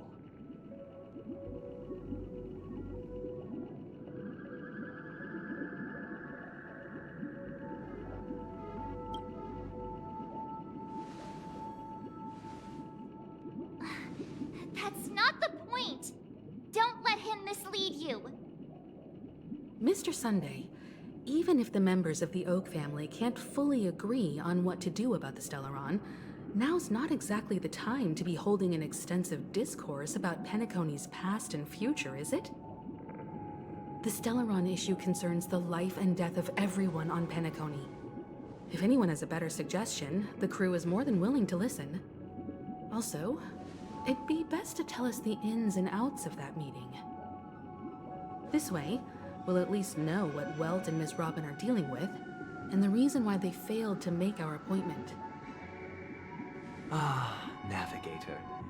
That is precisely my intention. With all present, let's begin by discussing the details of that meeting.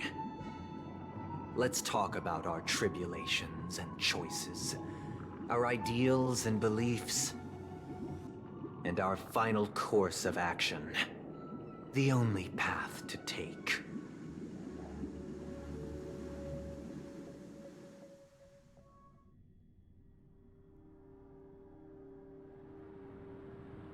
You mean to say that for the longest time, there have been scoundrels who would use the Charmony Festival that I have bequeathed to the masses as a tool to realize their ambition? Indeed, Dream Master. Once the Charmony Festival begins, the Stellaron's powers, along with the song, will be broadcast across the entire planet of Penacony. And then everyone in their dreams will be unable to awaken. This is indeed surprising to me. The dreamscape is maintained by the collective effort of the 5 families. If someone were to use the Charmony Festival to recklessly disseminate the power of the Stellaron, this individual must hold a position of great authority. Do you have any suspects? I'd like to ask, did you really not know of the Stellaron's existence? I would have never thought that this nameless would point the spear at me. Quite astonishing indeed. If I have offended, the Astral Express extends its sincere apologies. But the current circumstances are dire and leave no room for meticulous inquiry. We're doing this out of concern for the Dreamscape's safety. So, if you could, please alleviate our concerns. Dream Master, it's just to prove that the Charmony Festival has nothing to do with the Stellaron. If we're being overly cautious, I will return to the stage to offer tribute in song, just per the arrangement.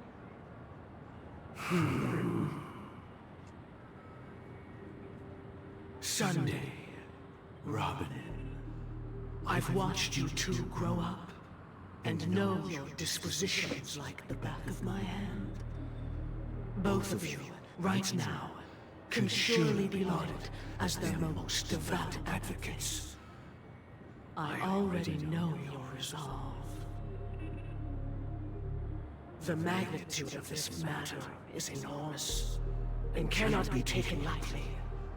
Since Mr. Yang has asked with such earnestness, I will personally respond in kind. If there is a need, the entire Oak family will be mobilized to heed your call.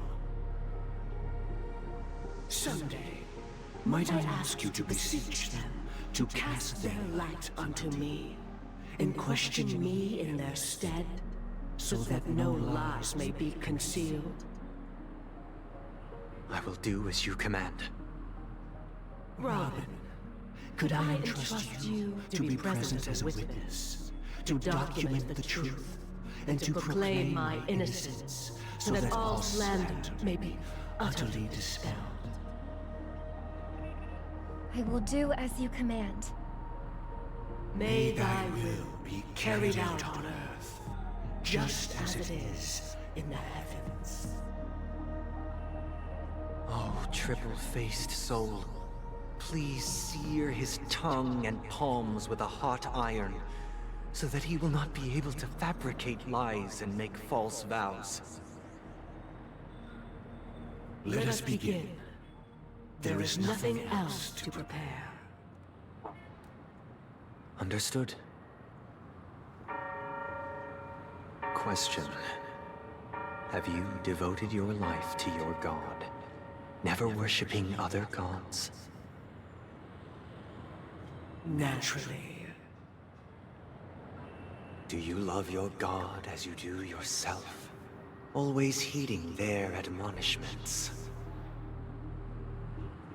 Naturally.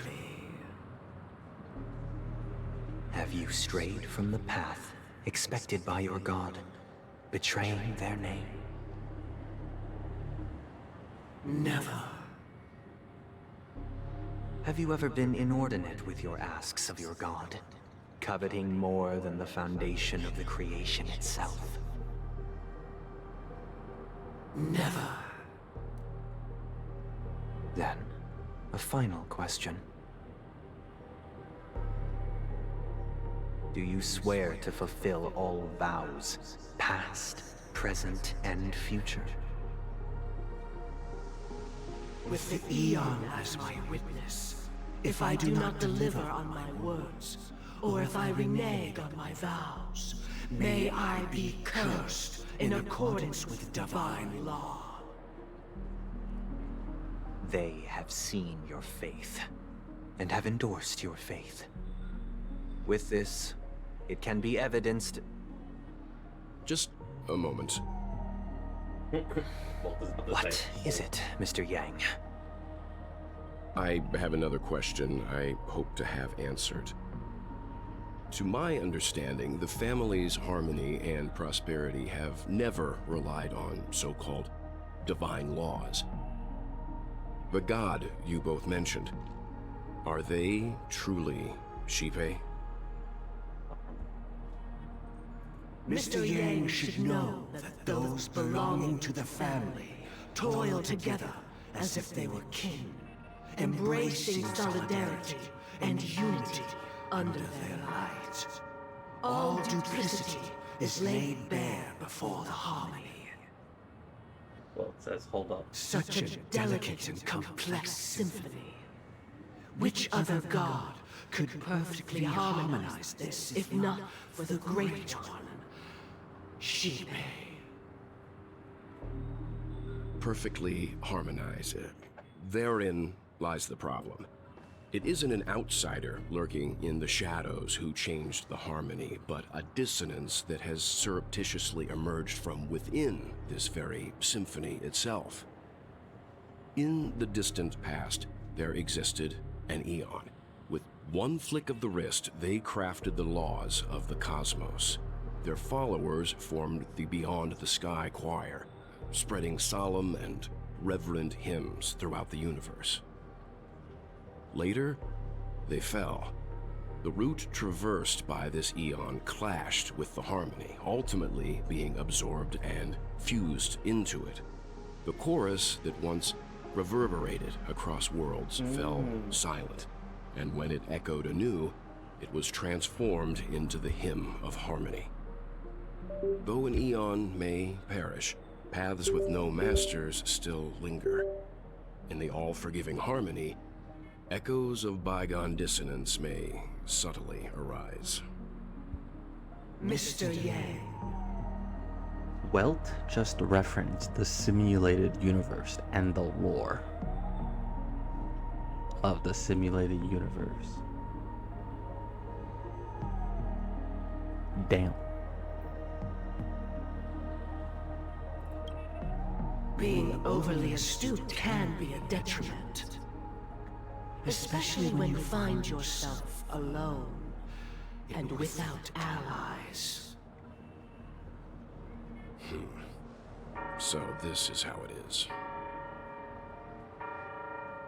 For the sake of our grand cause, Sunday, please afford these two an opportunity to rest. What?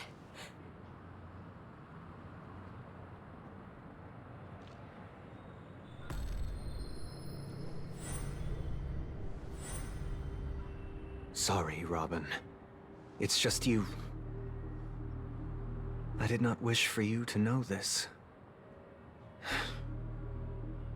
It's a pity that things have turned out this way.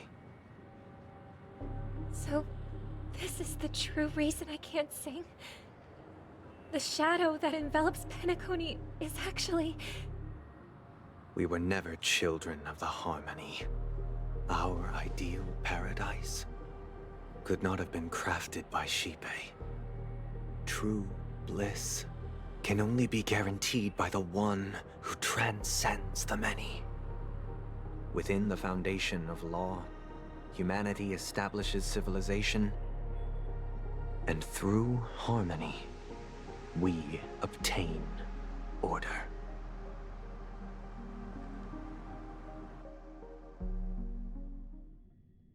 Unbelievable. To think that there would be remnants of the Order on Penacony. What have you done with Mr. Yang and Miss Robin? Don't worry. I just gave them some time alone to ponder their fates. You should know that these actions make you an enemy of the Astral Express. Should we need to stand against the Nameless, it would only be myself and the Oak family involved. But we haven't reached that point yet, have we? Your efforts for the justice of Penacony are evident to everyone, and have been widely observed. Give Mr. Yang back to us now. Oh, I intend to. But that hinges on the outcome of this negotiation. If it is the Order that drove you to imprison Welt and Robin, and you're using them to coerce our compliance, then there'll be no point in entertaining any type of discussion. You're mistaken, Miss Himiko. They are in very safe hands, and just as the family has always proclaimed, no one can be harmed in the dreamscape, least of all in the beautiful new world belonging to the Order.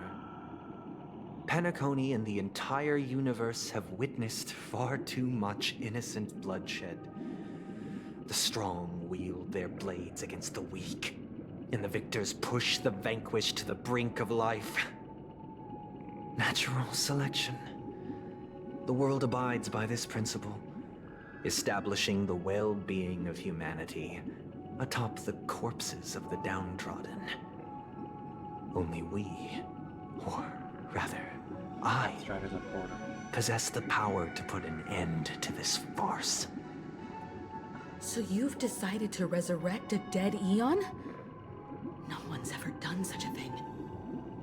If Miss Himiko is interested, let's draw back the veil and speak candidly. I've always firmly believed that people can understand one another through peaceful means. I'm willing to divulge the unembellished truth as to the intentions of the Order's Pathstriders, so that you will make better judgment for the Astral Express, for Penacony, and for this stretch of the universe. Words can hardly do justice to the beauty of that ideal. So, come with me, everyone. Let us retrace our steps, and see once again where this road leads. Huh? Where'd he go? Welcome. This isn't any location in Penacony's dreamscape. It's my inner world. The reason the scenery before you remains unchanged is because your consciousness has drawn on similar concepts to fill in the gaps. Who in their right mind would dispose their inner self like this? That means... Did you do the same to Welt? It's a tuning process. Stronger in effect and more draining on the mind.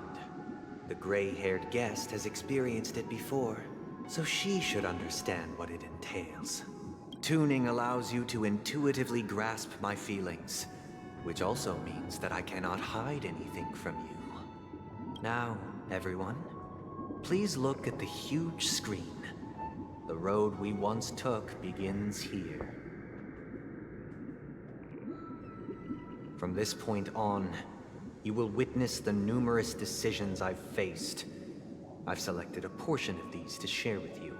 I believe after going through similar predicaments, you'll be able to better understand my thoughts. Let's begin. The first decision.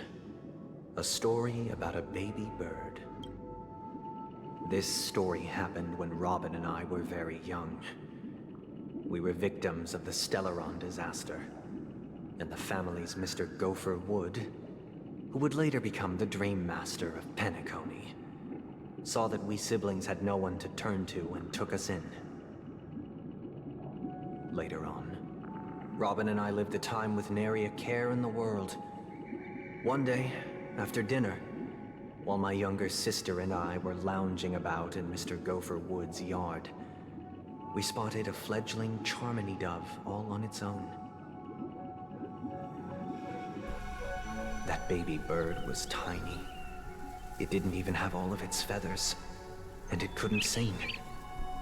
When we found it, it was already on its last breath, having fallen into a shrub, probably abandoned by its parents. We decided to build a nest for it right there and then. However, thinking back, that winter was unusually cold, with fierce winds at night in the yard, not to mention the many poisonous bugs and wild beasts in the vicinity. It was clear that if we left the fledgling in the yard, it stood no chance of surviving until spring. So, I suggested we take it inside, place it on the shelf by the window, and asked the adults to fashion a cage for it. We decided that when it regained its strength enough to spread its wings, we would release it back into the wild. The tragic part, something that we'd never considered, was that this bird's fate had already been determined long before this moment. Its destiny was determined by our momentary whim. Now, I pass the power of choice to you all. Faced with this situation,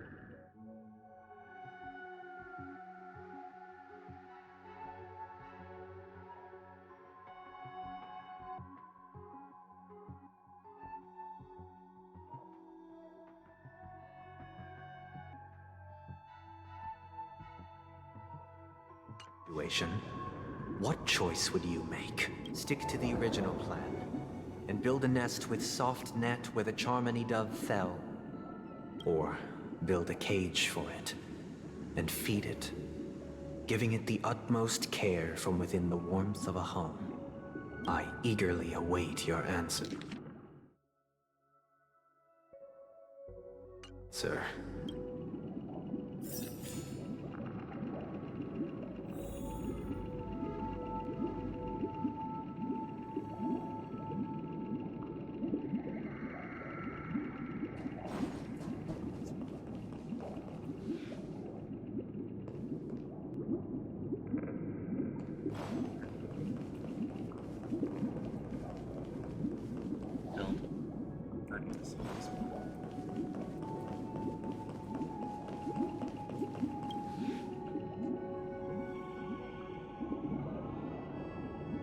I'm happy to see that you made a choice similar to ours.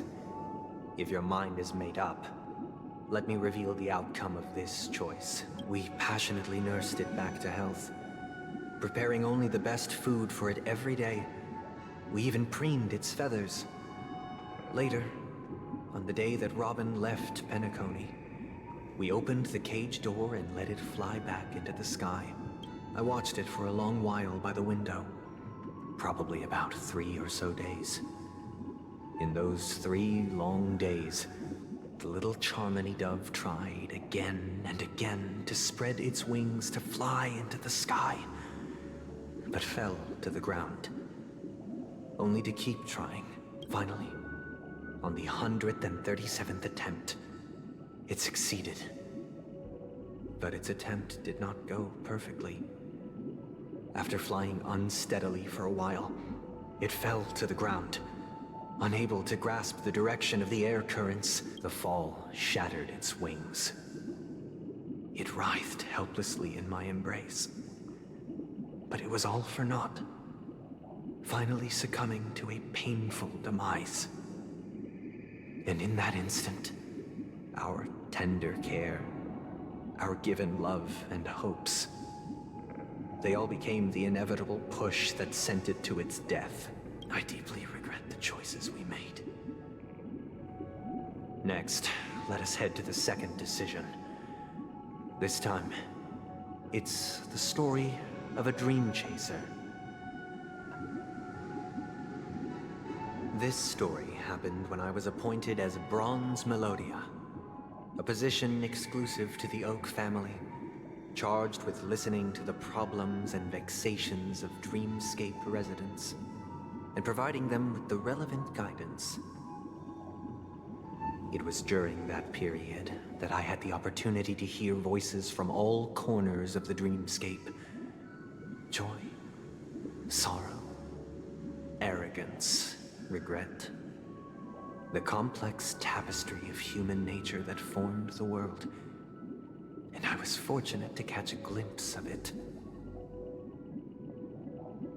He was a dream chaser, and an illegal stowaway.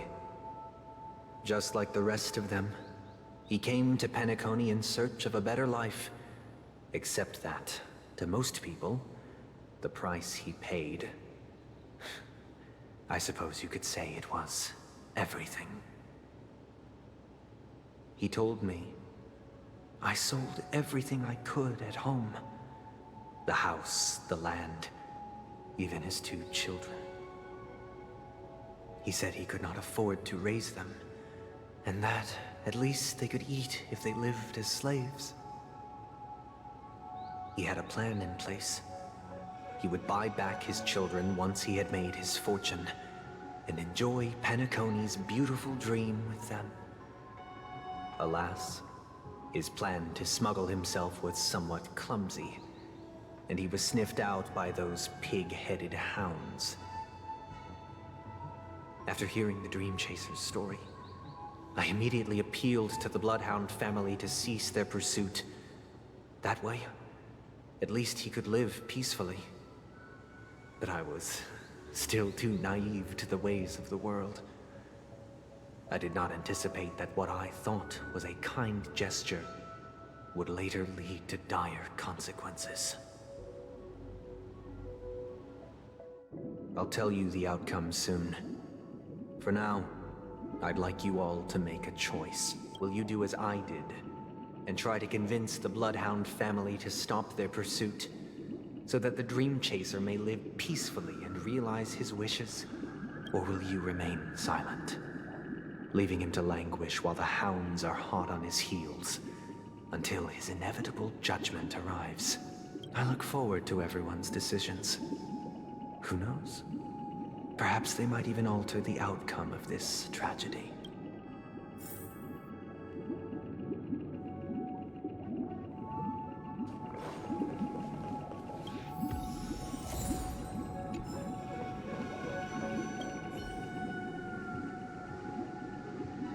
This question... Surely it has some connection to the baby bird story. And this connection is precisely the breakthrough Sunday aims to use to persuade us. I'd probably choose to ask the Bloodhounds to cease their pursuit.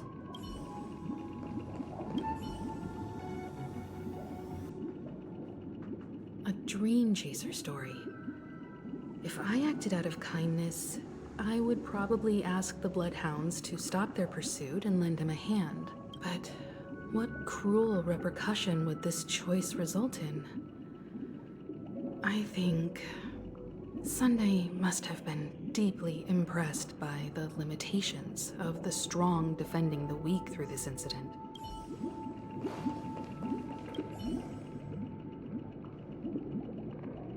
It seems illegal stowaways are really quite common on Penacony. But that guy in the story, I don't think he deserves any sympathy at all. He sold his kids to chase a dream. Even if he intended to go back for them, it's still insanely irresponsible. With that thought, there's only one choice. Let the Bloodhounds send him back home. This person deserves to be punished. Oh, March, you don't know the world. I'll do this one. Someone tell me I can make a...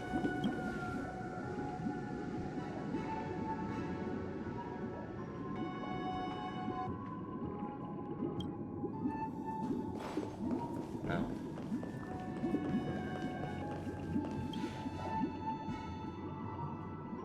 I'm honored to witness you arriving at the same decision. Out of respect, I'll share with you the dire consequences that my choice back then brought about. First, the outcome. He attained major success. After avoiding capture, he ran a business for a few years, very quickly making a name for himself, elevating his status. He might not have become a tycoon like old Audie, but he was considered a character of excellent repute. Now then, did he realize the wish he set out to achieve? No. The last time I saw him was in the real world, where the Hounds were going to permanently exile him, and I was the accompanying Bronze Melodia. The mission was simple. Listen to the criminal's repentance. He told me the reason he was in this predicament was because he conspired to usurp the head of the Alfalfa family. When I asked him about his 2 children, he instead responded with a question. What children? In the end, my heart aligned with the harmony, and the good deed I dared to undertake held no value, turning instead into a wrongdoing. It created a lamentable oppressor and countless oppressed individuals. He was never gonna go back. As to your choice, I once again offer my heartfelt apologies. Next comes the third and final decision. He was never gonna go The back. story this time, oh god, is my own. This story happened the day I was appointed the Oak family head. At that time, Mr. Gopherwood was the current Dream Master, and as per his wish, we had a private conversation. What surprised me was that the Dream Master had only come to deliver a letter to me. He let me read its contents, and it was a letter from my sister. The letter contained the usual pleasantries, anecdotes from her travels, nothing out of the ordinary. Just as I started wondering how this letter related to our discussion, the Dream Master began to speak. Do you know who wrote this letter? My sister, of course. But why would you personally visit me to hand me a letter from my sister containing mere trivialities? To help you grasp the full scope of this issue. Do you know where Robin is at this moment? From what the letter indicates, she must be in Caspolina 8, correct? She's touring there right now. Correct. Has she mentioned anything about a stray bullet? A stray bullet? What? A war has broken out on that planet. It is because of this very reason that Robin chose this destination. To spread the word of the Harmony. And to save the lives of that planet. She personally made for the front lines. She hoped to ease the people's suffering with song, and was willing to brave mortal danger to deliver the IPC's medical supplies. Unfortunately, stray bullets show no such compassion. Is she all right? If the operation was successful, she should probably be recovering in the field hospital. By the eon above, the bullet struck her neck directly, yet possibly as a reward for her consistent deeds of harmony. It didn't hit any vital arteries. Once you've attended to your outstanding tasks, it'd be advisable to write her back as soon as possible. Those damned savages! I'll pack my bags right away. My gratitude for bringing this to my attention, Mr. Gopherwood. Now you understand why she always wears such elaborate neck ornaments. How could this happen? Miss Robin. It's all in the past, so please don't worry. I share this in the meager hope that you will understand the harmonies, limitations, and predicament. As grandiose as the strong defending the weak sounds, many times, it is nothing more than wishful thinking. Likewise, I've prepared one last question, one last choice. But rest assured, this choice will not have any grave consequences, because this is merely a figment of imagination, a nightmare that has haunted me through countless nights. If you ever had the opportunity to make a choice like I did, would you still support Robin's journey on the path of harmony?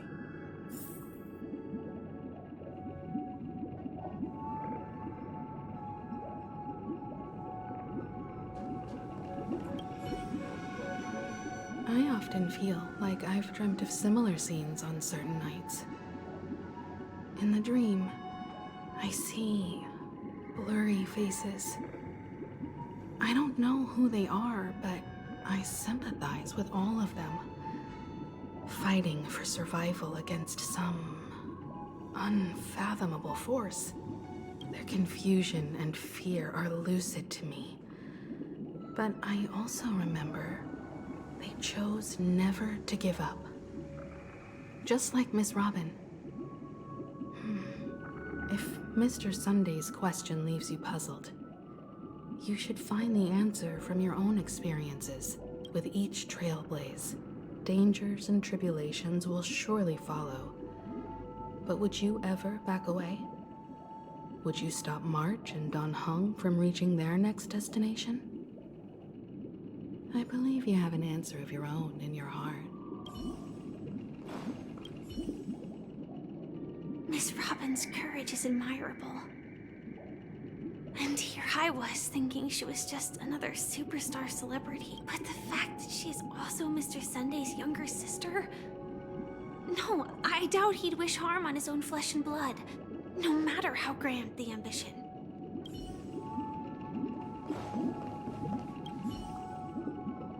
I can't believe that happened to Miss Robin. The strong defending the weak is a great mantra, but if I had to pay such a price, I don't know what I'd do.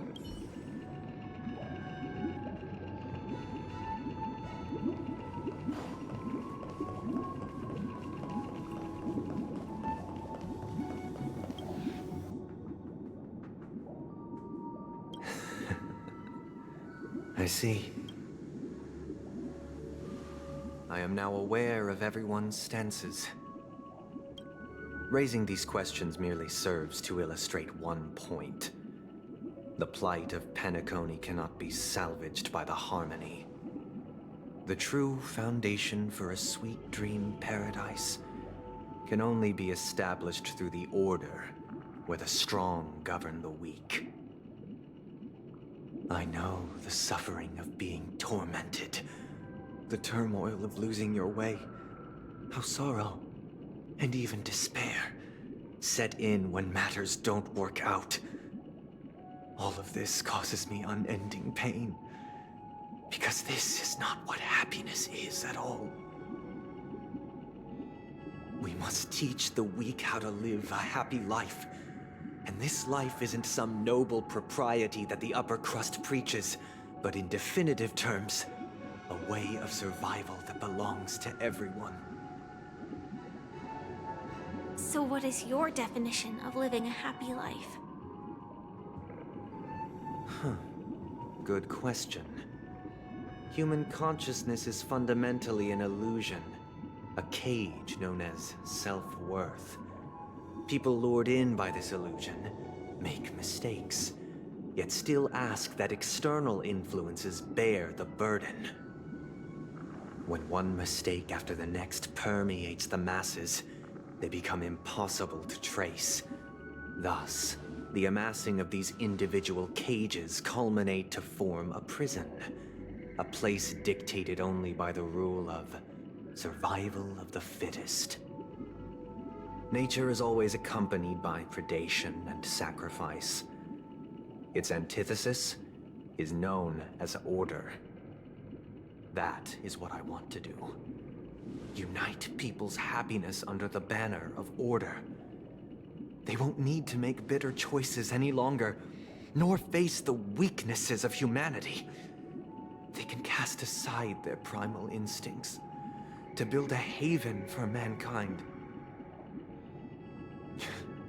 Simply describing thoughts is far too abstract, so allow me to provide a simple example. As you all may know, there are societal norms like weekends and long weekends that exist on some worlds. During these hard-earned rest days, people are given the chance to extricate themselves from the stresses of everyday life, allowing a certain tranquility to return to their souls. And it is only on these days that people do not have to adhere to the law where the strong prey on the weak. They can live out their lives happily during these brief intermissions. It's just a pity that 2 or 3 days are still too fleeting compared to the span of a lifetime. From where I stand, society's ideal system should be 7 rest days.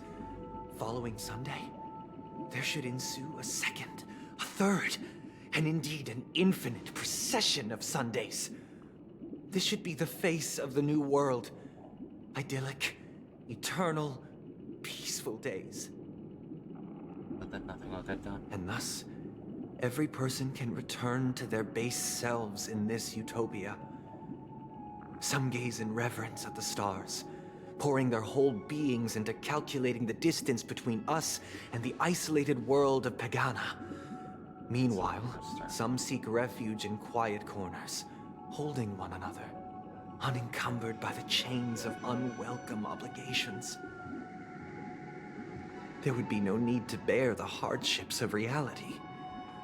Only in this way can humanity face the inevitable end with the purest of spirit, living a life of dignity. This is what it is to live in bliss. Miss Firefly, you who are stricken with entropy loss syndrome, you of all would surely understand this.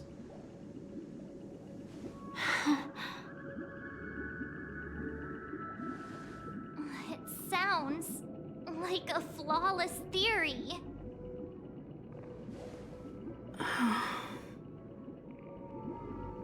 But what is the price to attain all this? The cost is minute, merely a personal and eternal sacrifice.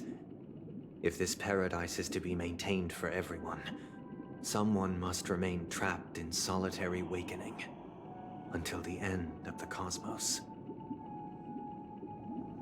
Awakening. Which means that this so-called paradise is still a dream. Stepping into this paradise means forsaking reality, correct? It is not forsaking, but transcending.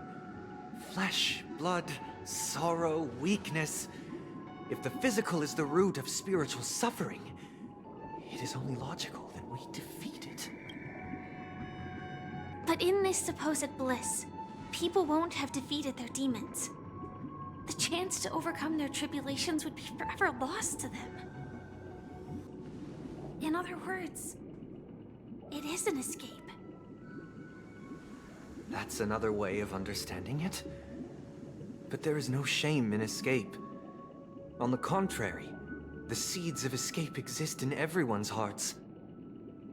Don't you agree, Miss Firefly? And as to why we sleep, it is because we are afraid to awaken from our dreams.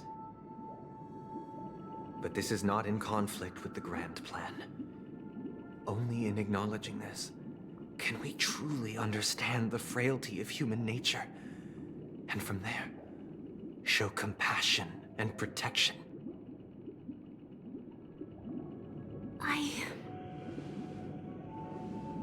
I admit that you are a born leader. Your perspective on humanity brims with pessimism. Yet you express compassion for all, even when your heart pities them.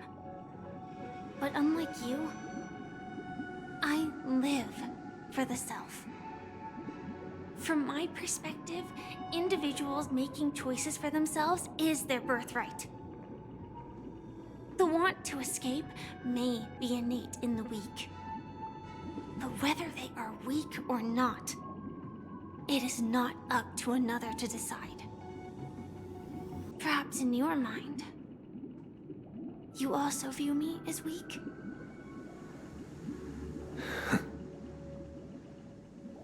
Because I don't think so. Since Miss Firefly has said her piece, the Astral Express will also naturally give you our answer. We'll leave it to you. Just as Mr. McHale instructed before. Tell him our choice. Please, what is it?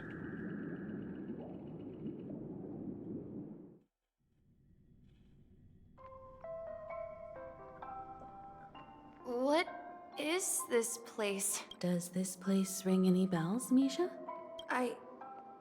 I don't know, but I feel a sense of deja vu. What is this place? It's the realm within a dream bubble. This was left to the Astral Express by a nameless, but weirdly, when we entered it, it was completely empty.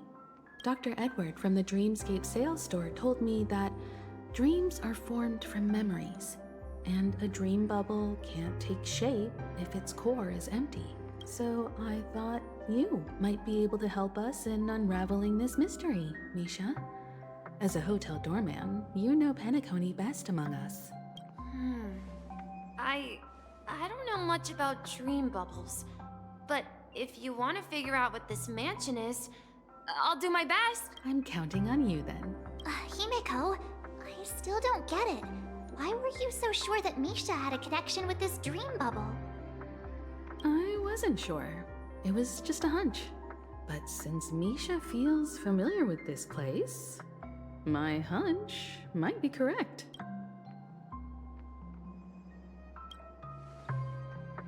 Exactly. This is where you and Firefly encountered death, which we now know as dormancy. Considering its connection to Dreamflux Reef, it's not surprising it appeared here. The question now is, who brought you here? Based on the clues we have so far, it's unlikely to be that masked fool. So identifying them is crucial to us. We're drawing closer to the truth once more. Let's give Misha some time, as I believe he'll unveil the secret of this dream bubble. All right, but there are doors all over the place. Which one should we choose? Do you have any idea, Misha? I guess... maybe this way? I'm not entirely sure, but... let's give it a try. Wait, you managed to choose the right door? Weird. This place is quite different from the hotel. But I feel like I've been here before, and even lived here for a while. If I remember correctly, there should be a fireplace down that hallway. Clocky and I used to sit by the fire, listening to the crackling of firewood. And the room on the other side was the toy room. I loved spreading out all the toys from the box on the floor and making up stories for each of them. Hold on. This doesn't make sense. Didn't I grow up in Dreamflux Reef? So, what is this place? This could be a case of amnesia. Don't worry, Misha. It's common for everyone to forget certain aspects of the past. Those memories haven't vanished. They're just lying in the depths of your mind. We can surely get them back. Since this place seems familiar to you, why don't we explore a few more rooms and see if you can recall anything more? Yeah, then let's check out the rooms I just mentioned.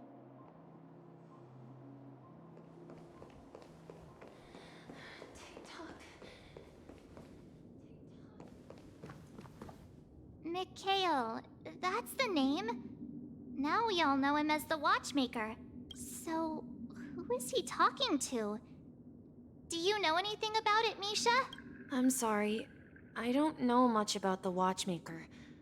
But, Mikhail... Anything special about that name? Mikhail is Grandpa's name. Grandpa? Do you mean you're the Watchmaker's grandson? But we haven't heard anything about the Watchmaker having descendants. And the name Mikhail is not rare.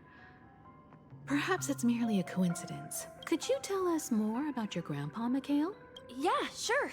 He was a seafarer who fearlessly ventured into mysterious seas and storms. He was always on the sea and had lots of friends who accompanied him on his travels. Is Grandpa the Watchmaker? He didn't want me to call him Grandpa because that would make him sound old. He believed he was still young. The name Mikhail was given to him by his parents, Mihaly and Elise, both renowned seafarers. Every time he came back, he'd share his logbook with me and tell me about his adventures at sea. I want to become a great adventurer, just like him. It appears that the seafarer has nothing to do with the Watchmaker. So, perhaps it's just a coincidence? So, where is your grandpa now? He went off on a new journey, and it's been quite a while since I last saw him. So, where has Clocky gone? Did he leave to protect Dreamville?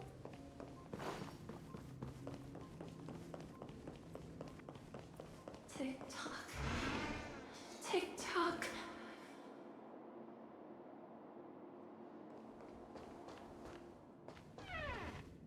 I heard some noises from the room. Origami Bird? That's a friend of mine. You and Origami Bird are friends? Yeah. It's a member of the Compass crew, just like Clocky and Miss Mirror. And there's more than just one Origami Bird. They are a big family with lots of brothers and sisters who look the same. They follow Miss Mirror's orders and handle all sorts of jobs on the ship. They're the best sailors. Sailors? Can Origami Birds be sailors? Could you tell us more about the compass, Misha? The Compass is a ship bound for the New World. Clocky and his partners travel through layers of fog to the depths of the sea. Whenever there is danger, Clocky will use a compass and guide the ship in the right direction. That's a great story. But in the Penacony cartoon, Clocky and his partners have always lived in Dreamville and never ventured out, right? Huh? Oh, that does seem to be the case. Weird. I clearly remember Clocky arrived in the New World in the end. Perhaps Clocky has a hidden past. I think I hear the sound of water. You once mentioned there's a magnificent fountain up ahead.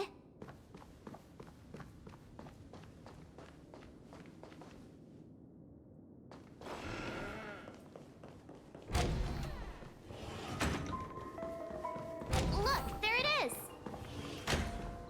The water resembles a precious jewel, embedded in the dreams of all seafarers. Every time I gaze at the shimmering lights beneath the waves, it feels as though I'm back in this place, standing by your side. Have you recalled anything, Misha? Yeah, I saw these sentences in Grandpa's logbook.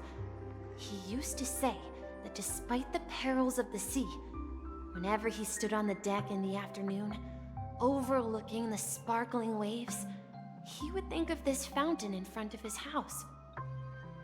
He often said that those moments felt like returning to his family's side, and the difficulties at sea didn't seem quite as challenging. You know, I quite understand such sentiments.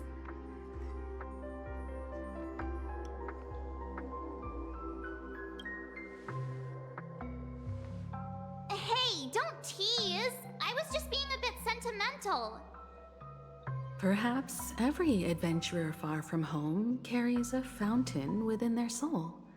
Even though the other side of the sea remains shrouded in the unknown, the fountain in front of his house serves as a compass, leading him back to his cherished ones. Yeah, while Grandpa was at home, we would stand by the fountain and place the compass, a toy boat that I made, into the pool. Back then, I would ask him when I could go on adventures like him, and he would always laugh and say I was still too young. It seems this Mikhail is truly a seafarer and has nothing to do with the watchmaker. Yeah, based on Misha's recollections, the scenes in the dream bubble appear to be his childhood memories. But this raises more questions. According to Misha, he was clearly born on an oceanic planet and led an ordinary life, with no connection to Penacony at all. Could this be some sort of metaphor? Perhaps the sea refers to the memory zone. I'm sorry. I don't know, but my memories keep pouring out uncontrollably, like water flowing from a fountain. Perhaps I'll remember more things if we go further. I wish to share your burden. We're going to the opposite side, right? No, we should turn... Huh? Something feels different about this place. Up ahead is... Grandpa's study. It was in that room when I saw him the last time.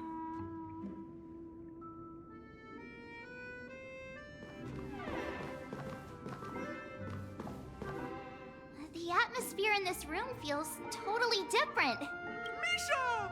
You finally come! Clocky! You're here! Yeah. This is the room where we first met each other. Are those books on the bookshelf logbooks left behind by that seafarer? Yeah. Whenever he came back, he placed a logbook on the bookshelf in his room. They contain records of his expeditions to every corner of the world. He described our world as a fountain.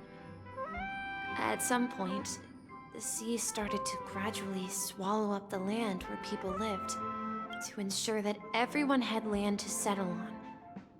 He had to continue exploring the sea, in search for the source of the rising seawater. On that day, he called me to his study, telling me that he was embarking on another journey.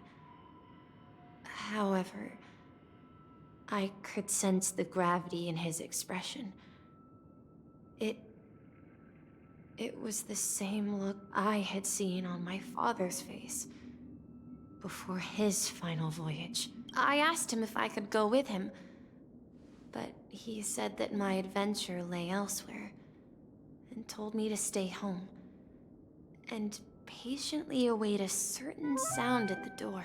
What sound? He told me about a vast ocean in the sky. An ocean of stars. He spoke of a train that transports children with a desire to venture far away, traversing the sea of stars without ever stopping. He said that he knew the crew on the train. And that he had asked them to take me along. He said the journey I had always dreamed of would start there. A train? Could it be? It's the Astral Express. I remember now. Grandpa's friends are a group of nameless who came to this world to resolve a disaster caused by a star. Then, he gave his pocket watch to me. It was his cherished treasure, appearing in every one of his adventure tales. He explained that difficult times were ahead, but assured me that the watch would guide me. He said, as long as I kept moving forward, I'd eventually reach my desired destination. And then, it was as if I heard the distant sound of a train whistle, echoing throughout the room. Exactly, Misha! And then we followed that whistle, didn't we? Yeah. I think I can still find the way we took back then. This is the dream jigsaw, right?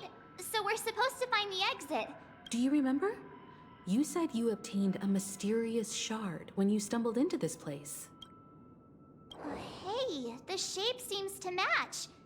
So this shard is also connected to Misha? Looks like we're just one step from revealing the...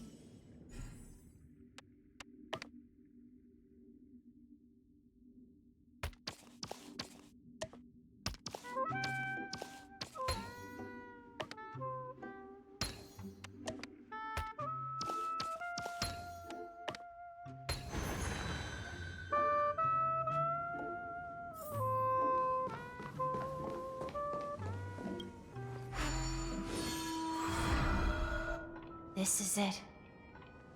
This is my room of clocks. While I spent my time waiting for Grandpa to return from his voyage, Walter gave me this workshop. And it became my secret base. Here, I learned how to repair clockwork and gears, out of my fondness of precision mechanics. In my dreams, I was the captain of the compass, embarking on adventures with my companions, Clocky and Miss Mirror, in search of the new world. I was born and raised here. So, this building in the dream bubble is your childhood home? Yes, but not exactly. To be more precise, this dream bubble itself is my home. Looks like you've remembered everything now. Wait. Why does it feel like everyone else knows something I don't? It's only the dark, too bad I don't. Marge, do you remember when she mentioned the clocky that only she could see? Yeah, the little guy here, right? But we all saw him in Dreamflux Reef, right? And Mr. Yang even greeted him. Looks like everyone on the Astral Express has a childlike spirit.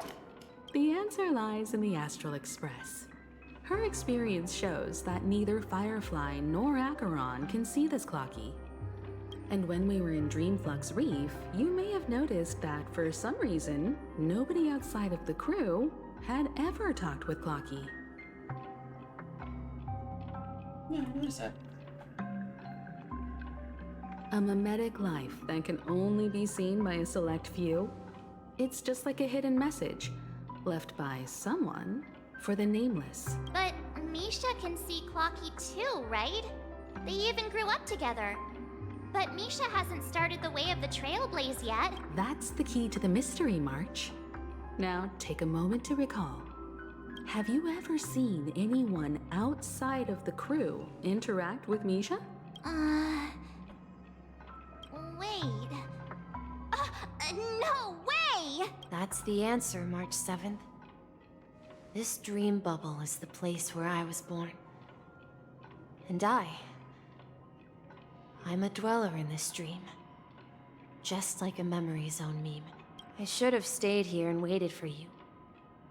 But when reality and memories merged, I unconsciously pushed open that door and left the bubble with Clocky. So it's not that the Watchmaker's dream bubble is empty, but rather the stuff inside ran away? And the whistle you heard was the sound of the express arriving at Penacony? That's one way to see it, but I believe there's a longer story behind all this. It's best for Misha himself to explain all the details. How about we start with your name?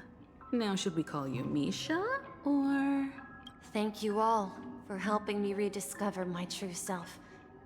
Now, please allow me to reintroduce myself. I was born on Lushaka, in the Presmere system, adopted by seafarers Mikhail and Char.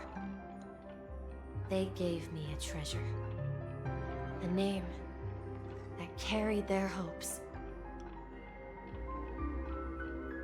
Mikhail Char Legwork, or simply Misha. If you prefer, you can call me by a more familiar name, the Watchmaker. So, you're the Watchmaker himself? Unfortunately, that legendary figure is no more. I am only a reflection of his life. As for the child who has been with you, he's the innocent protagonist of Misha's childhood dream. A friend of Clocky, a young apprentice, and a future mechanic on the Express. And this also marks the beginning of his journey, devoted to the Trailblaze. At the end of the journey, I left this little flame, which I so cherished, in my deepest dreams, hoping to pass it on to the nameless of future generations. However, he somehow left the dream bubble and forgot all about his task. I apologize for all the confusion this caused. Because he was born with a desire to trailblaze, wasn't he? I don't think Misha has forgotten his role as a guide. He remembered it, and that's why he mistakenly appeared as a hotel doorman in her dream from the very beginning. The one who brought our unconscious friend here must have been Misha. If that's the case, we encountered the Watchmaker's legacy from the beginning, didn't we? Well, I have a sarcastic friend who says I always take big detours and end up back where I started. Perhaps that's what every nameless has to go through. But in the end, you found me. I'm sure you're all wondering what my legacy is. I believe my hound has mentioned the Stellaron and my wealth. If I may apologize, the Stellaron part is real. As for my wealth, however, it's nothing more than a baseless rumor. I left my homeland as a child and embarked on the journey of Trailblaze. I traveled to various planets until finally reaching Asdana, where my friends and I built the original Penacony and fought for its future ever since. I've been moving forward all my life, doing what I could to overcome the obstacles in my path. But ultimately, my journey reached its end, and I left behind no possessions worth entrusting. So, if you ask what's left within this worn-out train engine that can be called a legacy, I suppose it's the things that are still burning in the engine's furnace. Now that you're well aware of the current situation of Penacony, I certainly hope that you'll help me get this world back on track. But I'll leave that decision to you. For the path of Trailblaze is never paved by others. All I have for you is a story and two gifts. I want to give you my pocket watch. It has accompanied me throughout my long journey, guiding that naive child forward, and has been blessed with the presence of so many great people up to this day. And my hat, too. The one who navigated for me placed it on my head and planted a fanciful thought in my mind. The trailblazing expedition will never end. Now, it's time for you to make your choice. Once you've made up your mind, open that door and enter the long dream of an old man. I'll be waiting for you at the end of this corridor of time. All right, everyone. Let's make a decision. Although I don't think anyone will have any objections. I object. I object. Someone else pick that. Of course. We've come this far. Surely there's no other option than moving forward. In that case, it's unanimous. Then let's proceed together to the end of this dream and tell Mikhail our decision.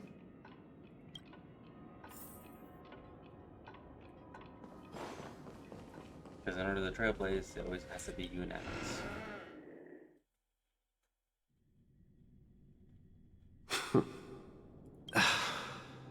Mikhail, where are you going? Someone has to step up and save Lushaka. So why can't it be me, Misha? Please don't go. And if you must, please take me with you. Don't leave me alone. Even without me, you know how to proceed forward, brave Captain Misha. The compass is waiting for you. Haven't you always wanted to be a better adventurer than me? Now go, board that train and start your journey. Where are you going, Mikhail? I'm going to clean the floor in the parlor car. I've promised the conductor. Wait, first tell me, did you fix this watch? Yeah? I know what it looked like before. Its chain was broken, the back case torn, and the marks on the dial all worn out. How did you manage to fix it? Well, it's hard to explain, but I knew it could be fixed. It's the hands, Mr. Amundsen. Its hands were intact and pointing in the right direction, so I knew there would be a way to fix the rest.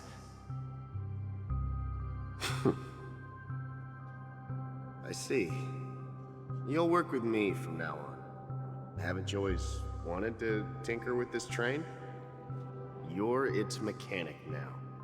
As for the conductor, I'll do the talking. But I only know how to fix watches. Don't worry. You've got what it takes. I'll teach you what you need to know.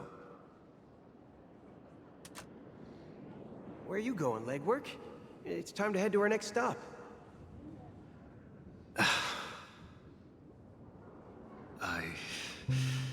I'm staying in Astana with Rosalina and Tiernan.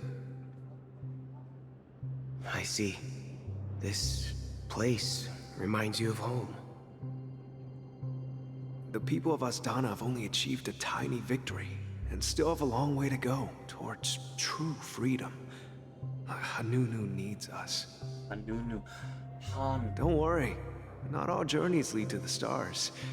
Even if I leave the Express, our path of Trailblaze will continue. Yeah.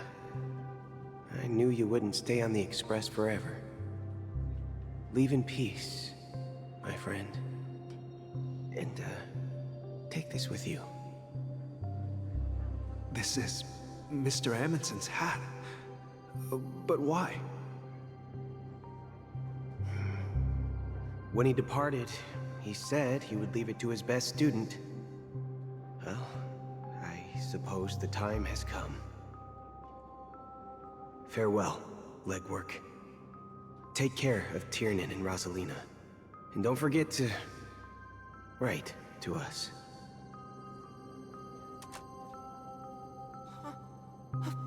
Where are you going, Watchmaker? Don't worry, Micah. Just going on a little trip. Someone has to be at the forefront of the interstellar frontier, and I'm the only former Nameless in Penacony. So why can't it be me? Because you're all we have! Have you forgotten about Tiernan? The cosmos is way more dangerous now.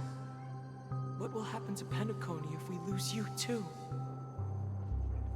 But what will happen to Penacony if we don't find a way out? Ah, Tiernan. How could I ever forget him? I've spent countless sleepless nights asking myself why I didn't go with him back then. We Nameless won't stop. Don't worry, Micah. It's just a matter of getting back to my old profession. Just wait for me to come back. But if, and it's a big if I don't come back in one piece, then you'll become the next Watchmaker. Where are you going, old man? Oh, you're here. Answer my question. What are you up to? Relax, Gallagher. I just came up with a great idea. Wanna hear it? Oh, come on. Aren't all your ideas just ways to get yourself killed? I may be blunt here, but you're the last remaining hero in Penacony. If you die too, the secret of the Stellaron will go to the grave with you. Yes, I'm afraid there's no way out in Penacony, so I'll have to consider alternatives beyond Asdana.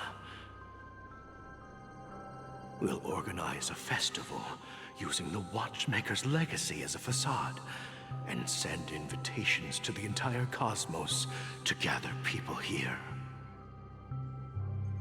So, a desperate struggle against the family? Desperate? Don't we have you here, my friend? This task is challenging, but what hasn't been challenging for us along the way? Well, whatever you do, remember, make sure to send an invitation to the Astral Express. Misha! Where are you going? Oh, it's you, Clocky. Take me to Dreamflux Reef. Last night, I had a long dream about the day we met. I want to write down that dream. Write it down? Why? Oh, so I won't forget it. Do you remember how you got your name, Clocky? Of course! You told me that when you were a kid, you lived in a room full of clocks. Those wall clocks and pocket watches grew up with you and were your best friends. Yes, but what I didn't mention was there's a funny misunderstanding behind it. I was a kid, and there was always a special pocket watch in my memories. It was with my grandpa, guiding him on his sea voyages and leading the way in his every adventure story. I wanted to have a pocket watch like that too. And that's when you appeared in my dreams. Yeah. Every night, we boarded the compass and set sail together. But you know what?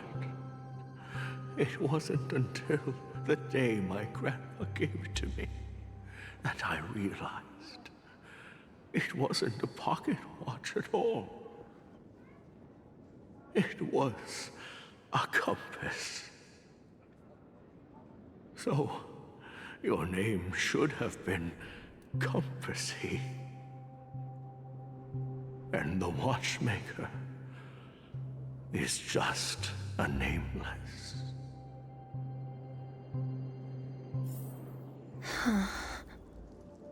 We've arrived at Dreamflux Reef. So, where to next?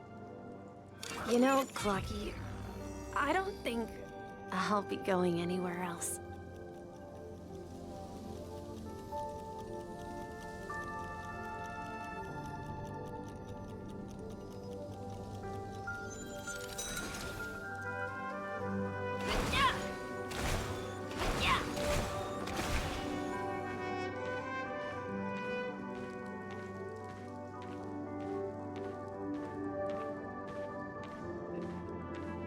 Stealth ninja cutting onions next to them, or is that just mid?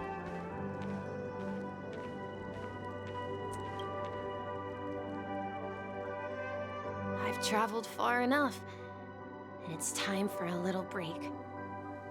Oh. So, we'll set out again. When you're rested? No, I'll stay here. And then, this is where it ends. This is... where it ends?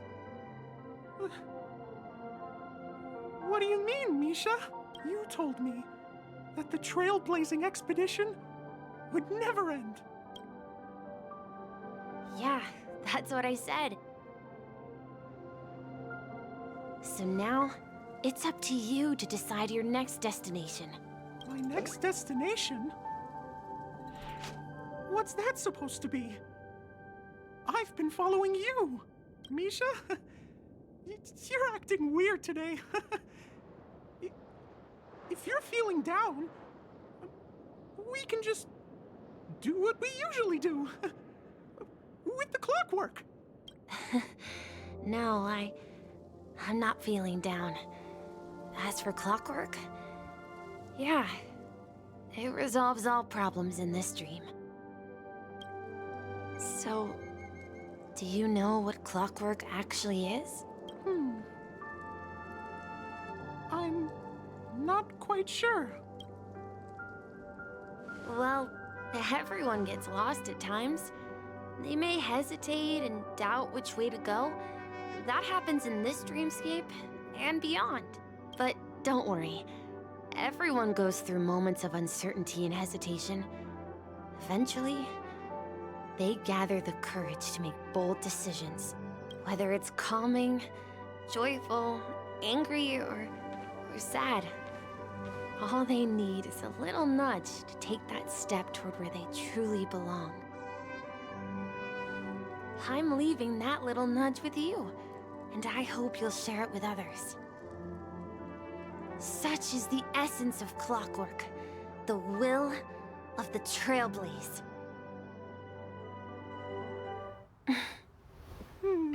Clocky's hands spin around non-stop, indicating confusion, frustration, and weakness. But ultimately, people still need to move forward. Just like your hands, always pointing ahead. This is where my journey ends. From now on, this is depressing and emotional. Oh, it is your path to walk. Trailblazing means taking paths your predecessors forswore and venturing even further.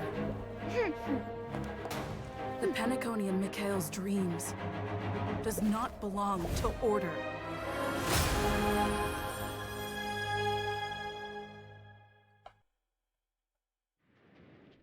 Harmony Trail.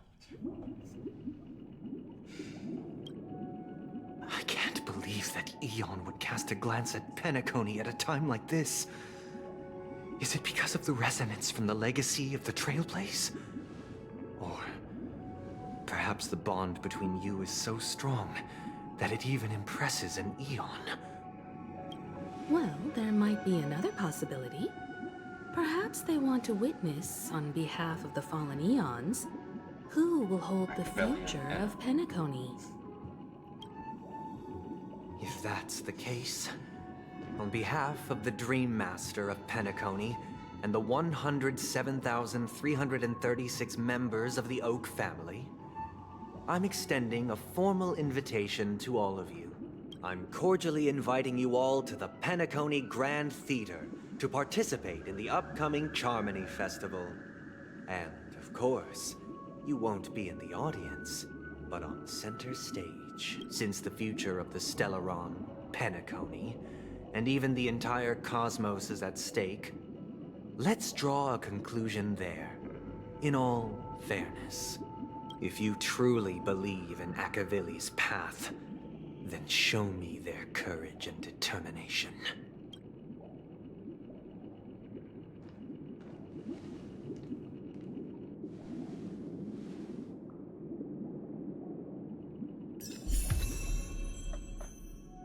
Friend on a new path.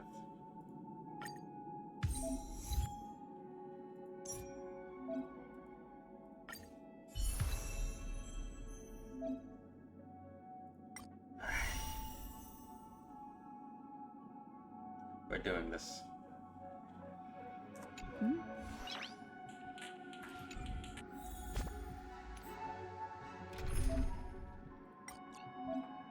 Ooh, nice.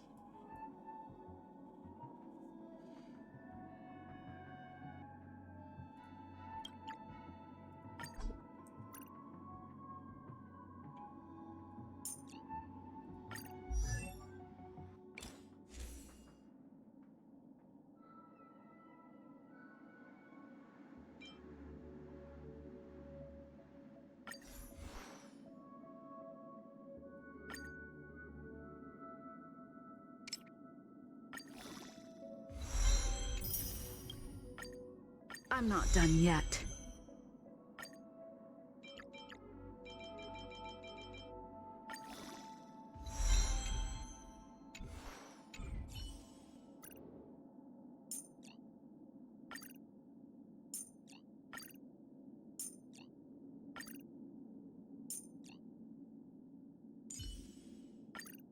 If there's anything you need.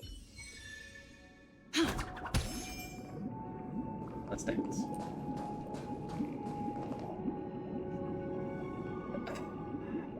Alright, old man.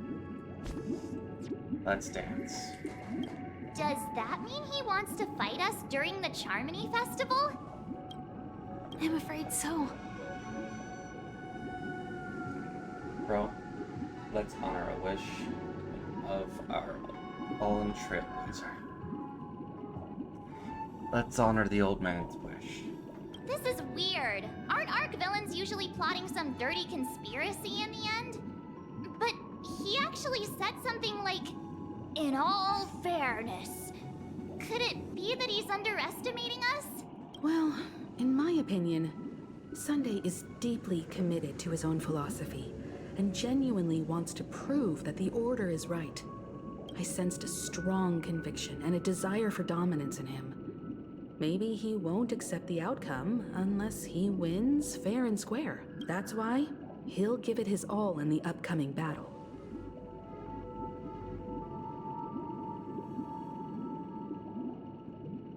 Like someone too hard with my peak swag. Guess I messed around and found out, huh? Ah, you. Every time an important moment arrives, you hesitate. We've even dealt with a Lord Ravager of the Destruction, so a follower of the Order won't be a big deal. Anyway, we can't leave the Stellaron unchecked. This is about trailblazing a bright future for Penacony and fulfilling Mikhail's and his predecessors' long-cherished wishes. Now that we've taken up the mantle, we can't afford to fail them. However, the same applies to the Order. Their plan didn't materialize overnight. And they have the profound collective consciousness of the planet of festivities behind them. A desire to dream, to slumber and escape reality. All those hidden emotions have given birth to the sweet dream of the Order. They've harnessed the will of an entire planet to create an Eon. This confrontation is far more complicated than a simple power struggle. To secure Penacony's future, fighting on the stage alone is not enough. What do you mean? Are you not coming with us? I believe Firefly is trying to say that she's heading off to another battle. Oh no. Mm-hmm. No. Before I left, the Destiny Slave told me that this journey would bring unforgettable rewards. Even though the script he gave me only had a few lines, I couldn't ignore them. Because one of the lines said, "I'll experience death 3 times in the land of the dreams." 3 times? This can't be serious. The first time was a painful death when I was stabbed by the Blade of Dormancy, which led to all subsequent events. The script will always come true, but in a way that will only be revealed when that page is turned. So now I've understood the meaning of my second death. And I am prepared to face it. If all goes well, my efforts will provide crucial support for you. Only by achieving victory in this battle can we secure a future for Penacony. And only then, my third and final death won't come true in the most terrible form. The most terrible form? Does that mean... The true death, where everyone in Penacony loses themselves completely in the eternal sweet dream of the Order. We must do everything we can to prevent that. Have you made up your mind, Firefly? Yes. Otherwise, I wouldn't be here. Thank you again for your assistance for the Astral Express. May we meet again, in reality. Yeah. Farewell, everyone. May your trailblazing expedition never end.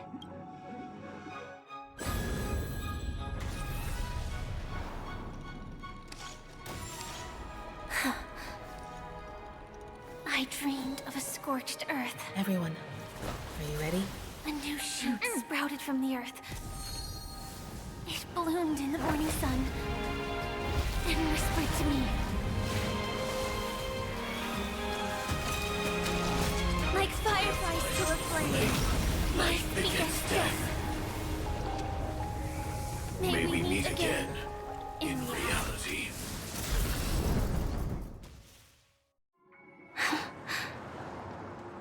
After today, Japella's name will disappear from cosmic history, and the Everflame Mansion will take its place. In the not-too-distant future, you'll receive an invitation. That's your next stop. Land of the dreams. Penacony. I hope you find whatever you seek there. Be it answers or salvation. You mean my 3 deaths? Silverwolf told me about it. It's such a shame that it's not part of my script. Well, I want to live. I'm never afraid of death. The opposite of death is eternal life, and that's something I'll never desire. People die, and I am no exception. Death is like a script, a fate that cannot be defied. But that's exactly why we have to choose where we want to rest forever. Do you exist just to perish? Are you not the same, Blade? The end you desire is not one dictated by others. If I were to die now, I would only be a weapon. I believe I should die as a human, though its definition escapes me. Isn't this the answer that ordinary people look for their whole lives? A name that can be carved onto their tombstone. The tombstone that belongs to me once bore the inscription, Glamoth's Iron Cavalry. Then it changed to Stellaron Hunter. But one day, it will bear the name Firefly. And all the brilliance she showed at the end of her life.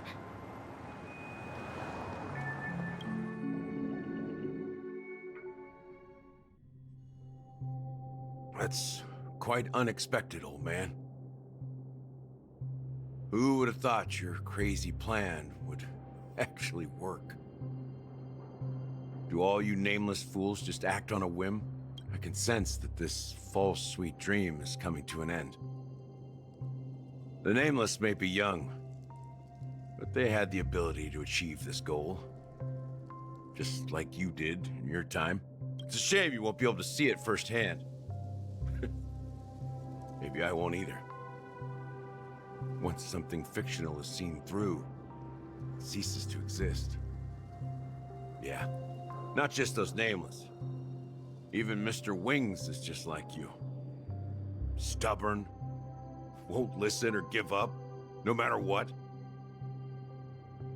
Well, fate is unpredictable, I guess. If we weren't bound by those cursed paths, maybe we could have had some good talks. But in the end, we managed to do it. And now we can find solace. Remember how those idiots cursed us? They said, "Go to hell, you worthless traitors." Well, I don't know if they really meant it, but if longing for freedom means going to hell, then I'll be joining you soon, you fool. Let's get together and have supper again in hell. Oh, almost forgot. There's one more thing. Here's to you. A glass of hello and goodbye, Trailblazer. To the imperfect tomorrow. Here's to you too, Caliber. It's warm here, isn't it? You're lucky to have found shelter from the rain. Let alone fresh berries in this desolate place. I was just following the scent of life.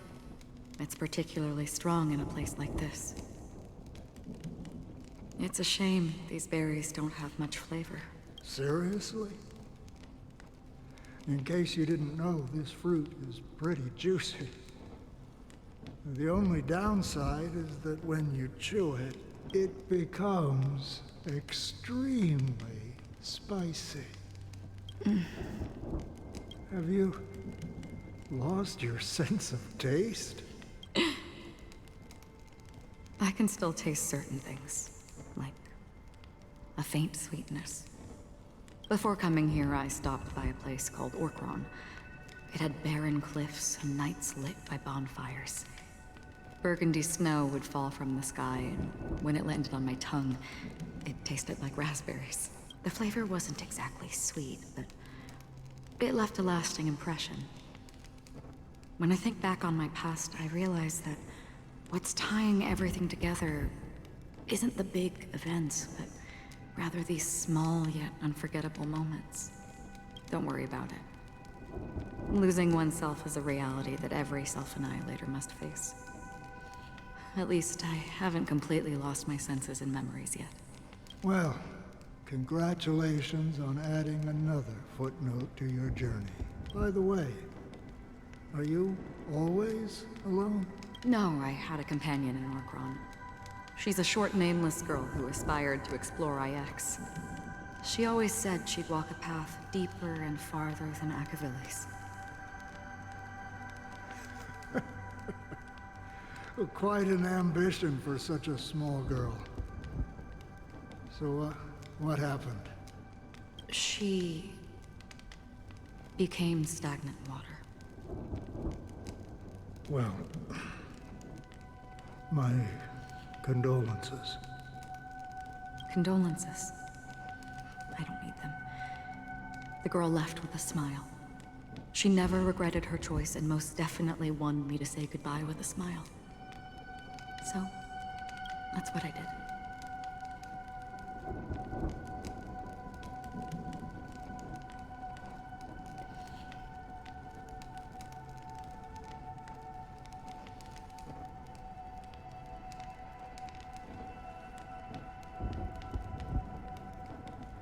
I don't know.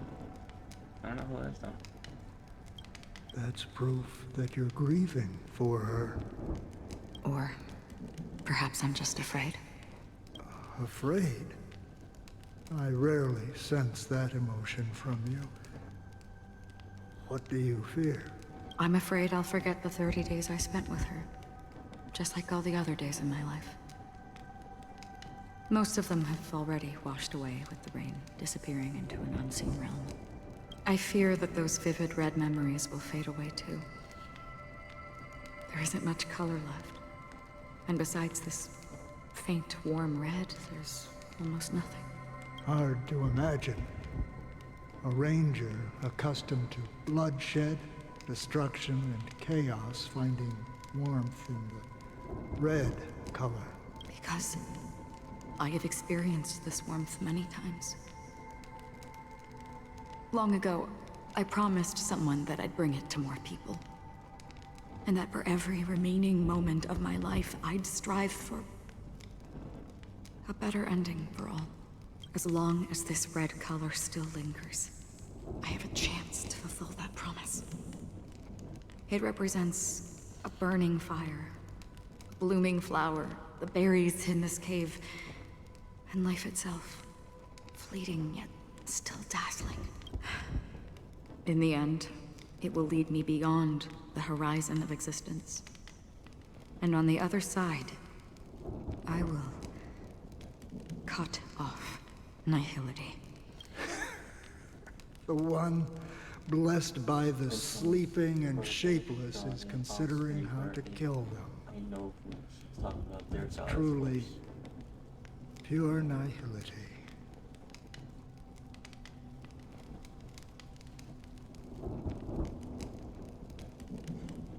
Wait, so who is it? Because it's not Kiana, and it's not Bronya, and it's not Himiko. Who is it?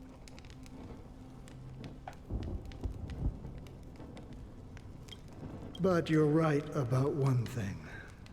After spending so much time near this stagnant water, only when I look at this vibrant red fire do I realize that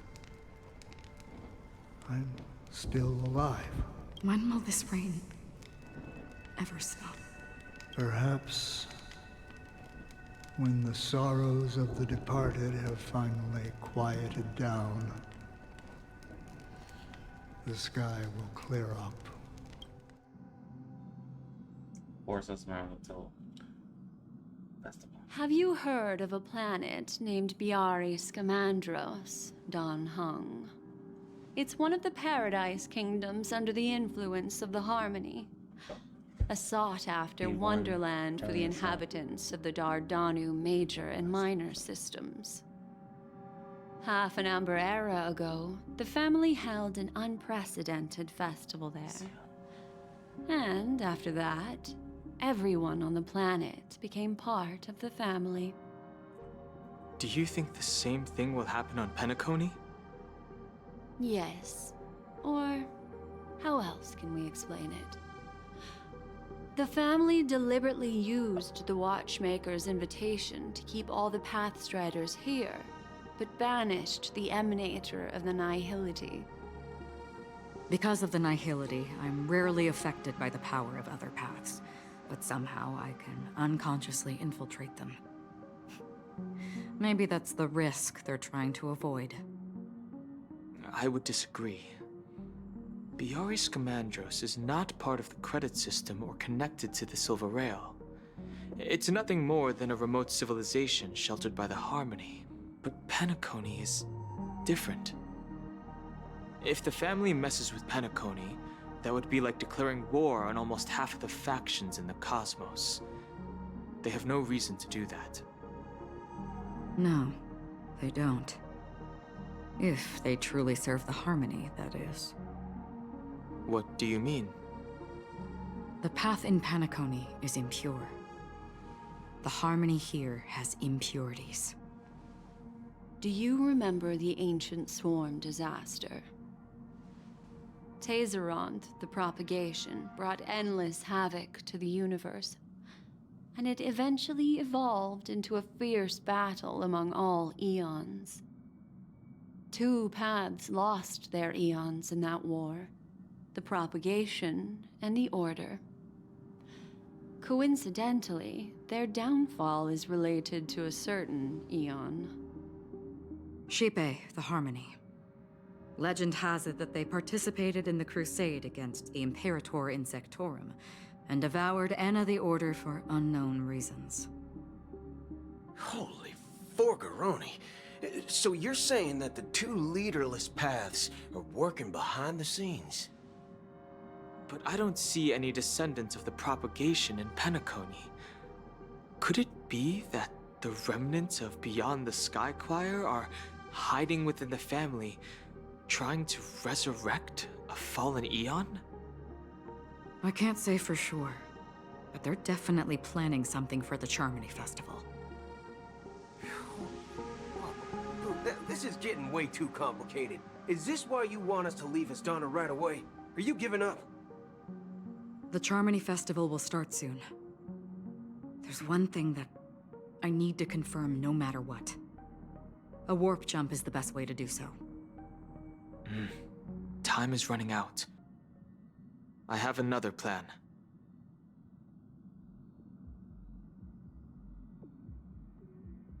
Hold on. Are you thinking of using the Jade Abacus of Allying Oath? Exactly. The assistance from the Lawful Cloud Knights would be enough. Think it over carefully. You can only use that once in your lifetime. I have considered it thoroughly. My companions are... they're also once-in-a-lifetime treasures.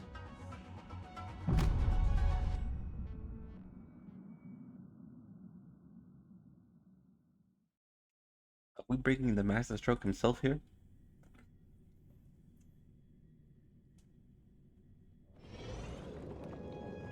The hours until the Charming Festival Panic Grand Theater. Are you the only one here, my child? The Nameless is quite the diplomat. Our secrets have spread like wildfire within the family. And IPC starships are gathering towards Astana.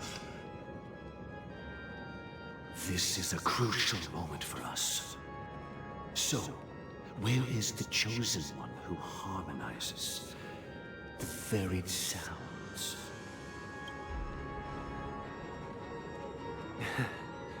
What do you mean, Master? I'm right here in front of you, aren't I? You know, she was supposed to be the star of the Charmony Festival. In our plan. But the plan has changed. As her brother, I know she doesn't want to sing for the Order. So I'll take her place. You've always been wise beyond your years. I'm sure you understand the consequences of your choice. If you consider this a betrayal, well, there can't be 2 suns in the sky. I'll step up and take down the other sun if necessary. Do you believe in karma? If karma exists, then everyone has their own karma. You have yours, and I have mine. And my karma has nothing to do with you, Mr. Gopherwood. All right. Since you're willing to sacrifice yourself for her, I'll grant your wish. Well, the compromise came sooner than expected. Why? You and your sister were born as twins of the Order. And one of you is destined to follow this path to the end. Is this part of your plan? Of course. You're still as clever as you were when you were a child. The opening is near. Go, my child. Seize the power of the harmony and reveal your karma. I have one final question, Master. Why did you choose to bring the Order to Penacony? Wouldn't it have been better to choose a desperate world instead of a city filled with hope and dreams? Why? It's for justice, my child. If we lose justice in our hearts, we'll make the same mistake as the Harmony did. So, it's not you who manipulates the dreamscape with the Stellaron, but... Well, that's where our conversation ends. Go ahead. The 107,336 souls of the Oak family have dreamed of this moment too many times.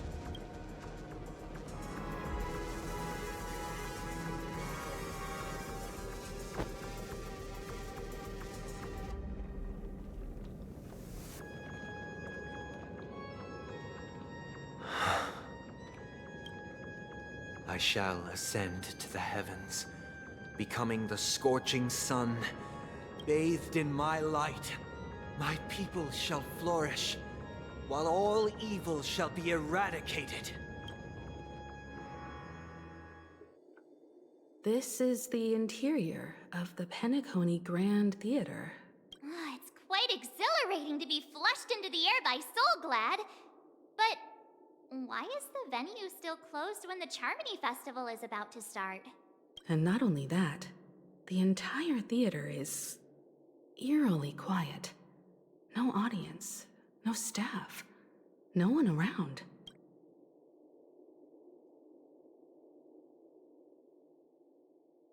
Okay, Charming Festival will flop by the box office. Yeah, I wonder how many tickets... Hey, that's not what we should be concerned about! Let's explore around. Be careful, everyone.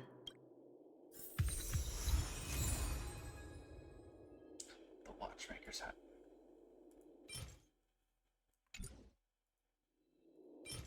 Each day without dancing is a disappointment to the trailblaze.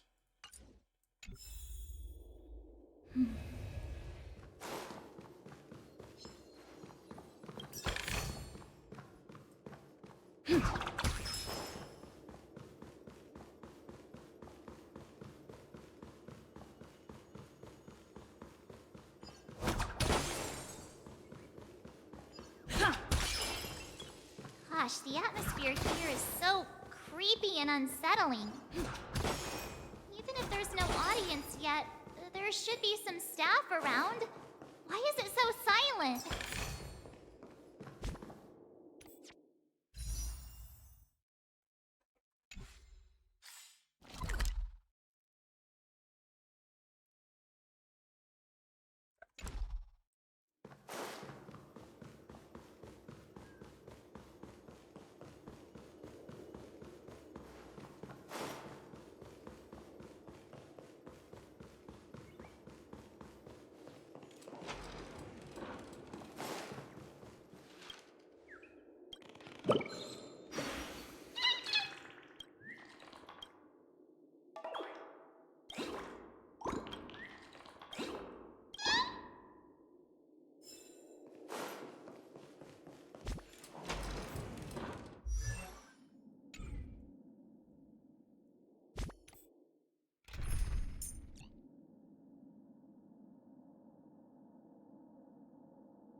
See how long it takes for a pro to recognize. If push comes to shove, I'm counting on you, Himeko. Today me is even more awesome than yesterday me.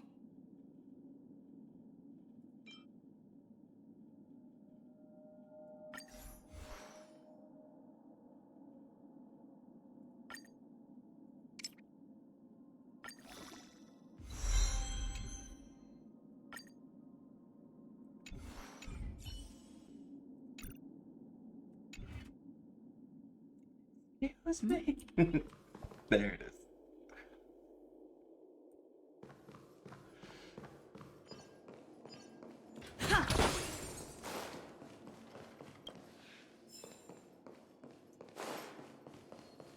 Oh, and the jingle and adventuring. I forget what it's called.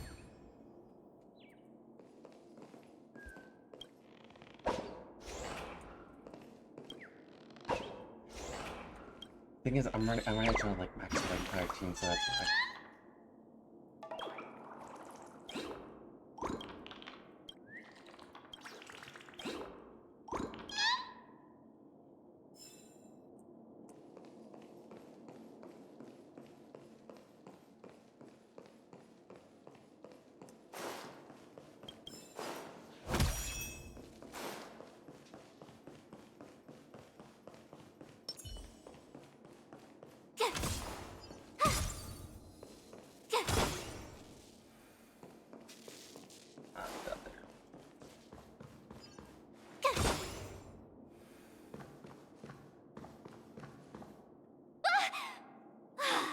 Yikes! They scared the life out of me! Why are there so many puppets at the ticket office?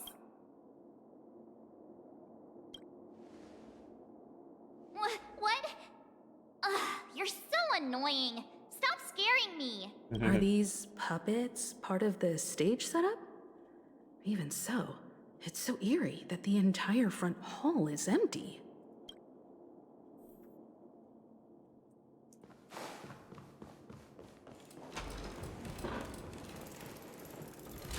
Something feels off. We're in the right place, right? There's no other grand theater in the dreamscape. So Sunday's messing with us? He said we'd have a final showdown on the stage, but why is there no one here? My apologies for the delay, March 7th. You scared me. Where are you now? I'm waiting for you behind the curtain. Following the Asdana tradition, I invite you to enjoy a stage play in 3 acts before the festival begins. History is a mirror reflecting the universe's true essence. Let's use this opportunity to delve into the rich history of Penacony and the eons. Within it, naturally, the future takes shape. Let us commence with the dawning of the world. After the Dusk Wars, darkness veiled the sky, and chaos consumed the earth. And the Order emerged, destined to restore all existence. That marked the first day.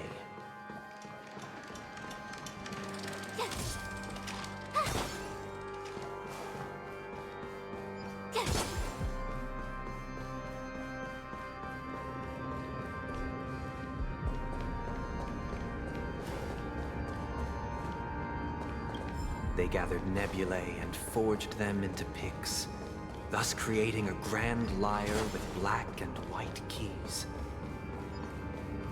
Strike the white keys, and the sun rose. Strike the black keys, and the moon rose. And so, the cycle of day and night arose. That marked the second day.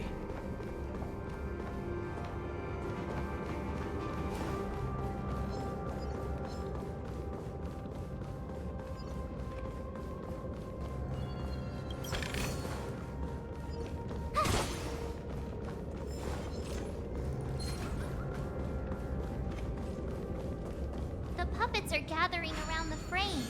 Are they expecting us to enter it?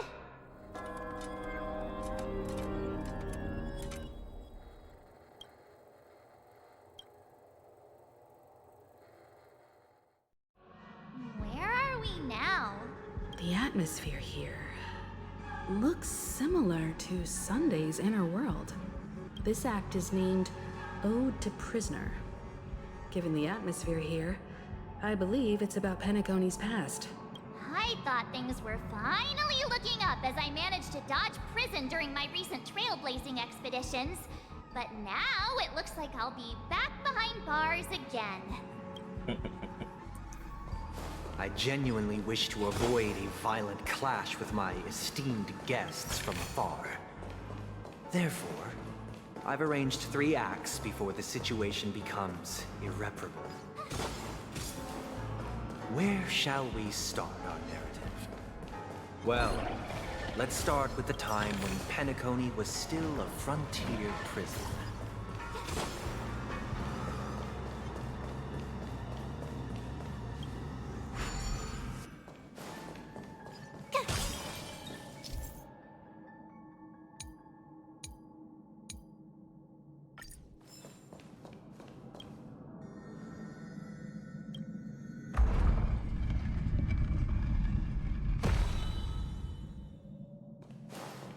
This place 2147 AE, a prisoner named Hanunu ignited a struggle for liberty and emerged triumphant. IPC referred to it as the War of the Frontier, while the Asdanians dubbed it the War of Independence.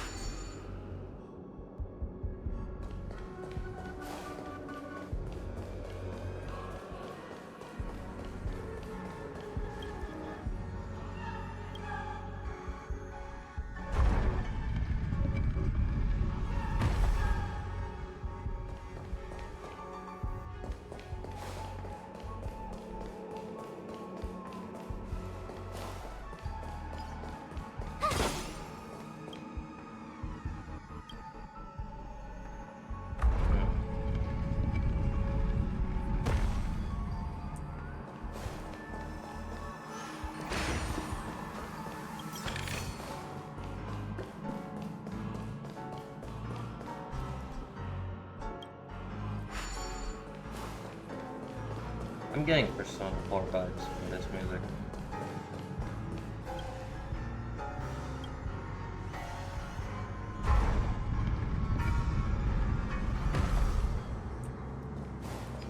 We've shattered the cages and It's true that Hanunu was a legendary hero, but it must be acknowledged that while he bestowed freedom upon the prisoners, he didn't grant them true liberation.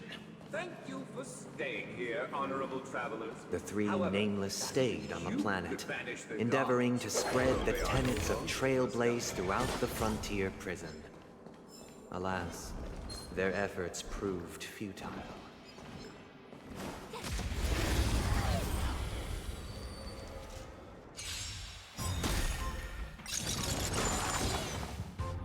Watch this awesome move! He's gonna turn.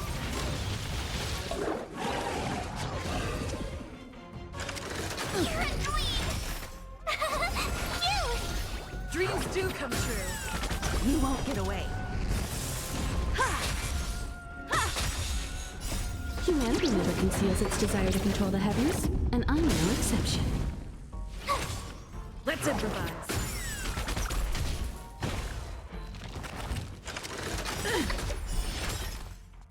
Let the show begin.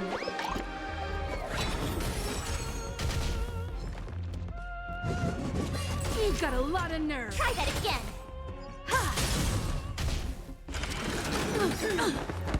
Watch this awesome move!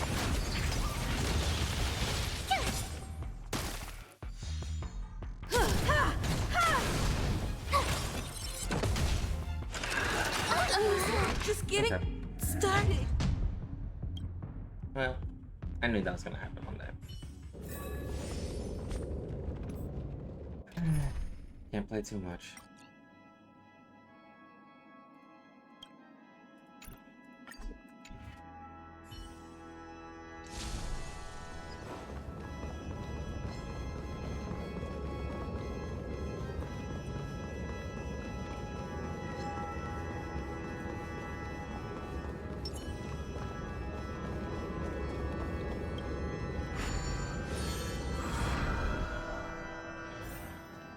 I genuinely wish to avoid a violent clash God, with he's gonna my yap again. esteemed guests from afar.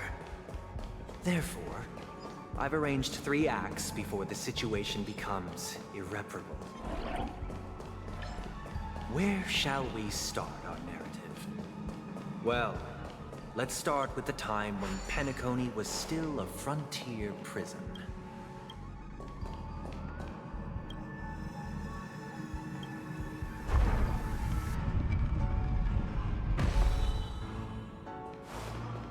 This place.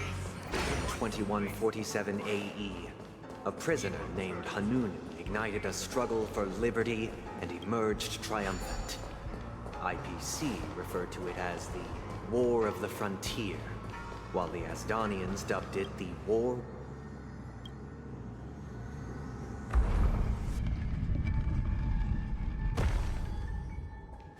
We've shattered the cages and expelled the It's true that Hanunu was a legendary hero, but it must be acknowledged that while he bestowed freedom upon the prisoners, he didn't grant that the 3 nameless stayed on the planet, endeavoring to spread the tenets of Trailblaze throughout the frontier prison. Alas, their efforts proved futile. Let's build another prison. Once again, Asdana was engulfed in war, this time the enemies originating from within. The prisoners remained prisoners for the rest of their lives, fighting for freedom rather than... I hope you like this land of freedom. As you can see, their sentences have long ended, and the IPC guards have long been expelled. Yet freedom permeates every corner, except fragile souls. Prisoners, this is my order. Hey! Why don't we have to fight while enjoying the show?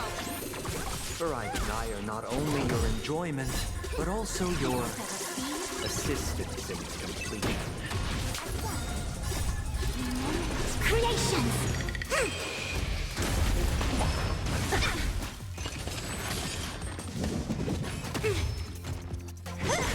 Feeling spiffy? Can I have fun this time? A quick divination.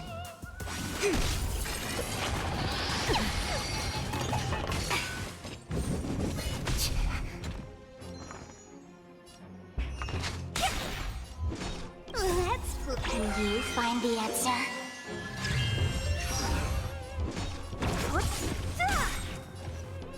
Time for a bug.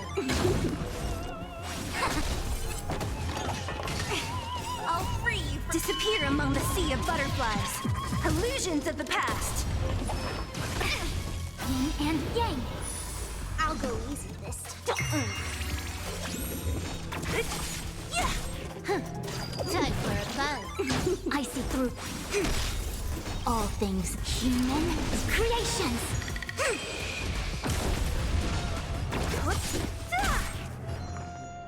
Feeling spiffy?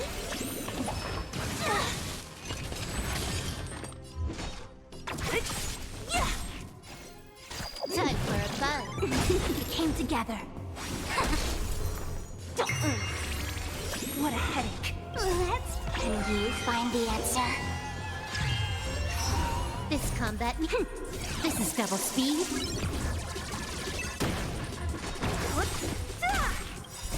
Disappear among the sea of butterflies. Illusions of the past. No one can restrain you anymore. You are free. Thus concludes the first act. Amidst a raging war, the frontier prison headed toward becoming Land of the Exiles. This must be how Penacony was constructed. With the aid of outsiders, the prisoners were finally liberated and established the Land of the Exiles. However, it appears that Sunday aims to convey the spiritual plight of the prisoners more than the physical aspects of imprisonment. This show is a bit too literary for my taste. But the battle part is quite easy to understand. Anyway, we've arrived at the exit. Let's go!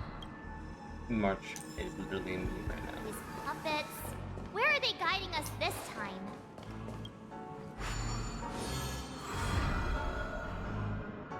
They transmuted streams of stars into inked nibs, creating symbols to be pronounced and counted.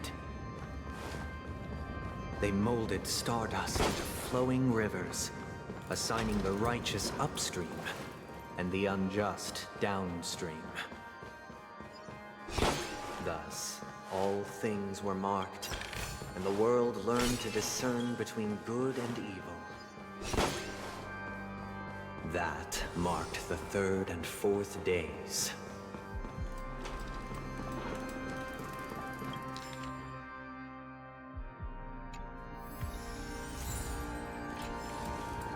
Look, another frame.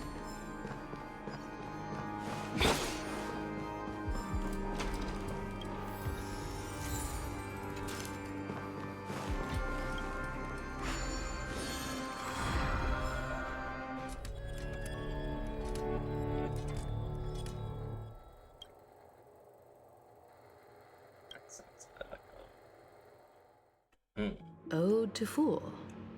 This must be the second act. The surroundings are different from before. Behold the ensuing tale, a struggle for power. Penacony witnessed the ascent of the 7 major lineages: tree, grass, flower, bird, beast, fruit, and insect. The leader of the Alfalfa family sought to defect to the IPC, trading freedom for survival. However, his eldest son slew him in the name of righteousness and ascended as the new family head.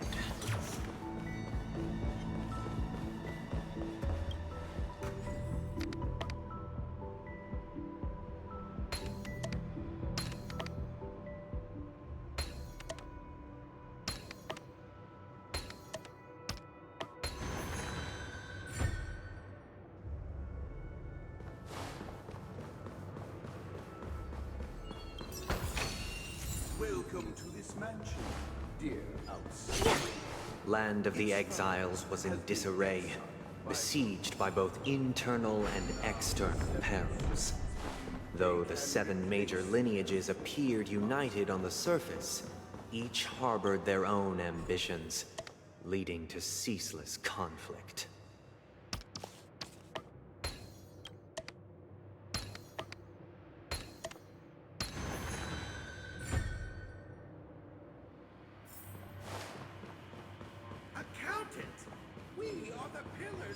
The Black Plum family was the first to fall.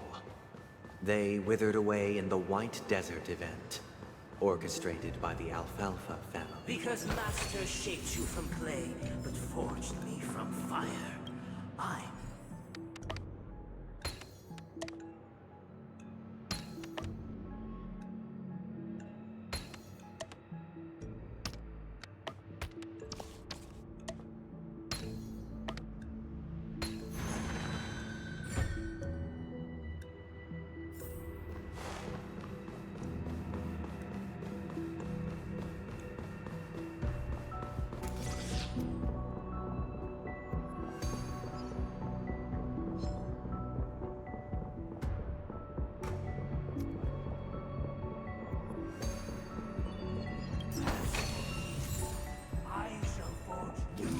Only when Gopher Wood led the family to Land of the Exiles and earned recognition from all 5 major lineages did...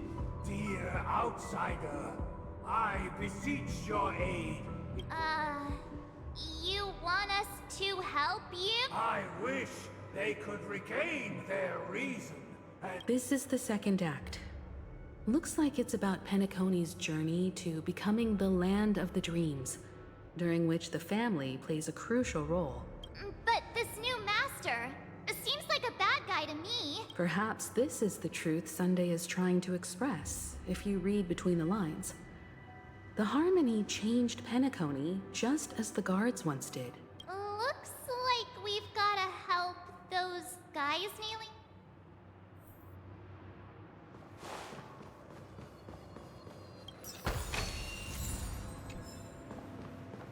Master! Oh, you have returned. Only comments can show the person.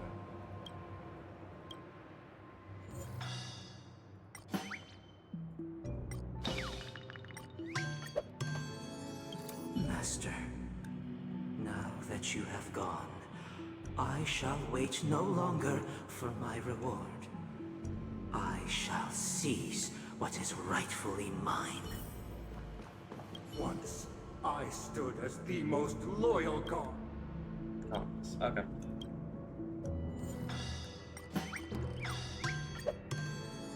My former master has long departed. But why do I... Master is no longer here. I thought I'd be free, but I'm not.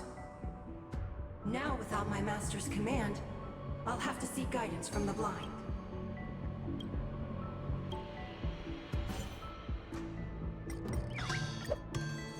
Master is no longer here. Either I shall be my own master, or I shall return to my former master.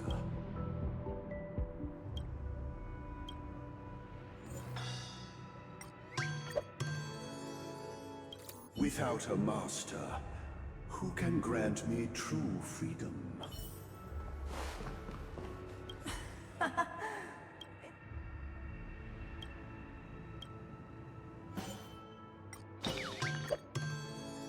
I shall sing for my new master, just as their noble voice once resonated throughout the cosmos. Thank you, dear outsiders. My servants have regained their sanity. Heed me, one and all. Your former master shall not cast aside the veils of hypocrisy and embrace one another. Get ready. Looks like another.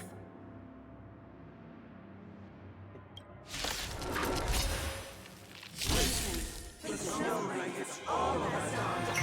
The sky trembles. The earth teeters on the brink of collapse. The silver blooms. The first buds sprout under the rising sun.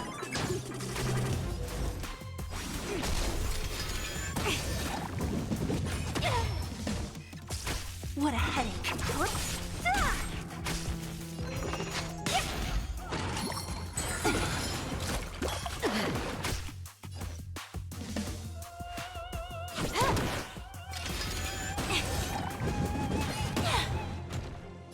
Together as one. I'll go easy then. You took the bait. Time for a buzz.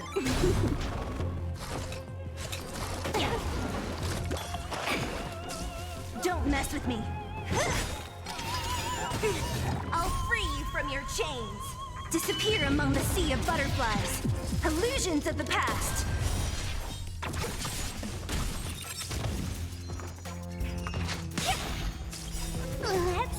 Can you find the answer? Converge and awaken. Human creations.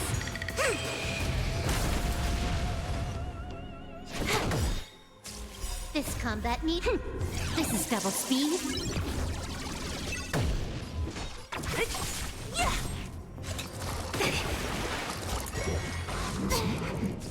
Let's play for a while. Feel spiffy? Yin and yang. I see through you. Time for a buzz. So you are afraid of me. Disappear among the sea of butterflies. Illusions of the past. Alas, they remain but slaves till the very end, with the illusion of freedom. Thus concludes the second act. Amidst an illusory harmony, Land of the Exiles charted its course toward becoming the planet of festivities. This is how Penacony fell under the family's control. Since the arrival of the Harmony, the Land of the Exiles has undergone dramatic changes, not all of which have proven beneficial. This guy really loves dramatic scenes. Bet he comes from a whole lineage of stage performers.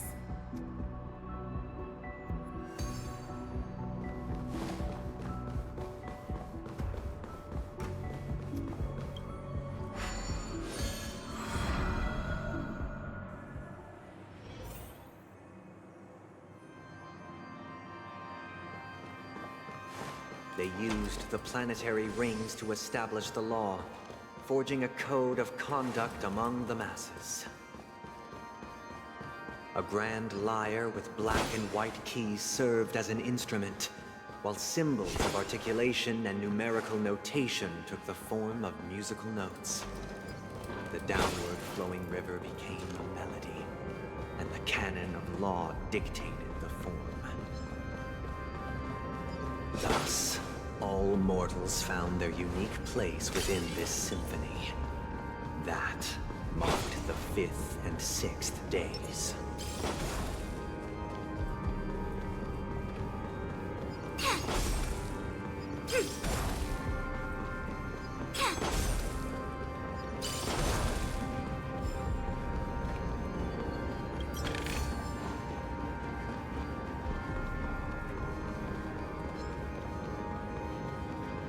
This guy is really into these puppets.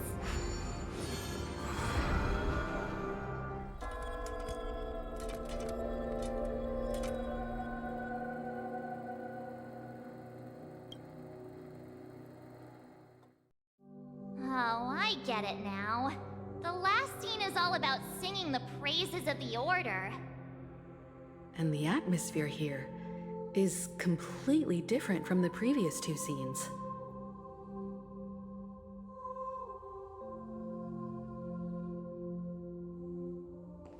This is the concluding act of this play. I have showcased the past...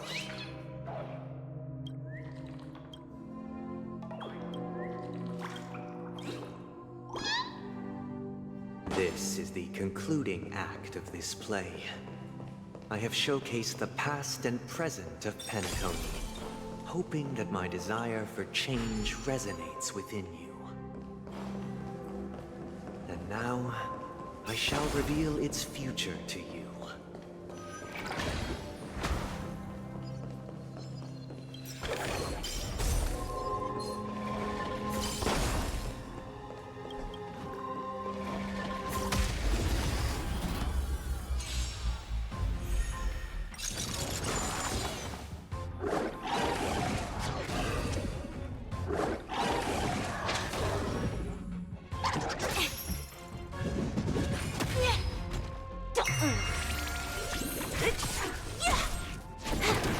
Together as one. Feeling spiffy? Who's next? Time for a buzz.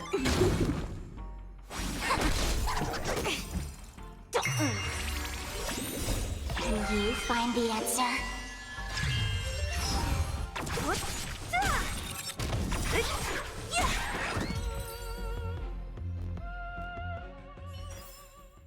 All things shift in divination.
Just as I thought.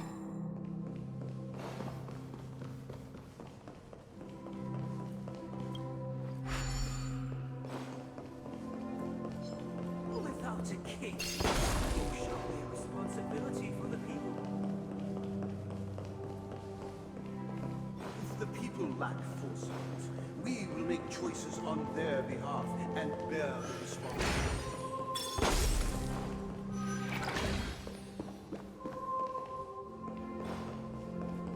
Without a king, shall support one another, protecting and standing against the mighty.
Everything follows we no longer have need for kings, for we have become kings of all things.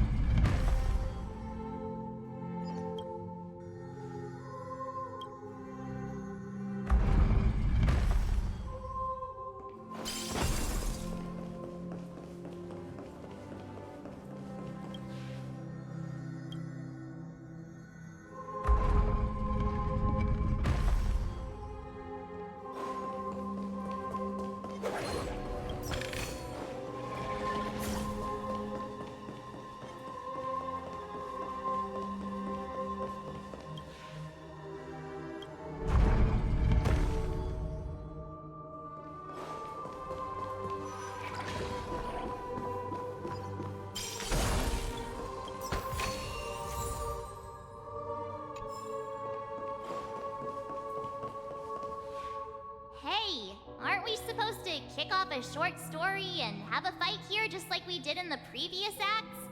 Why aren't any of these puppets saying anything? Perhaps we'll need to complete the story ourselves.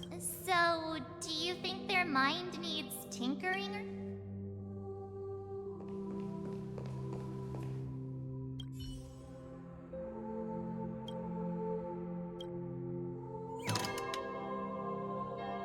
Farewell, former king. We no longer have need for a king, for we have become kings of all things. How did it go? You can't change them? What does that mean? My apologies for my negligence. I forgot to inform you that the final part was scripted long ago. Let our previous king recount it to you. Now it is time for the final rite. Prepare for battle. Looks like we'll have to fight again. Ascending from the infinite sky of sadness, I reverse towards the future with measured steps. No need to remember or seek my existence. The contours of my mind shall intersect with body and spirit.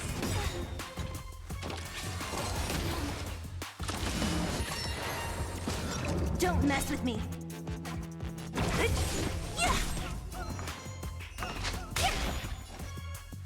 Time for a buzz.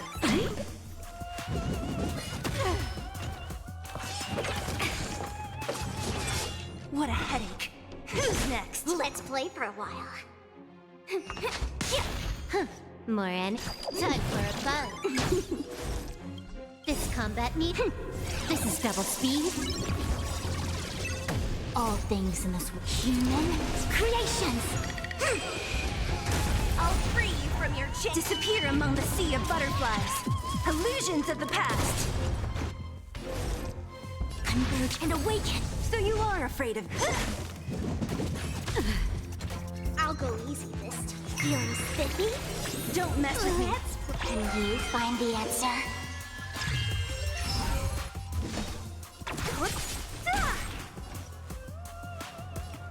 Time for a buzz. No matter.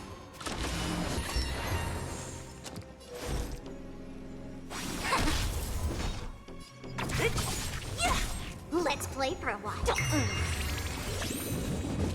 Bad luck.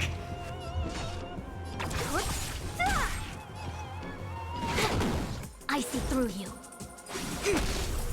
I'll go easy this. Feeling spiffy? What a headache. I'll free you from your... Disappear among the sea of butterflies. Illusions of the past. In the hushed expanse of a nocturnal reverie, what is mine shall wane, while you shall transcend its delicate nature. This is the final scene. It's much more straightforward. He wants to expel the Harmony and establish an empire based on the Order. Let's go. Once this stage play concludes, it'll be time for the main event, the Charmony Festival.